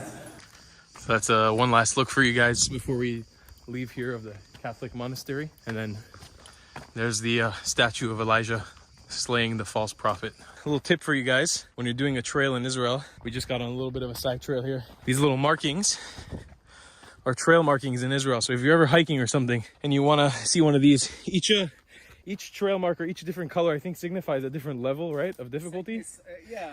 Also up to 10 kilometers or 12 kilometers more like. Yeah. But of course, the other one, the longest one is the Israel National Trail, yeah. And that one would be orange, blue, and white, and it's in certain segments. But if you're following a trail, you got these little guys pointing you in the right direction. And balut is actually the fruits of the oak tree. It's not edible, if you are considering. However, in ancient time, they used to make some sort of a coffee beverage. Out of balut. Out of balut, they used to ground it. You were telling me you've done some tours for Filipinos before, right? Oh, yes. You ever heard about what balut is in the Philippines? No. Really? No. Balut? From your vibe, I'm getting I did something really horrible. Well, beauty is in the eye of the beholder, but balut in Southeast Asia is generally a duck egg. A duck egg. That you let it grow, the embryo, halfway, and then you kill it and eat it semi-developed. I need to show you a picture. Oh my God. It's yeah. like it's actually a chicken having an abortion to your stomach. Similar, actually very similar idea, yeah. You're pretty much aborting the fetus into your mouth. When you're drunk, it's pretty delicious, I have to say. Oh, really? Yeah. But you got to drink some beer before you eat it. Wow, this is an amazing view, guys. Check it out. Besides our gruesome conversation about duck embryos. Look at this. This is awesome. Wow. Crazy that this is the land of our ancestors, huh? I always think about that when I get up on these big views in Israel. It's unbelievable. This is where we're from. So cool. Our ancestor murdered some people right down there. False prophets. The river goes along the main road down there? That's the path. Okay, it's not even exposed anymore. All right, Senor, where have you brought me to now? So this is the soccer stadium, the local soccer stadium. This used to be a few years ago, I would say 6 years ago. To be grayish, very monotonous, very boring wall, like a cement wall. There was some talks about actually making something of it, and this became actually the longest graffiti in Israel. I think it stretches 520 meters. Crazy. Of freestyling. Holds many significances, but also touches the Druze community here that live. You could see our Che Guevara. He used to be, but better looking than Che Guevara. He's our Che Guevara, Sultan Basha al-Atrash. You'll see him in a second. Or take a walk over there? Yes. Is this all different artists that made this, or it's... The same artist that came with many artists, you know. That's cool. Super cool. That's the Khamsa. The Against the Evil Eye, no? Against evil eye. Yeah. But I guess the evil eye these days is very much stronger than the hand. So. But yeah, this is, you'll see this symbol across the Middle East. It's very popular symbol. And you might ask yourself, what is the Simpson doing in Dalet El Carmel? I can't answer that. This is secret. He came on a secret mission. I'm not gonna tell you. Bugs Bunny also looks a little elevated. Everybody sees something. I mean, you see Manila here. I see New York. I see Manhattan. I see Manhattan in there. Yeah, it looks like New York City. This is Sultan Basha al-Atrash. This is our Che Guevara. See how much better looking than Che Guevara is? He's a handsome man. It's a nice mustache. He's a handsome revolutionary. Started the revolution against the French in Syria. He drove the Syrian in 1925 with just a few soldiers, few Druze soldiers in the mountain. But they fought ferociously. They fought the French and they drove them out of the country. And next to it, this would be the star. It's a form, our flag, it could be in a 5-color. So each color here represents a part of the Druze religion, right? Yes, like I said, the Jews actually believe that the world was created in 6 days and God decided to rest in Sabbath. The Jews see it differently. The Druze think that God does not get tired. He does not need a day off. He created everything in a split second. You may call it the Big Bang, whatever you want to call it, but this is what it happened. The mind is the most important thing. Red is the soul. The yellow is the word, or the first truth to be told from that void. The blue is the precedent, what was before, and the white is the following. These are the 5 essence of the Druze religion. It's very spiritual. It has nothing to do with nationality. This would be our religious flag. This flag, you might see it in Syria, you might see it in Lebanon, you might see it in Jordan, and you might see it in the diaspora where the Druze live everywhere in the world. This represents them and them only. This is Farid al-Atrash. Farid al-Atrash is one of our own. We take pride. The oud virtuoso in the world, the best, the most famous artist in Arabic music in all time. His songs are everywhere you go in Dalia. He was from a Druze family, al-Atrash, and they migrated to Egypt. There he grew up along with his sister Asmahan. She used to be also a very famous singer. She was murdered in Egypt, but she has a great voice. Her name is Asmahan. Look her up. They are Druze from Druze mountain in Syria. Wow. So he's, very famous to us, and he's the oud. The oud is a very nice instrument that everybody would love to play. Is there any discernible difference between Druze music to rest of music from the Levant and Arabian sort of style? No, really, no. Arabic music, it's mainly Arabic music. Maybe a few touches, maybe a few instruments added here and there, but it's Arabic music is diverse, so you could see it, listen to it in different ways. Do you guys have a Druze New Year? No, we don't celebrate, because you see what happened here in Israel. The Jews, they have so many holidays they left nothing for us. So we don't have any more holidays, because we don't have in the calendar any more days to take off because of the Jews, because they have so many holidays. We do have a lot of holidays. Within the Druze religion, you can't convert into it, right? Because like if I wanted to become Druze tomorrow, you have to be born to this faith. You have to have a Druze mother and a Druze father. Anybody that lived in that area actually got this message, read it. If they liked it, they embraced it. If they did not like it, they say no thank you, and that's it. Very peaceful.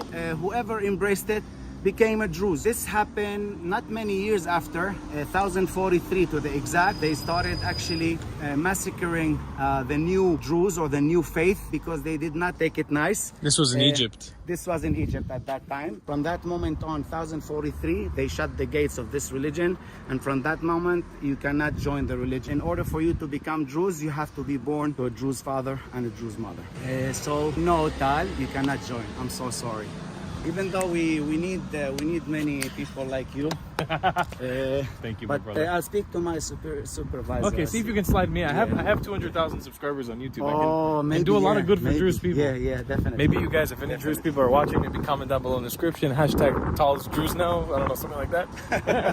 All right, so we are continuing from here to give you guys some more insight. I wanna explain from my perspective a little bit. I explained this in a video I made already about the Druze community, but I want to reiterate the point. Like for me and for many people who are probably watching this video, if there are many Israelis that are watching this video, I feel like a lot of Israeli citizens, or Jewish Israeli citizens to put a finer point on it, have done a disservice to what I consider our Druze brothers and sisters by not caring or entertaining the ideas and the desires and the aspirations of the Druze community. I truly have come to learn about this the last 2 days, being with Ahad and being yesterday in the town of Dalia, walking around here, and the day before meeting other Druze people and talking to them about this stuff. I really feel like we've done a bad job getting to know our fellow Druze people who live in this country with us. This whole experience of being here has been so eye-opening. I've learned so much. The feeling that I'm getting inside of me is like a true feeling of brotherhood. However you identify, whatever religion you come from, but like a shared passion for this land, for wanting to be here and wanting to be here together. And I mean, there's been some truly shocking things that I've heard as well in the negative side, but I feel like if there's anything that I can do through this video, the main point is to invigorate, to implore you to ask questions, to care, to give a damn about the community of people that live here. Not in a sense where you need to feel bad about them or feel bad for them, but in a sense of like actually caring for the people who live in this country with you. And that's something as an Israeli citizen I feel like I have not done well enough. You know, it's like something I feel like we should be doing more. That's a big part of why I'm making this video and this video series in whole. And having the insight from Ahad on this community has been so amazing. I've learned so much in just a few hours being together. Imagine what you could do with 1 month. Well, I'm gonna start looking for an apartment, that's for sure. And look at this view, man. It's so beautiful. This is Osifia. There is a valley between us both. Osifia is a little higher up, right? Yeah. And this is a little look at you guys see the local village in here. All right, Ahad claims it's time for some sugar. Some sugar, yeah. Some sugar needed. Why is it known that those have like the best knafe? Like Jewish Israelis come from a lot of places, just to Dalia and to Osifia to have knafe. People swear by it. First time I ever came to Dalia like 5 years ago was because of the knafe. Like, why do you think you have this reputation? Okay, let me correct that reputation for the sake of fairness. Okay. I have many friends in Israel. I have many friends in Nazareth. I love you, the core of Nazareth. And I must say that the best knafe started in Nazareth. Okay? And I take pride of who I am and my town and everything. But knafe started in Nazareth. Just the people of Dalia took it a notch up. That's it. I love That's it. But we still, the origin is Nazareth. I mean, you honor it there, exactly. yeah. So you would be the judge of that. I'll be the judge. This will be like my 5th or 4th knafe in Dalia, but every single one of them has been a 10 out of 10 so far, so I'm excited for this one as well. Okay, knafe. This, I have to say, just off the bat, looking at it, looks phenomenal. Looks really good. Look at the cheese on this one. Oof, wow. Oh, it's goat and buffalo. Oh my god. That is a good one, brother. You know, stretchy cheese on the bottom. The kadaif noodles too are like so. These ones are cooked perfectly. The right way. Yeah. Okay, this is significantly better than the one I had yesterday for sure. There's so much more cheese here as well. I love it.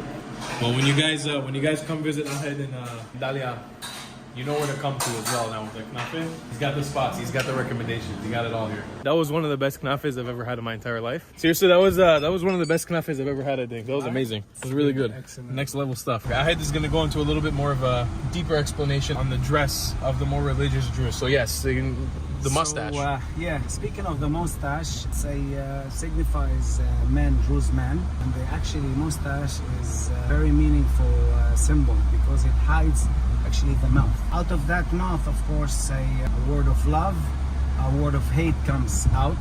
and the words could be swords. Sometimes could kill, could kill with your mouth. That's why it's the way to bring it down a little, to be humble in thoughts and words. So it's very important. The qaluse, the actual hat, it's a daily hat, but when they go to the worship place, the khilwe, place of worship, they go with a different kind of hat. Is it similar to what the belief is in Judaism and Islam of like having something above you, like reminding you of God? Look, God is God. We refer to it as God. We refer to it as Allah. We refer to it as the Almighty. We refer to it as Adonai, Hashem. Has many names, and in Arabic alone there are 99 names of God. Meaning you cannot put God in one word. I mean, God is everything, and God is one. We all believe in the same God, believe it or not. It's not like there is a God for the Jews, God for the Muslim, God for the Christian. No, it's monotheistic religion, and they all seek one God.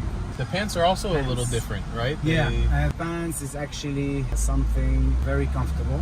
You know, these are the one that is very loose in the top, and it's because of practicality, my friend. Because imagine sitting on the floor, because in our place of worship we don't have chairs. Oh, really? In the khilwe there's no... In the khilwe there are no chairs. No chairs, so you're standing the whole time? No, you don't stand. You sit. You sit on the floor. Okay. On the floor. And imagine sitting down with the jeans. It's not very comfortable. Right. Especially if you have to sit like Buddhist, for many hours. So you sit with a shirwal. You sit with that pants. But it's actually the most comfortable one. If somebody who was not Druze were to walk around with the head covering, with a mustache, with a shawwal, would it be seen as an offensive thing, or like would it be seen as something disrespectful? I don't think anybody in his rightful mind would do such thing. Right. We need to learn to respect others. It's a level of respect and definitely keeping something sacred for one culture. Yes. There you go. So this is a cemetery? This is a cemetery. Where?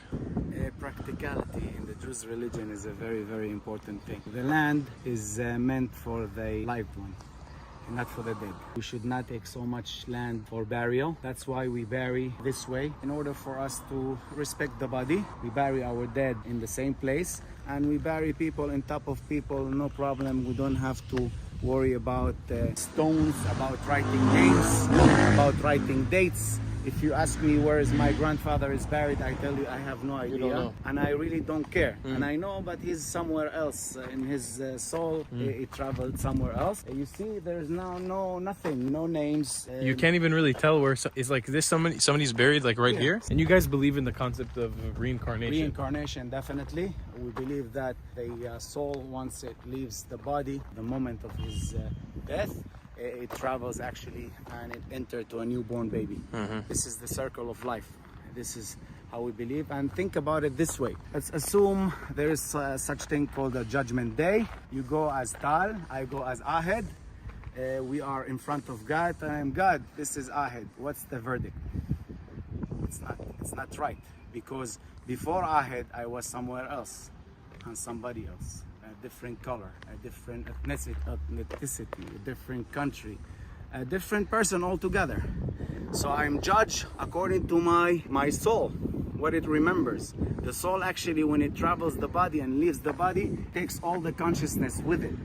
It's like a hard drive, a big hard drive that travels and goes into a newborn baby, and then again it accumulated memories, accumulated knowledge, and so on and so forth. It cannot be ended as the Ahed is dead, period, bury him, and that's it. It does not work this way. Ahed has to continue to experience it in a different form, a different name, a different color, a different place, a different religion maybe. According to the rocks, this person just passed away. I'm not sure who this person is. Does it say it all? No. Because there is nothing, no name. It's just marking as a fresh grave. But the most important thing, that his soul went somewhere else now. Now it's a newborn baby. We should not weep too much for the dead, because the death is the beginning of new something life. New. Yeah. And you can technically encounter them again, right? Like they're here. Yeah. Every once in a while, the soul remembers its old incarnation. And most likely, people that die in young age, they tend to remember their old incarnation. Ahed and I have summarized that this was the birth of a brand new, deep, great friendship, and we're not going to be able to cover everything we want in one video. Ahed actually has to go home because tomorrow his kids are starting school and he's got stuff to do. But I want to ask you some deeper questions, and you don't have to go for too long on them because I want you to be able to cover everything. But two things that are really important for me to ask. One, being Druze in Israel, I've been learning a lot about it, and I don't want to speak for you or for your people, for your religion. But like, can you give me a little bit of a brief summary, a touch of how you feel at the moment with everything that I've learned about the government and how people have treated Druze people here? Just a little bit of a summary. Look, after all, I love my life in Israel. This is the bottom line. However, in any democratic country, there is some sort of always looking for a better life, even in democratic countries. I think as a minority, we're not getting enough. I think we should receive so much more. Because after all, we are citizens of Israel, regardless to our religion. I consider myself as an Arab. I speak Arabic. I grew up in Arabic region, speaking Arabic, eating Middle Eastern food. Now, if I hold a different religion, this is a different story. It does not make me someone else. I'm still an Arab, but I have a Druze religion. My religion is my business, okay? I'm here to present it as is. I respect the Jewish synagogues, and I respect the Christian churches, and I respect the Muslim mosques, and I expect to see also people respect me as a Druze, as a minority in this country. This is my message to whomever. After all, we are all brothers and sisters. We are all human. We are all have the need to love and be loved. The Israeli-Palestinian conflict is kind of the core of this series. And I think by understanding the voices of minorities and different demographics in this country, it's the best way that I and the people watching this can understand maybe a solution to the conflict. I'm curious, two things. How has this conflict affected your life, your history, your lineage, and what kind of hope do you see for the future? What would you want to see? Where do you think this is going? I know it's big, look, but I'm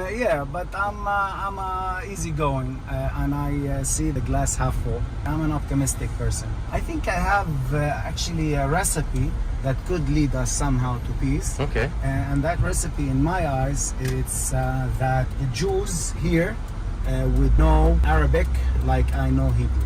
Meaning, in order for you to understand a nation, to understand a culture, you need to speak its language.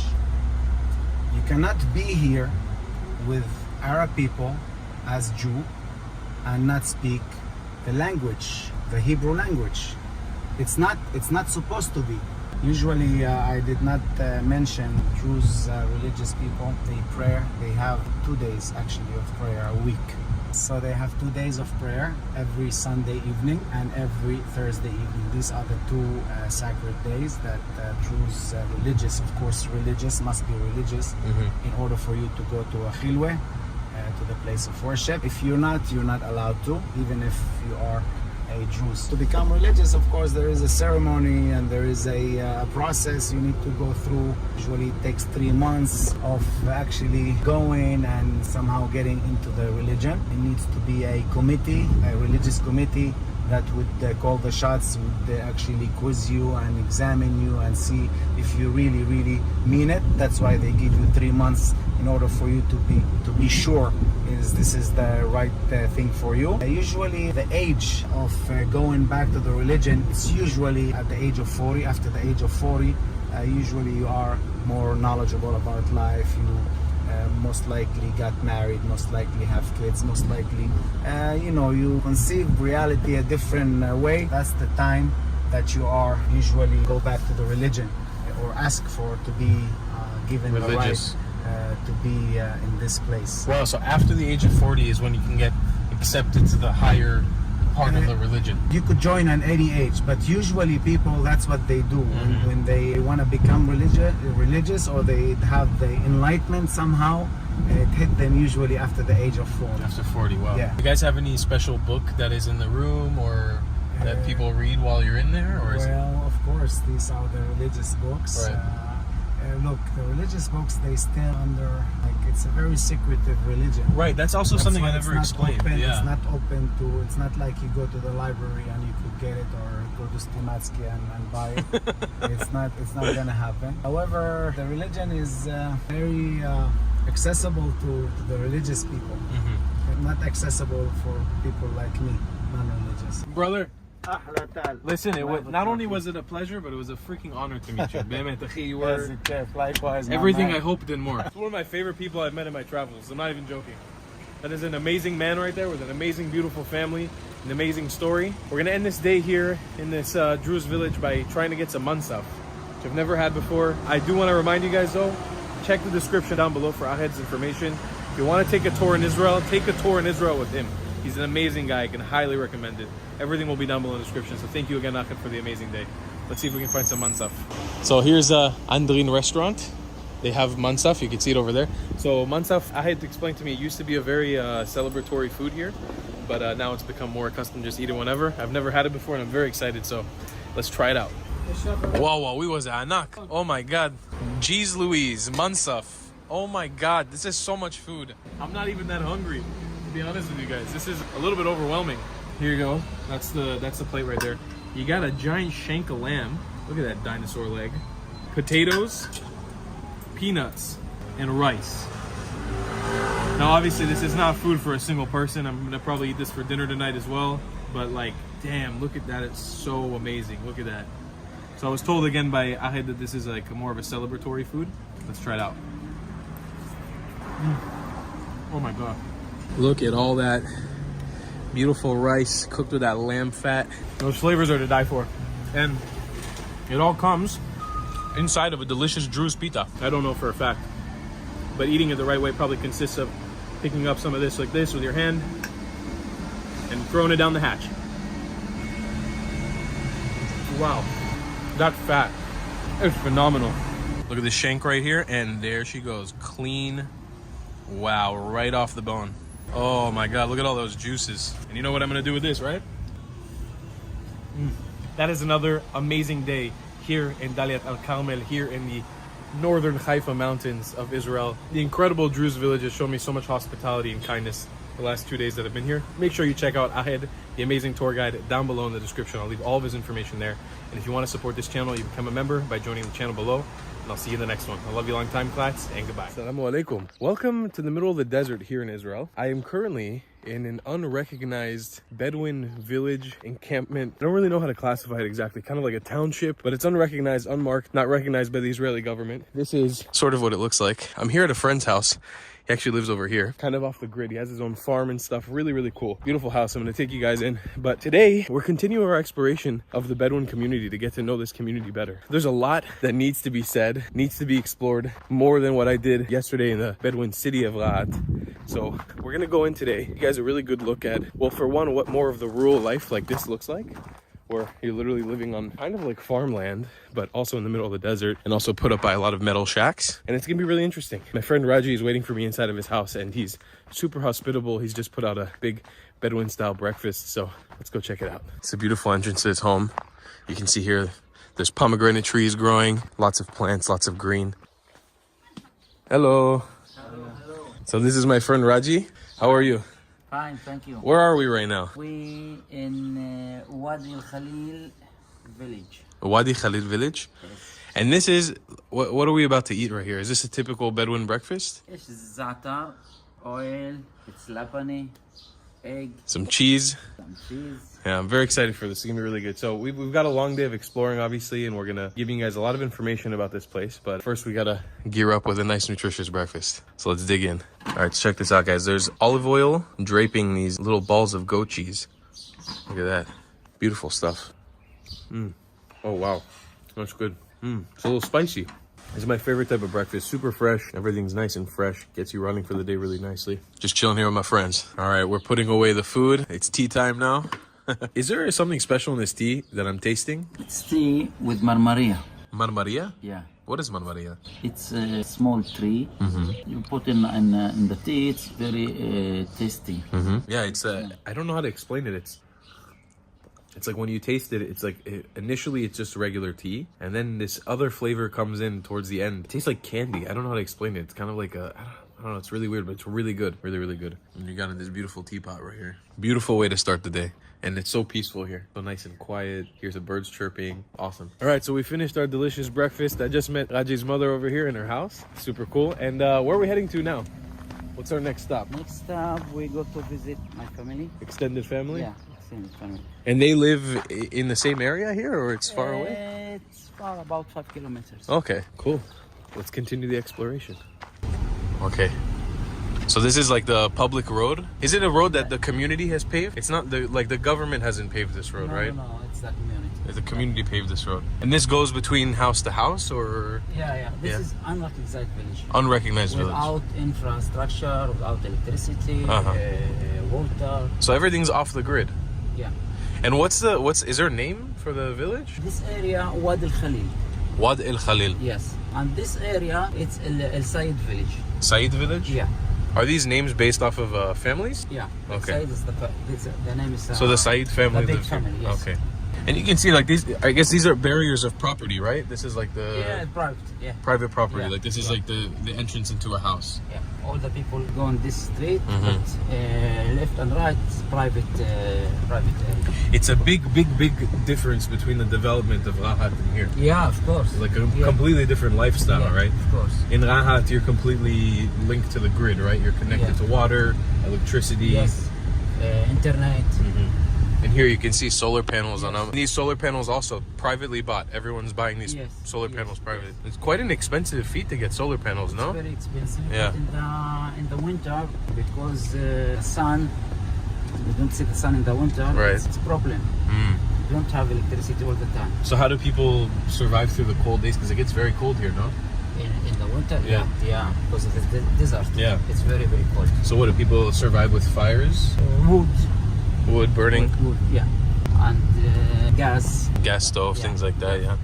And it's like, This is Khura village. This one over here on the left. Is Khura also unrecognized, or Khura is recognized? Recognized. And this is El Said village. El Said is here. Yeah. It's a new. If you see, without electricity, without roads, it's a new. Yeah, it's new. It actually looks really nice. The houses look very nice over here. It's funny, like, being in the Negev, especially in the north of the Negev, there are some big cities here, like Rad, there's Beersheba, some Jewish settlements and stuff, but it's like you're driving around, you forget you're literally in the middle of the desert. Like, it's just a desert road here. There's a lot of sand. It's very, very, very deserty, and parts of it can be super underdeveloped. We've made it to Raji's extended families. You call this a house? Is it a farm? Is it a... It's a house. House. I hear donkeys. This is the big she gets. Only the means. And this is, you're gonna really, in many Bedouin households, you're gonna see this setup, right? This specific red color. Okay, so we're here on the farm of Raji's family member, and I'm getting a little tour here. So this is where his mother sits, under here. So due to financial strain, they build these types of structures. They're called pachonim. To translate the word pachon into English, pach is like a garbage. And I'm not saying that this is garbage, but it's built out of scraps mostly. Like you can see, these are metal roof sheets under or above a concrete flooring. It's held up with sticks. It's not like a fancy or extravagant building. And you can see the top is being weighed down with branches and trees and stuff like that. So this is a place to take a rest from the heat, because we are in the desert at the end of the day. So this is his son's home, this area. So this is what the house is made out of. Like the outside is this metal roof sheeting. Whoa, that's a big pigeon. What? I'm shocked right now. This is the biggest pigeon I've ever seen in my life. This is the size of a chicken. Look at these pigeons. So these are pet pigeons, raised mostly for pets. Oh wow, this one's got blue wings. It's a pigeon box. So you go, you got a big cage full of pigeons. So this is a backyard here. So these are young orange plants here. You got some lemon. This is the backyard. So where we're going to now is the livestock area. And he was explaining to me right now, the way that the state works basically for the Bedouin community, because a lot of these areas are not recognized. You know, there's no subsidies on the costs of food. This livestock, for example, this isn't like a cost-effective way to live life. It's not like you can survive off of these animals, off of this livestock. This is, sometimes they'll butcher and eat them. Sometimes they'll sell it, but it's not a consistent situation. So it's not like there's a consistent source of food here, or that it's easy to take care of, because for livestock like this, you need money for food, water to replenish it. Imagine you're completely off the grid, having to take care of all of this in the middle of the desert. It's not like a water supply, sewage supply, garbage supply like on a normal farm. You're doing this all off grid. You can understand the struggles of being in an environment like this. They don't make it very conducive to easy living. Again, this is all about the transition between what we saw yesterday in Rahat to what we're seeing here today. It's like this transition of people who are trapped in a system that doesn't work for them. I'm not meaning to speak on behalf of the Bedouin community, but this is stuff that I've been hearing and talking to people about. So you can see the border here, the disparity between the two areas. Where I'm standing right now is technically like not illegal, but it's not recognized. And right on the other side over there where you see those houses is recognized. So people who live there on that side, they can build freely and do whatever they want. Again, this is all information that I'm being fed, not fact checking, not anything. I'm just giving you guys off the cuff what I'm being told. And then this area here, if you want to build here, you can't. You can't develop here. You can't build something else. And if you want to buy a lot, for example, there, it's very expensive. And then also you have to buy from the government. When you buy from the government, you're getting it for 99 years, basically for like a lease. And then it goes back to the government. So you can't full outright own it. You can see the disparity right here. It's very clear as day. Constructed what's developed. And what's back there is just villas, you know, there's like big houses right over there. You can see them really, really nice houses. And then just on the other side, you've got these, you know, tin-made houses. Raji and I have come to a special location. We're not too far away from where his family's farm is in their house. But these right here are camels. I wanted you to explain what you just explained to me. Because, I mean, obviously, when you walk around the deserts here in Israel and when you go into Bedouin areas, especially deeper into the desert, there's lots of camels, always. And I was always been curious about the relationship that people have with camels here. Yes, we have camels here, especially for the milk. Milk. The milk of the camel, it's very, very healthy. If, for example, if you have a feel not good, you can drink milk of camel. It's very, very healthy. And it's a common thing for families to own a camel, like one or two, or is it considered for the wealthy, for the... You can have 1, 2, 3, but because the economy, it's very expensive, you have to spend a lot of money for eat about this. Because that, if you have 1 or 2 for milk, especially for milk, a lot of the family have about 1, 2. I talk about the families in the unrecognized village. Unrecognized village. If you go to Rahat or Khura, you can't find. No, nobody has a camel there. It'd be weird if they had camels in Rahat in the middle of the city. But you can see, like, this is, you know, this is like 1, 2, 3, 4, 5, 6, 7. Yes. 7 camels here in this one area. This has always been one of my favorite animals. I'm very fascinated with them because it's such a special animal. And the fact that you can actually utilize them for something beyond riding them as a tourist attraction, like people actually have a relationship with them as livestock to get milk. It's very special. Hey buddy, how you doing? I don't want to get too close because I feel like it's probably not a good idea to get too close to them, right? So cute.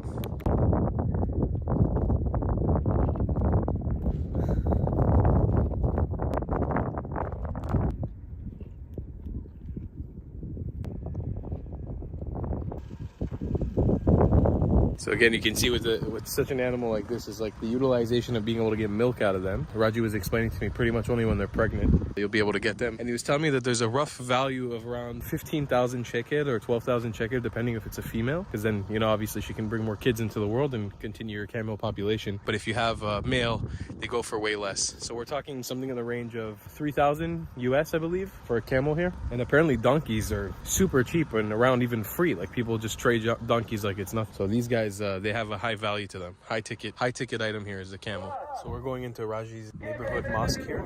It's a little more on the quiet side. You couldn't tell that there was a mosque here. We're gonna go in and show you what it's like.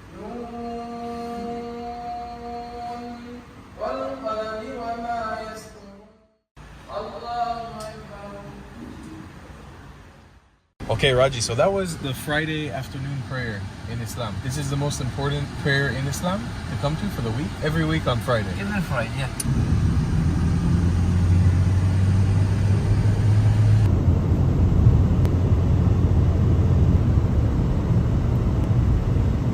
Okay, Raji and I have jumped off.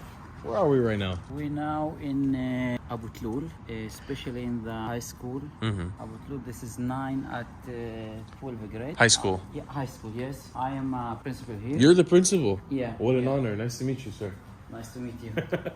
The school established 14 years ago, and I'm the first principal here. Oh, so you're the first, you've been principal since it opened? Yeah. Oh, wow. But before this building, the school was like caravan. Ah, okay. The first, it's many caravans, but before 5 years, you see it's a big building. It's a good. It's a beautiful school. This is way more beautiful than any high school I went to. This is amazing. This is a gorgeous And school. The students say about 5 points English, 5 points math, physical, biology. Especially this area, it's very difficult for the students because all the students come here from the unrecognized village. When we say the unrecognized village, it's without infrastructure. It's very bad reality. Before about 20 years, the students finish elementary school and then they have to go to Segif Shalom or to our village. It's 2 villages near this area, but the students don't continue to learn and all of them drop out and go to work in Beersheba or Dimona city. When I come here and started to work, my vision to lead the students to change this reality. After 10 years, today I can say we have a lot of students in Ben Gurion University. In Beersheba. Yes, AK College, Sami Shimon College. The reality is change. All the people here finish a high school and he thinking how I can continue to the college or to the Ben Gurion University. And can I ask you? Let me ask you this: what drives you to make this change? Like what makes you get up in the morning? Because it's probably not an easy job, I would assume, working with kids in high school age and pushing your community to take it to the next level. In the Bedouin community, the reality is very very bad. We don't have a lot of people finish the academy. About 2% or 3% before 10 years. Today we can talk about 10% pass to the university or to the academy, and because that it's very hard work here to be principal in the, especially in the Bedouin society. But I live in my village without electricity, without road. I think these kids or these students here must to change their reality. All the time I said and I talk with my students, when I finish here, maybe after 10 years, 5 years, you must to lead this school. I teach them about how to be a good leader, how to be assist the community, and this is my drive. How I can see my society after 10-20 years. The reality now it's very bad. Another side, we have a big problem or a big conflict with the government about the land. Because that it's not Rahat or it's not Hora village.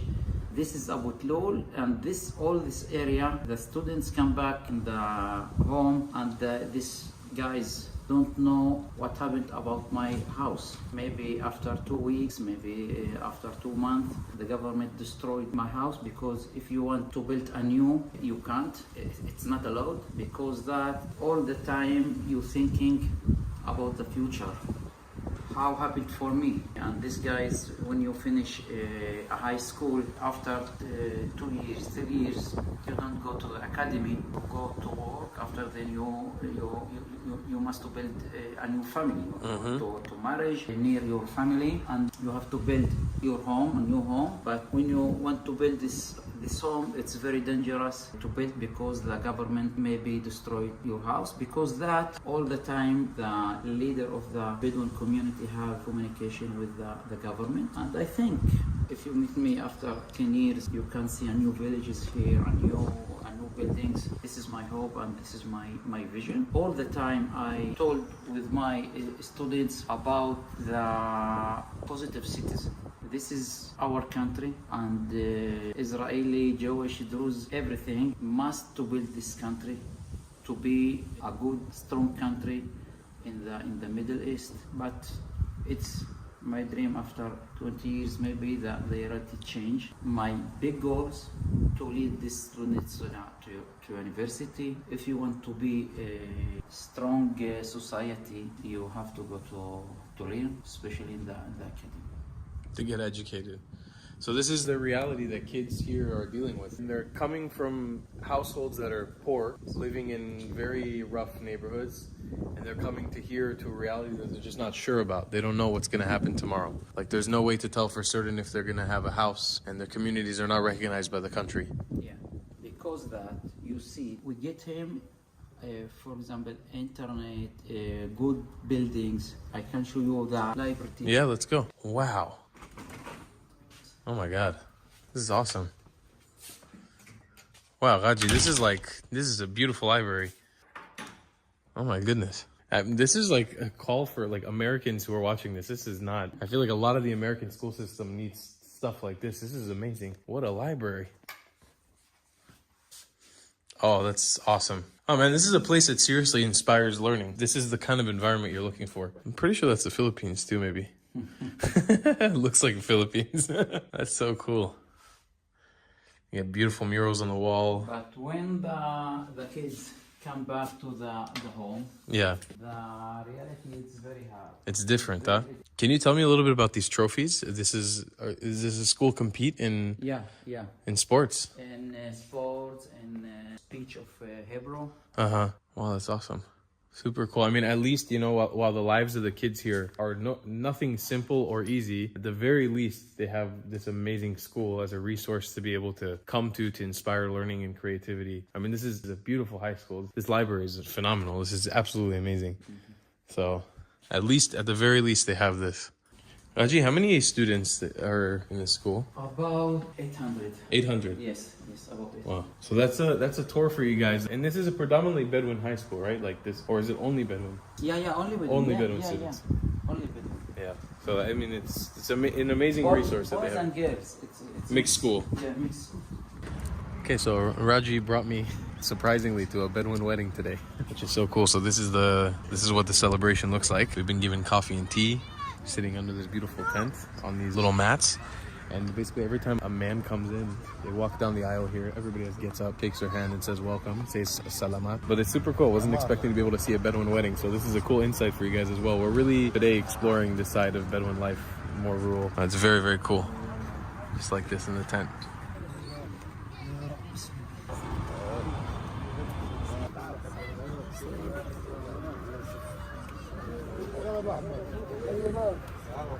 So that right there is the wedding vehicle coming along.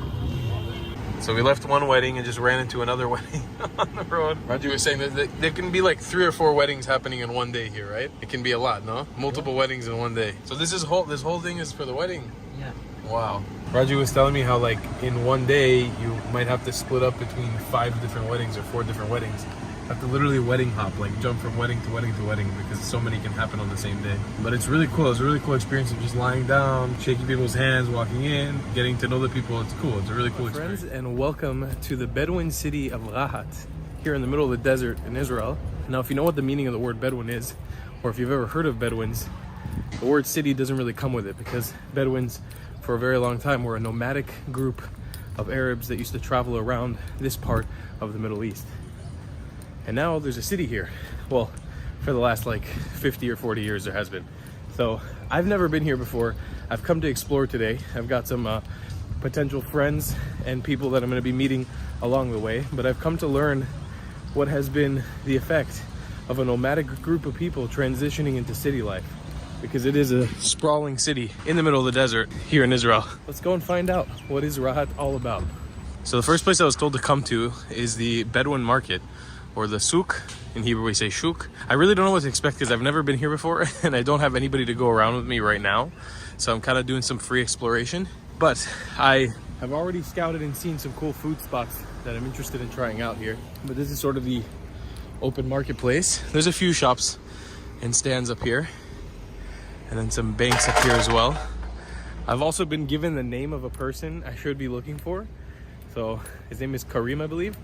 So I'm gonna be on the lookout for him. I'm supposed to try to find him today and he'll be pointing me in the right direction.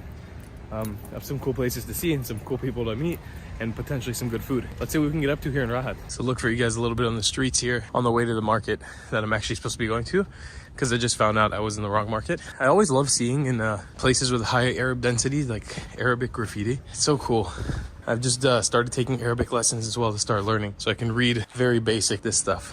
I have to say one of the first things I'm noticing around here, it is awfully quiet. It's hot as balls out here. But there's some huge mosque over there, another pretty big one, another big one, another one. You can see the minarets hanging out from everywhere. some beautiful mosques. That one looks particularly amazing. Like, I really want to go check it out. I'm excited because the relationship that I've had with Bedouins my whole life has been very much surface level. Whenever I visited Israel or when I lived here in the past, you know, when you go down in the desert, when you go near Eilat, there's always like these tourist attractions that include Bedouin camps where you get Bedouin hospitality and food, camel rides. I can't say that I know any Bedouins like deep down. I've never had any Bedouin friends, and it's always been really interesting to me. This city specifically, Rahat, is like that transition of going from a nomadic life to a city life. And it kind of like, I don't think it really was by choice for a lot of people here. It's more just like the world around them changing, so they had to adapt. So I'm very, very curious on how that has affected people who live here and in the area in general. It's very, very fascinating. We have reached the shuk now. This is the proper marketplace over here. They've got like a bunch of shops on the outside, but then there's this actual like, you know, proper style shuk in here. Tons of shops and stuff, clothes. There's a pretty massive market over here. They got literally everything. Fruits, vegetables, clothes. I mean, it's like any basic market that I've seen in the country, but it's cool. It's all under like this big roof. Over here, they've got these nice tarps going around. And it's funny, I've got the mission of finding a Kareem, and I don't know how I'm gonna do that. It's like a needle in a haystack here. There's tons of shops. I have no idea how I'm gonna pull this one off. So I found Kareem, really nice guy. He's got a shop over here. I'm now on full exploration mode. We're gonna see what we can find out here. Definitely objective number one is I have not had any food to eat yet today, and it's already noon. I commuted from Jerusalem very far to get here. Let's go find some food, some Bedouin food. So I found this little taboon place here, and they got this nice pizza pita. Cost 5 shekel, and I just gave him 100. He has to give me 95 and change. All right, that was a quick, easy journey to find some food. I don't know to say how authentic a pita is from Bedouin culture. I don't think it's very authentic, but it looks delicious. It's got olives, corn, and cheese on top.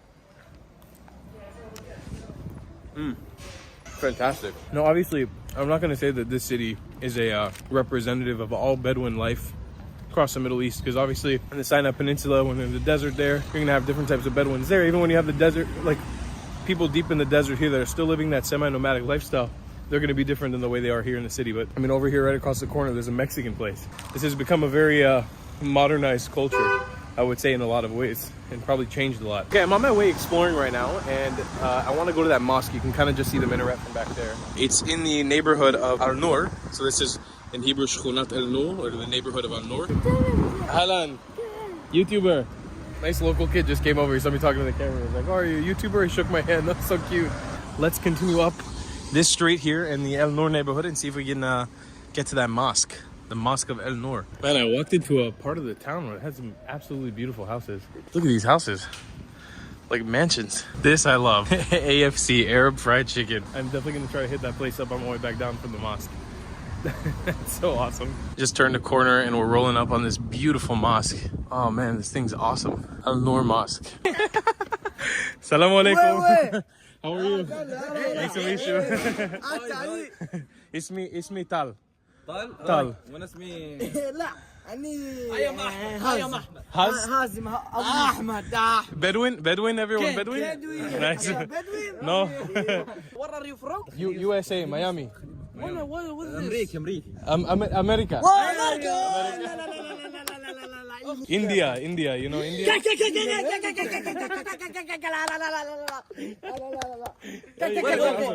it's okay go inside I can go this is Ahmed this is Muhammad this is what's your name اسمي Tal this is Tal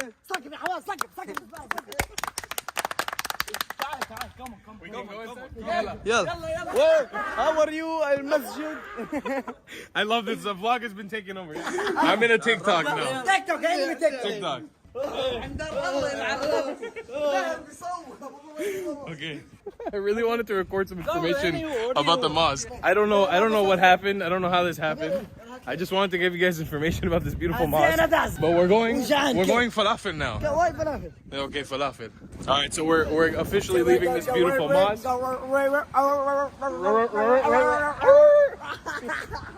And I got a posse with me now. And we're going to get some falafel. That was the most chaotic entrance I've ever done into anywhere. They attacked me with love and dancing. Kids have brought me to a local falafel place. Hi, how are you? How are you? USA, Miami. Nice to meet you too. Okay, this one, I don't know what it is. I'm trying What it is out. What? Oh, it's hibiscus. ايوه Hibiscus. نخون Oh, that's good. انا فهمت.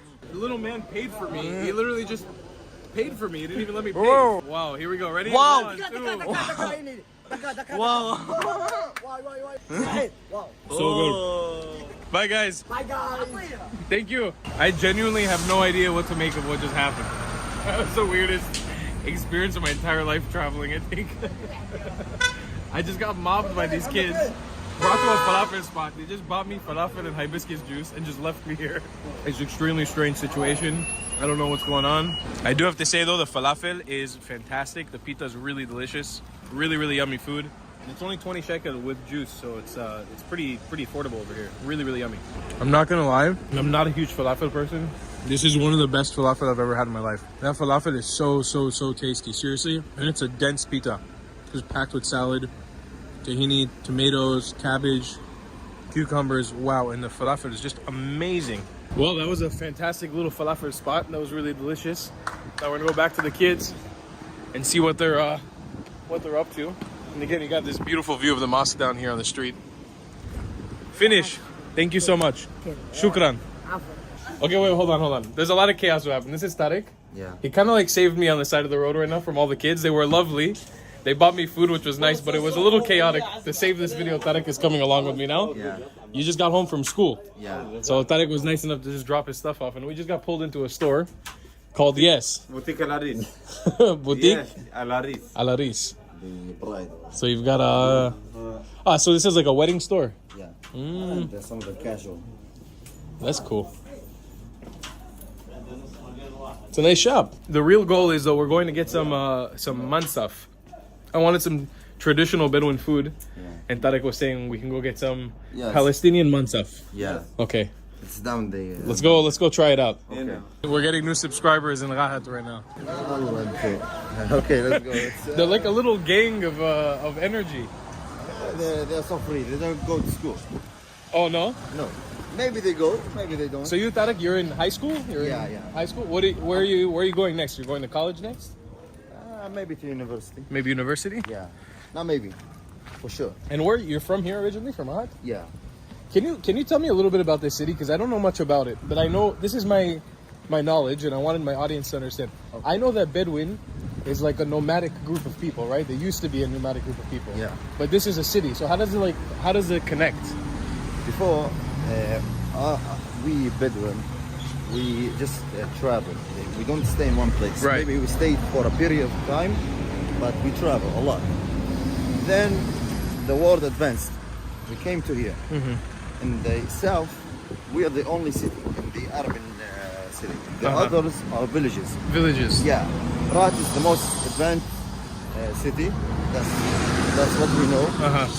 And for us to be travel, then in our city, in our neighborhood, the first house of brick was built, and then we said we can move. We don't travel. We stay here. Oh, once the first house of brick was built. Yeah. There you go. It's a good explanation right there. Because I was wondering myself, like, how does the connection between Bedouins and the city correlate? Because I know that a lot of being Bedouin is it's about traveling. It's about moving around, right? Yeah, it's moving around. But let's just say Bedouin, the meaning of it, Bedouin. We say we just travel. And let's say today some of us can't tell that we are Bedouin. Oh, okay. Because we don't travel. So you just become Arab? Or is just Arab now? We can say it, but we're still Bedouin. It's in our original. And that's it. And the religion is Islam, right? Yeah. It's nothing else, just Islam. Islam. Okay. Oh, is this the place, Mansaf? Yes. Mansaf is super. Nice. I'm excited. Okay, this is exciting. Look at this mansaf. Beautiful. I think we'll go for a chicken one sounds good. Can we get a chicken mansaf? Manchester? Yeah, from Manchester. No, USA. USA. US. Your slang is like British. Really? UK. I've never heard that before. No, USA, America. Yeah. Michigan? No, Miami. Oh my God! Look at this thing. Oh, it's like half a chicken right there. Oh my God. So is this a very typical mansaf? Yeah, it's very easy to make. Yeah. So what do we got in here? We got rice. I can see. rice, you got cashews, olive, and Olives, carrots, peanuts, yeah, everything. chicken, and then it comes with a side of pita bread? Yeah. Or is this like a lafa? What is this? It's we say asaj bread. Asaj. Saj. Saj. Yeah, saj. You take some of it, and you take the meat. Uh-huh. And then Okay. You ready? You hungry? Yeah. Let's go in. Let's go in. Let's go in for it. Yeah, show me what the proper way to eat it. I've had mansaf before in Haifa with the Druze people, but I think it was different than this one. So, what's the way to do it? There's two types of meat. One which you can eat with your hand, and one you can eat with a fork. Oh, okay, with a fork and spoon. Spoon. Okay. The spoon, you just use it for just like this. A chicken. We say before you eat, we say Bismillah. Bismillah? That's it? Just Bismillah? In the name of God. That's it. And when you finish, Alhamdulillah. Thank you, God. Praise you. That's it. Wow, dude, that's fantastic. Wow, this tastes like something my grandma has made before for me. This is like, you can really taste the olives in here. It takes on a very olive and dill flavor. Wow. Now we take the bread. Rip off a piece. Yeah. And then? And you grab the meat. Oh, you grab the meat with this? Yeah, some of it. Okay. And that's it. Eat it. Okay. And dip some rice. You can eat it. Oh, man. That's how we do it. Dude, that's fantastic. Wow. The chicken is so tender. Wow. I literally just scarfed down a falafel, but I just got hungry again by eating this. That's so good. Wow. And Tarek, you were saying you eat this usually during special events, right? Yeah. In weddings. Weddings. Mostly. And sometimes in the house. We do it often. But usually you're not going to like casually on just like a Thursday afternoon have mansaf, right? Not typical. Depends. Oh yeah? If your mother is in a happy mood, she does everything. Okay. Everything you ask. That's cool. That's it. That's some good stuff, man. That is amazing food right there. That's beautiful. I have to mention something on camera right now. I noticed this about specifically Muslim and Arab culture. It's very funny. There are certain countries in this world you go and you get scammed. Yeah. Like people take you like this to a restaurant and then they make you pay like $700, $800 for a small meal. And in this case, it's the opposite. You take me to a restaurant and then you pay for my meal. Yeah, well, it's cheap and it's a good price. I appreciate it, Tarek. Thank you so. Tarek just paid for my meal, like the other kid who paid for my meal as well. It's like, you know, it's my first time here. These are people I'm meeting on the street, and they're paying for my meal, and it's not my intention, but it's No, that's how we are raised. Is it actually? It's a part of your culture here to do that. If you're my guest, yeah, I can let you pay. It doesn't matter. Even if I have money, I don't have, you will not pay. Let me ask you a philosophical question though about that. Okay. Do you guys expect that also when you travel somewhere else? Like, is it expected or? Because for example, in European culture, that's not really a thing. Okay. If I'm going outside to a European place, okay, I'm a guest. Yeah. But in my culture, even if there, I will pay. It doesn't matter. Like I'm not expecting it. I'm just thinking if it happens, I will also offer to pay. Like I can't be the only one who say I won't pay. Right. Yeah. I won't be silent. I'll just say I'm gonna pay. I'm gonna pay. No, you don't. I'm gonna pay. That's it. Okay. Round 2. Now with less psycho people. Yes, hopefully a little more mature approach. We're coming back to Masjid Al-Nur. Is that what it's called? Yeah. Okay, cool. The Masjid of Light. He's actually correcting a lot of things that I beliefs that I wasn't sure about. So I was under an impression that non-Muslims were not allowed to enter mosques. So he's telling me that it's not true. Anybody could come in here, as long as you're obviously dressed respectfully, long pants covering the knees. We can walk in, and you need to take your shoes off before you go in, right? Yeah. You can just stay with your socks, your feet, but not with your shoes. You just don't have to mess up the mosque from inside. Right. So we're taking off our shoes now. Oh wow, electric doors. This is called Sunnah. How do you say? Sunnah. Sunnah. Yeah. And in half an hour we have a prayer. Mhm. It's called the Asr. We pray only Fard. There is Sunnah and there is Fard. Fard, this is, you must do it. Sunnah is after you do the Fard. And we do 4 prayers, or mainly we I can explain, I can show you, maybe. I can pray Sunnah. And before we pray, we do wudu. So our body be cleansed. I can do it where I am soaking, or maybe I drink coffee or spilled on my clothes.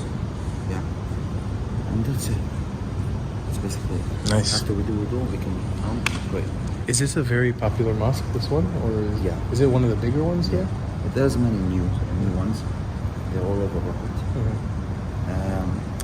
This mosque is maybe the oldest one. Oldest one? Yeah.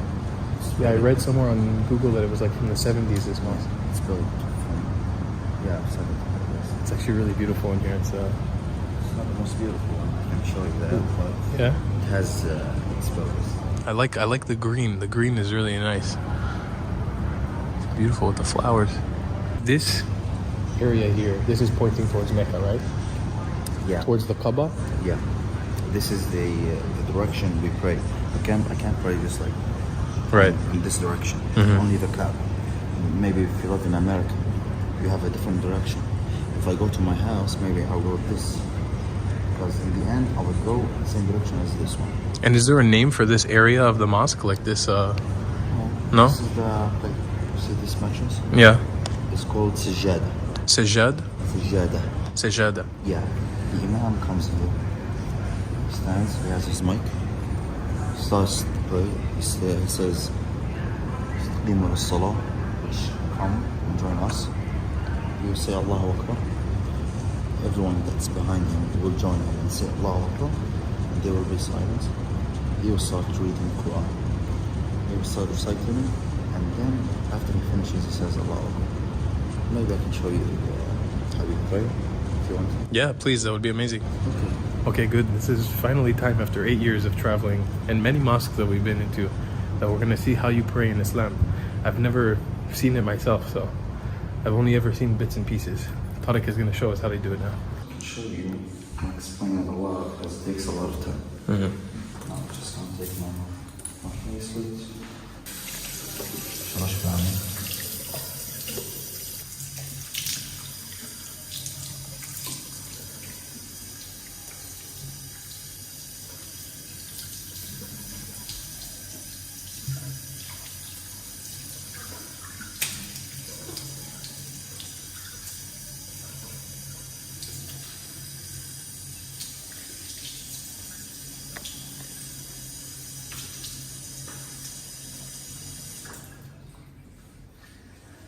And that's it.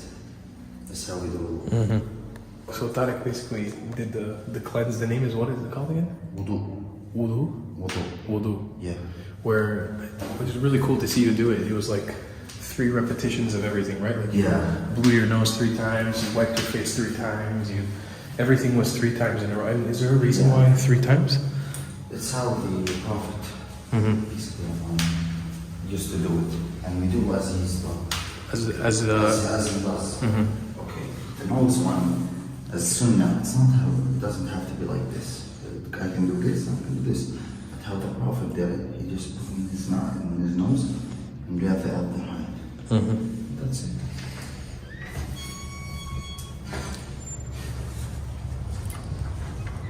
Start the prayer.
That's it? And you do this 5 times a day? No, not this. Not that one? Yeah. There's 5 different prayers. There is Fajr, there is Dhuhr, there is Asr, there is Maghrib, there is Isha. Everyone has a different number of prayers. Now, what I did, we do it in Fajr 2 times. One with the Imam. After he finishes, you see me, after I finished, I stay in my same place. I say Astaghfirullah. So I ask for forgiveness. That's what I do. After I say for a period of time, I get up and I can go home. Now, in Fajr, after we finish the Fard, we can go and over here, maybe from behind, maybe in the same place, it doesn't matter. We pray the Sunnah, the same one that I did another time, 2 times.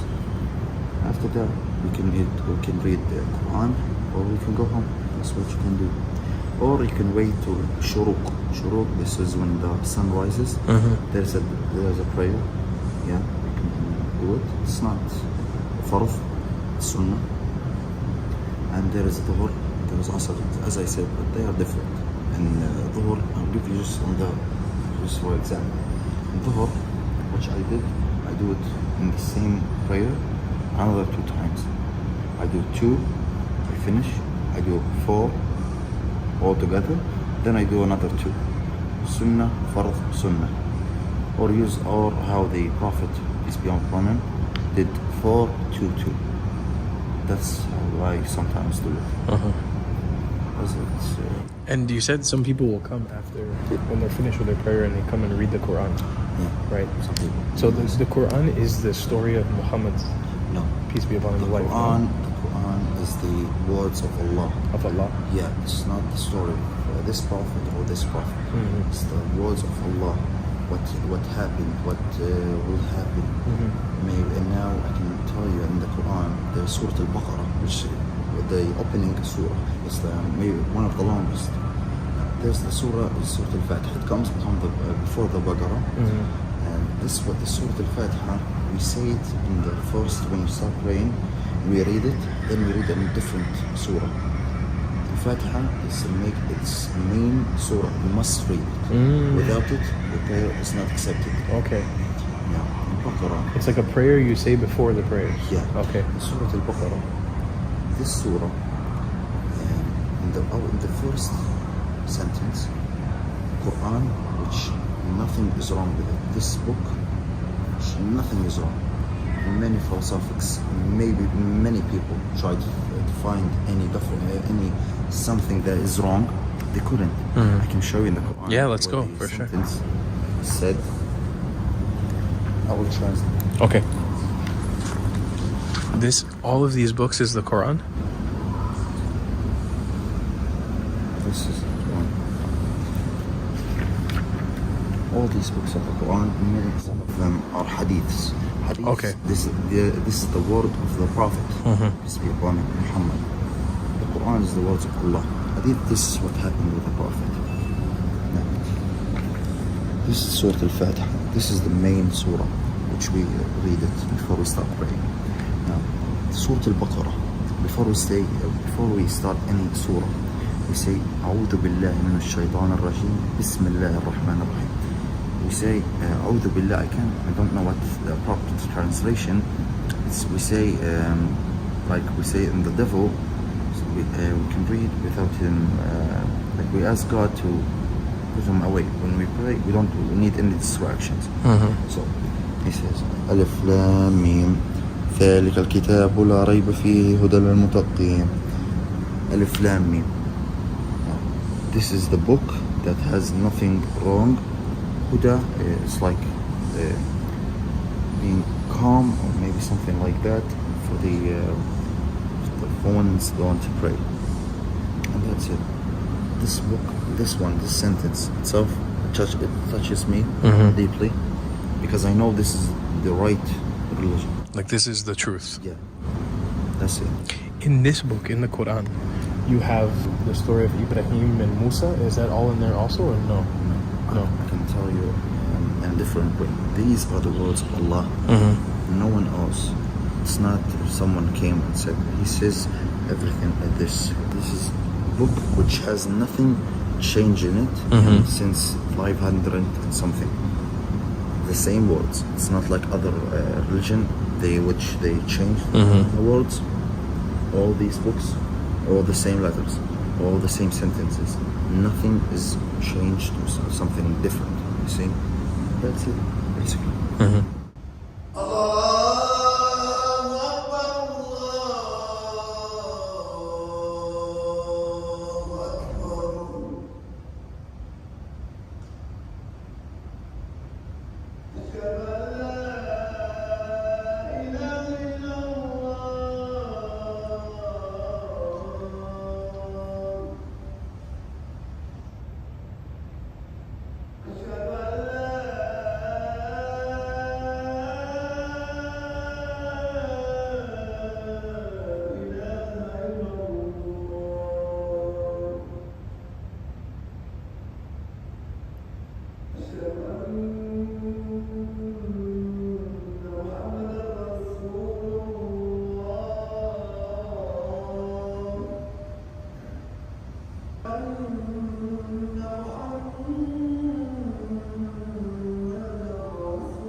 This prayer he just did, this is what's playing in the minaret?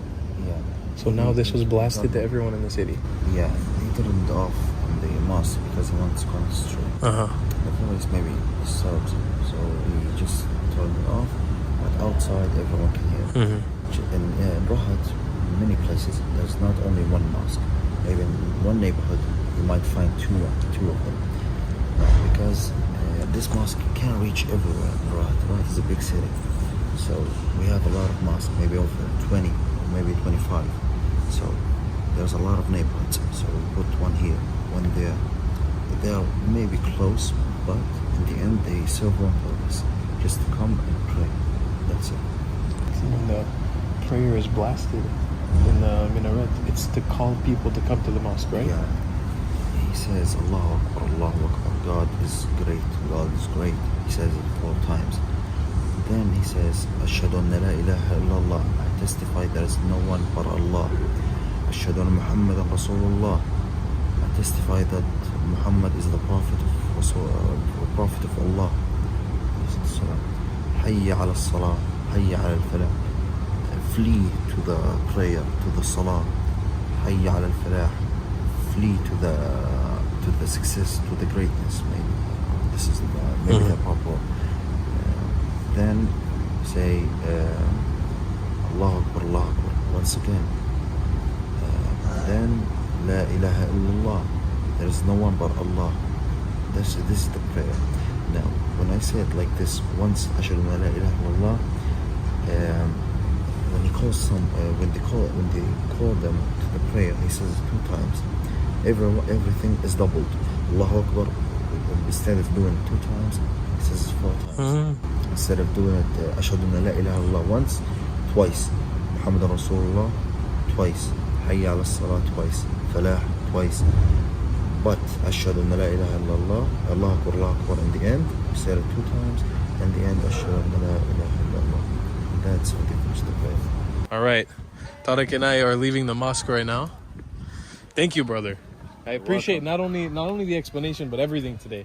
It's so cool to meet a stranger on the street like this, and seriously feel like we have a connection. I'm happy to call you a friend now. Thank you. You know, it's amazing, man. And It's been a heck of a day.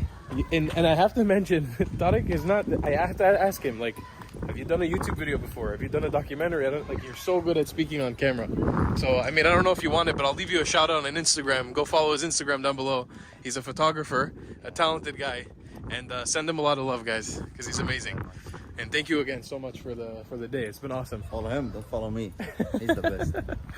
And yeah, we're gonna leave. We're leaving the masjid now. This was an awesome experience. I learned a lot in there. A lot. Tarek, ladies and gentlemen, MVP of this entire trip. I'm not even joking. That was, you know, with all these cities that I've been going to, and all these different ethnic groups that I've been meeting in Israel, I've had to coordinate with every single one of them.